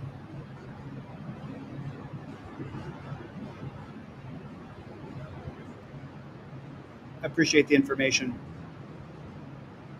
Yeah, Utah Defender went through the same thing. I'm still on hold. We are still on hold. So I'm just gonna wait until they get back on. Okay. Got you, Freeman. Let me check. Jungle is Massive is here.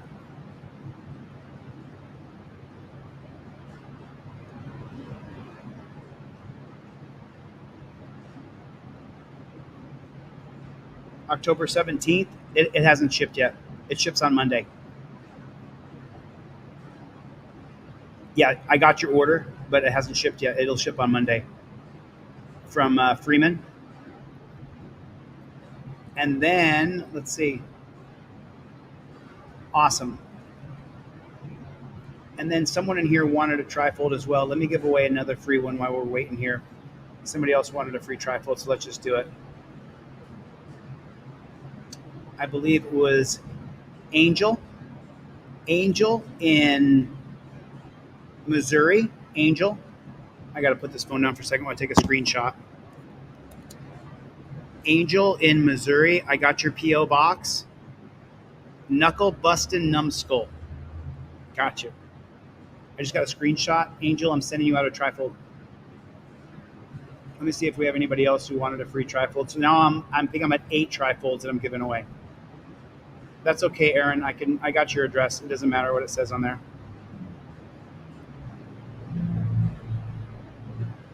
If someone can go to the website and purchase a trifold, that would be awesome, because I'm going to give away the 9th one in a second here. Go to deletelaws.com and buy a trifold, because Jeff G in Kentucky, I hope someone buys one. Yes, I'm here. Hi, this is Deputy Severson. I get who I'm talking with again? Yes, my name is Chili DeCastro. I'm a journalist. Everything I do is recorded on the record. But the reason I was calling specifically was because we're getting information that Dawn Newman isn't being allowed commissary or even to make phone calls, and even to call her contact in Utah, a guy by the name of Walt. His phone number has been blocked, and there's no reason why his phone number should be blocked. Okay. Well, we do appreciate you calling and asking. Thanks. However, because you are, like you said, a part of the media. Yeah, I just keep a record of everything. Sorry for interrupting. Sorry, go ahead. That's fine. So it would be best if you call back during normal business hours, like on Monday, not the weekend, and requested to speak with a public informant officer for the sheriff's office, because they are the ones that speak to the public about specific information. I am not allowed to give out specific information about inmates if it's not directly related to immediate family members and their bailing process. So because you are trying to speak for the public and that kind of thing, I would direct you towards talking to a public informant officer. Well, look, I haven't asked anybody to call you. I haven't, and I literally have millions of people who watch my channel, and I haven't done anything adversarial against the jail at all whatsoever. I want you guys to know that. If anybody calls and acts in any way rude or abrasive to you guys, I did not instruct them to do that. I just want you to know that. And all we're trying to do is make sure. Yeah, we appreciate that. Yeah, of course. Yeah, we appreciate that. It's no big deal. We just have policies and procedures in place to protect inmates and their personal information. And so for your specific case, that kind of information is only given by a public informant officer. Okay, well, cool. I was just in jail for 4 months, wrongfully convicted. My conviction was overturned on appeal, and every single day inside of that jail was such hell. And what really kept me alive was having some money on my books to make phone calls and a little bit of commissary. That it kept me alive. It kept me going. And so we have people who are putting money on our books, and I think the jail takes a fraction of that money. I'm not sure how much they take, but they do take some of that money. So we're actually adding funds to the jail. So I just want to make sure that she's able to get those, at least part of those funds, so she can get some commissary and be able to call her family and friends, and then ask that you would unblock Walt's phone number from her call log. So there's nothing I can do for you today, Okay. and I apologize for the inconvenience. So I hope that you have a great weekend, and that you can get a hold of the public informant officer on Monday, okay? I'll do that. Thank you for your time. Please take care of Dawn. I appreciate you. Bye-bye. Milena, yes, I will replace your trifold. So there's number 9, and the 10th trifold I'm going to give away is going to go to Jeff G in Kentucky. Jeff G in Kentucky. I'm taking a screenshot right now. Sukigil. Sukil. I think it's a German word. Are you in the chat right now, Suk? So that's 10 trifolds I've given away. That is 10 trifolds I'm giving away during this live stream. Christina, I did not see your name in there. I will keep looking. I don't know I don't think that person's going to be able to give me.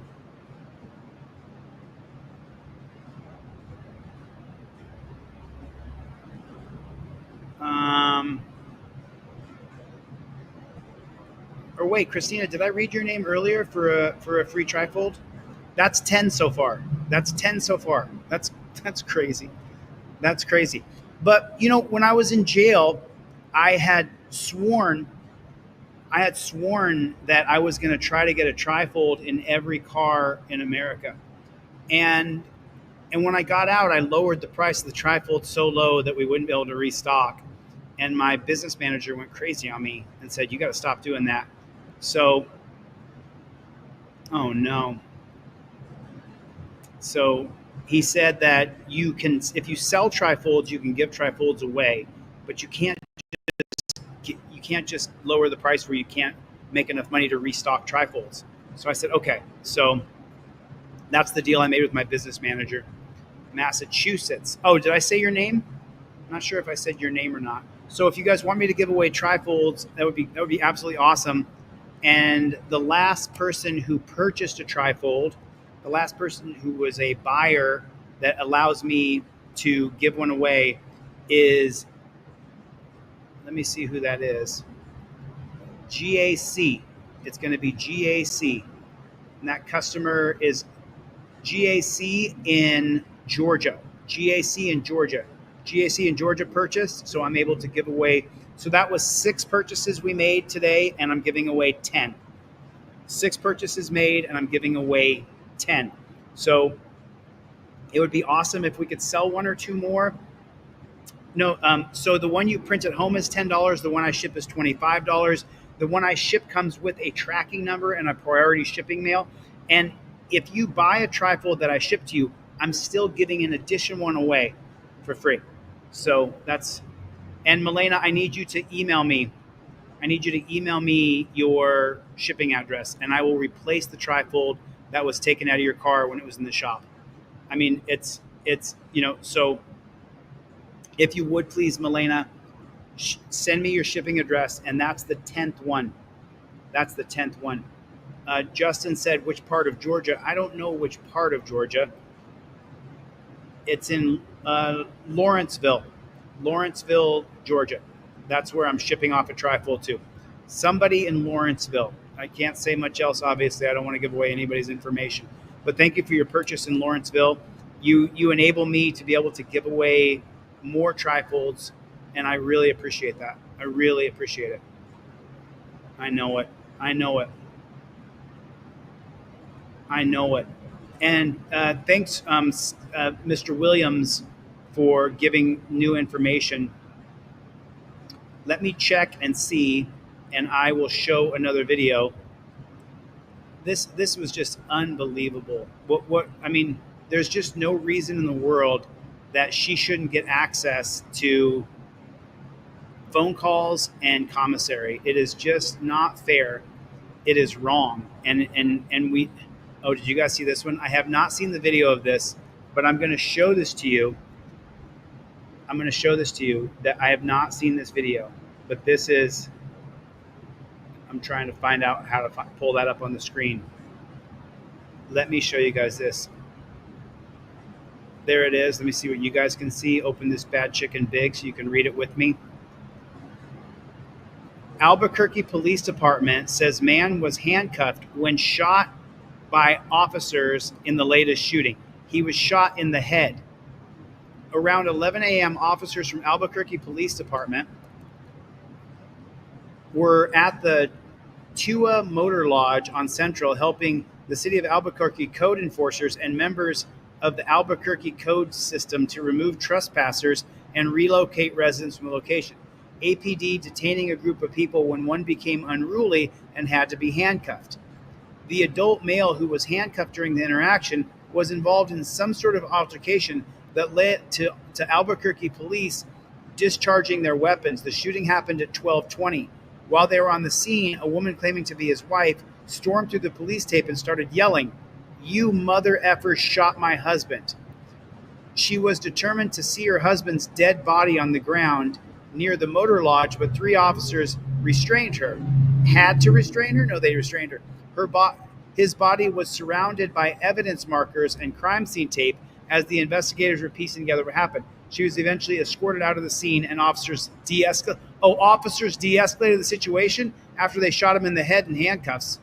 Around 11 o'clock, we went out for a 24-hour notice of inspection that was given to residents of the location. As we were conducting our investigation, several individuals, one of them concealing his identity, he was detained, and a firearm was recovered on the scene. Barker confirmed the man was handcuffed during the shooting, but couldn't say if the man reached for a weapon or explained how the situation led to the shooting. She did not say if the suspect had a firearm on his person during the incident. A firearm was reportedly found at the scene. Authorities did not disclose if the man handcuffed with his hands positioned in front of him or behind him. Of course they were behind him. That's ridiculous. Director of the Planning Department, Alan Varela, was at the impromptu conference with Albuquerque police and said that code enforcement has been going to properties that have been overrun by homeless. Proof that the owner was right to say that he needed intervention to help him with people who overran his property. This is the 8th fatal shooting involving the 8th fatal shooting, but that doesn't mean the 8th death overall. That doesn't mean the 8th death overall. That does not mean that. That's not what that means. Not at all.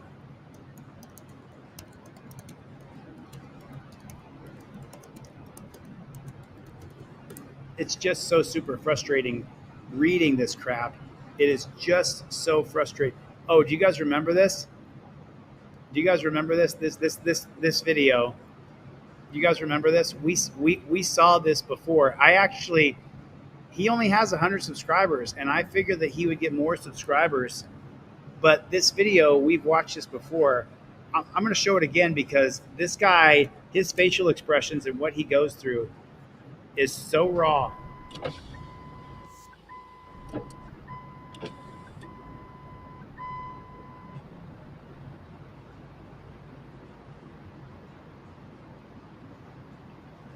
How you doing? Doing all right? Yes, sir. I'm Corporal Moreno, Balcony Heights Police. The reason why I stopped you is your license plate light is out, bro. Oh, really? You know that? I actually, yeah, I'm trying to get it fixed. Well, Okay, I need to that's get it fixed.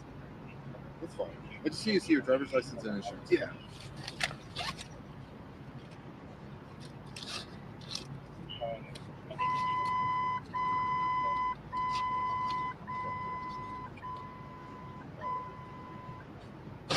You live here in San Antonio now, or? No, I'm in work. I'm working. Oh, you're working there?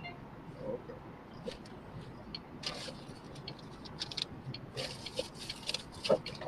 Everybody, welcome historical and modern day. Yeah, I crime. just got out of the gym, and I wanted to get something to drink. Gotcha. That's all. And I thought I seen a flash.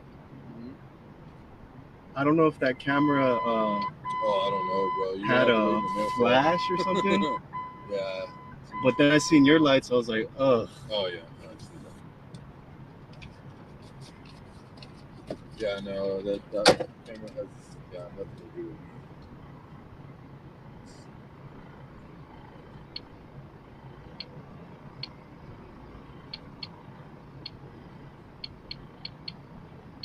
You're at Planet Fitness? Yes, sir. Oh, okay. I think he's at Auditor Palooza. I'm pretty sure he is.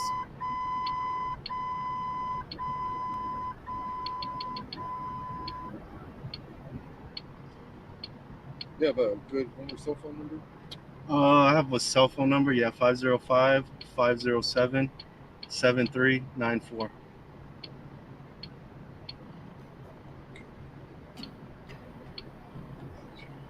Oh, you don't have a registration? What was that? A registration. Because it's out of New Mexico. That's all. Yeah. Usually in Texas is what's going. Yeah, that's. I don't know if I was gonna have a problem with that because I've seen you guys have double license plates. Yeah, one's for the front. Yeah. Yeah, in New Mexico we don't have two. Have Yeah. Gotcha. All right, brother. Let me just give me a couple seconds. I'll be right back. Yes, sir.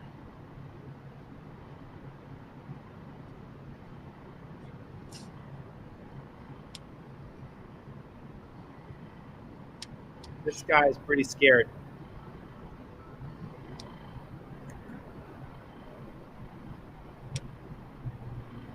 I sent him trifolds and cop cards. That's crazy. Jeff hates pigs. Jeff hates pigs.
Sounds like a movie playing in the background, like an old film strip, doesn't it?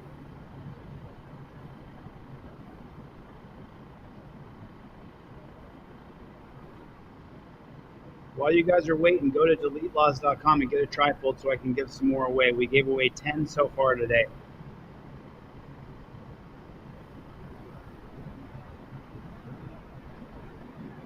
I'm sending you a free trifold, Suki. Can you put the spelling? Can you sound that out for me, Sook? I'm just going to call you Sook. Suki's a character from True Bloods, and the GL is part of my last name, Sukawo. Okay.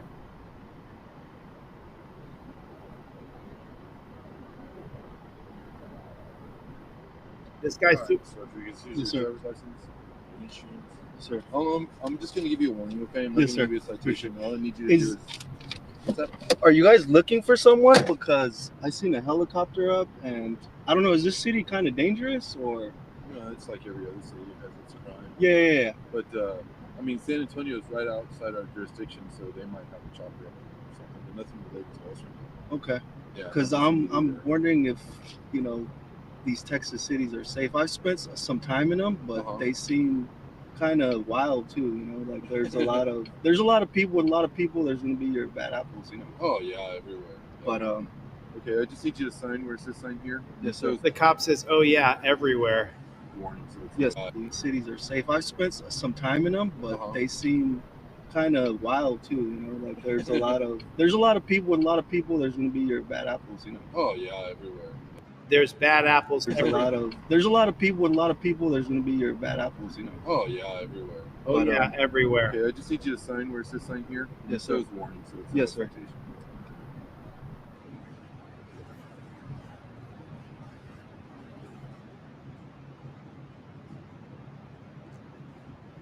See, he's just a regular guy.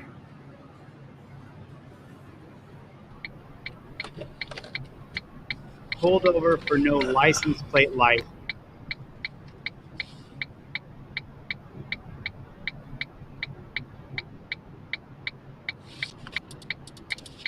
When you're going to be recording, for the love of God, turn off your blinker. Hello, sir. How you doing? How you doing, man? Yes, sir. You want to talk with the Sierra County Sheriff's Office? Yes, sir. You know why I'm pulling you over tonight? I don't. No? Okay. Your license plate light is out? Is it? Yeah, were you aware of that? No, I wasn't. Okay. Do you have your license, registration, and insurance? Can you roll your window down all the way for me? Sure. Thank you. It's just a safety thing, man. Okay. He just said him rolling down the window was a safety thing.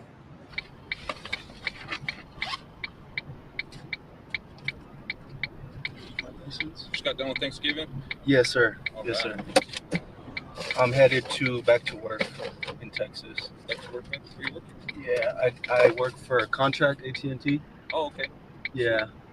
Go ahead and look for your insurance and registration. I'll be right back, okay? See if I can get you back on the road for you. Yes, sir.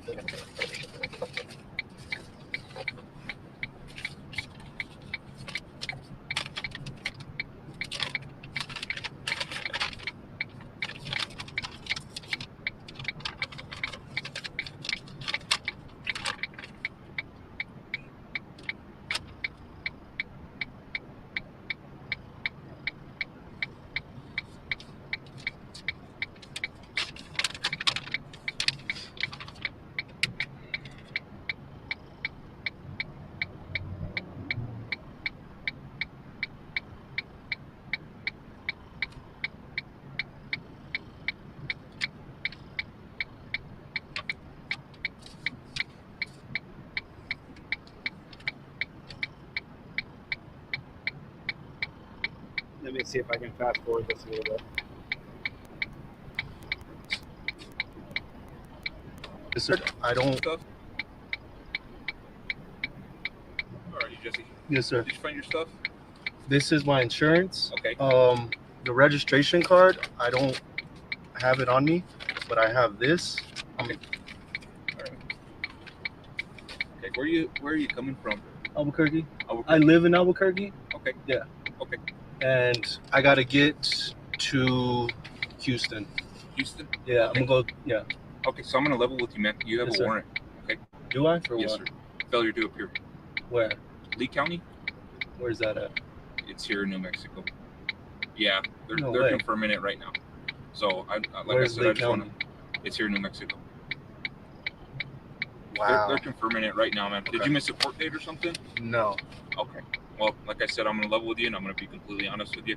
So I'm gonna need you to step out of the vehicle, okay? Just I don't. Look at the look on his face.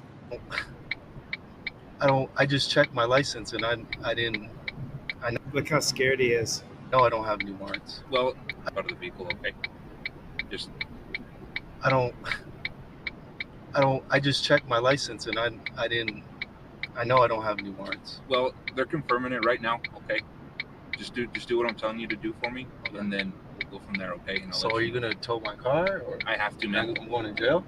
Yeah, as of right now, yes, sir. I'm gonna be, like I said, I'm gonna be straight up with you, okay? So here's the $1 million question that I have. Why do you have to go to jail right now? Why can't you have an opportunity to pay the fine, fee, or ticket? Why can't you have the opportunity to appear in front of the judge on a call immediately?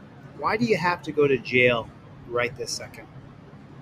And why can't he tell him, hey, I'm gonna arrest you, so call your friends, your family, so someone knows where you're going so we can get you out of jail? The number one fear that most auditors have is when they get arrested, who's gonna get me out of this jail? How am I gonna get out of here? And this guy right here, they're gonna arrest him, and why? Well, why are they gonna arrest him right now? Why can't he have a chance to pay the fine or the fee? Why doesn't he get 72 hours or 168 hours? Why can't they put a tracking app on his phone, a tracking device on his wrist? Do you know that these Apple AirTags right here, last a year? There's a watch battery in there. Why can't we have an Apple AirTag that goes right on your wrist and locks into place, and then you have to You can't take it off. You can't take it off. And the back of it works with your heartbeat and your body temperature so that they would know if you took it off. Why can't that Apple AirTag go right there? Age Go got it right there because they want the money, because jail is a business, jail is an industry. And it doesn't look like him telling him everything about his life worked out so well. He should have immediately invoked his Fifth Amendment right to remain silent. He should use his trifold every single time. Now, if you don't have your license, registration, proof of insurance, then you're at the mercy of having to talk to the cop. But if you have your license, registration, and proof of insurance, and even if you do have a warrant, you could still invoke your Fifth Amendment right to remain silent. It is just so unbelievable that this is happening, and we don't have an alternative to this in the year 2024, about to be 2025. Just Willie said that's how they make money. And you got to agree with what Just Willie just wrote. And now let's take a look at this guy's face. I'm going to get a close-up. Watch his face. So from there, permanent right now. Okay. Then I don't. Wow. They're confirming it right now. Failure to appear. So why can't he have an opportunity on his cell phone to appear right now in front of a judge? Okay. Where are you coming from? Albuquerque. I live in Albuquerque. Okay. Yeah. Okay. And I gotta get to Houston. Houston? Yeah, I'm gonna go. Yeah. Okay, so I'm gonna level with you, man. You have Yes, a sir. warrant. Okay. Do I? For Yes, what? sir. Failure to appear. Where? Lee County. Where's that at? It's here in New Mexico. Yeah, they're No way. confirming it right now. So like Where's I said, Lee I just want County? to. It's here in New Mexico. Wow. They're confirming it right now, man. Did Okay. you miss a court date or something? No. Okay. Well, like I said, I'm gonna level with you, and I'm gonna be completely honest with you. So I'm gonna need you to step out of the vehicle, okay? Just I don't. I just checked my license and I didn't. I know I don't have any warrants. well, they're confirming it right now, okay? Just do what I'm telling you to do for me, and then we'll go from there, okay? And I'll So let are you gonna tow my car? Or I have to, man. I'm going to jail? Yeah. As of right now, yes, sir. I'm gonna be, like I said, I'm gonna be straight up with you, okay? So I have to be at work on Monday. I understand. Unfortunately, I ran your driver's license, and you have a warrant, okay? I don't believe I have a warrant though. Okay. Well, I'm telling you. So let me pause this real quick. Your driver's license, and you have Take a look. Well, out of the vehicle. Wow. They're confirming it right now, man. Did Okay. you miss Now a watch date or this. something? Wait for it. No. Okay. Well, like I said, I'm gonna level with you, and I'm gonna be completely honest with you. Oh, because you say it nicely, that doesn't mean you're. Does that mean I get to skip the torture cuff since you say it nice? Does that mean I get to skip the part where they look up my backside, make me turn around, squat, and cough? That's all skipped because you say it nicely to me? So I'm gonna need you to step out of the vehicle, okay? Just I don't. Look at that. Look at the look of fear on his face. And he's being criminalized for failure to appear. Why can't he just appear on his phone tomorrow? Why can't they put that tracking device on his wrist? Why can't they put a tracking device on his car? Give him 168 hours to pay his fine, pay his fee, or appear in front of a magistrate or a judge right from his cell phone. Why can't that be the way it is? We have the technology. We could do this now. Why do you have to arrest this man, impound his car, and he has to be at work on Monday? He's going to lose his job. Look at the dramatic catastrophe that is caused in your life by being kidnapped from the street, taken to a dungeon, and your car being impounded. He's got to pay a bounty for his car and a bounty for his body to get out of the dungeon. This is such crap. And people wonder why I get so upset about this. And talking and being friendly to that cop, it did not matter at all whatsoever. You invoke your Fifth Amendment right to remain silent. You pull your trifold down from the visor. You invoke your Fifth Amendment right. Cop says, step out of the car. You open up your trifold to the very first page, and you say, I'll happily step out for you, officer, but I invoke my right to be the press, my First Amendment right to be press. Violating the First Amendment on camera removes the cop's qualified immunity right down here. then I'm going to get out because it's the law according to Pennsylvania versus Mims. So I will get out of the car for you, but I want to let you know that I will be filming you as I step out of the car. So please don't take my phone out of my hand. Thank you for your time, officer. Do you see? You have to. You talking to the cop doesn't help you. If the cop has a way to arrest you, he's going to. He gets bonuses and promotions on his, what do they call it? Progress reports. They don't call it quotas anymore. They call it your, what is that? What is the term they use now? It's not called a quota anymore. It's called an assessment evaluation, a progress assessment evaluation, something like that. Yeah, the reason why cops always dig for arrests is because they get promotions and bonuses.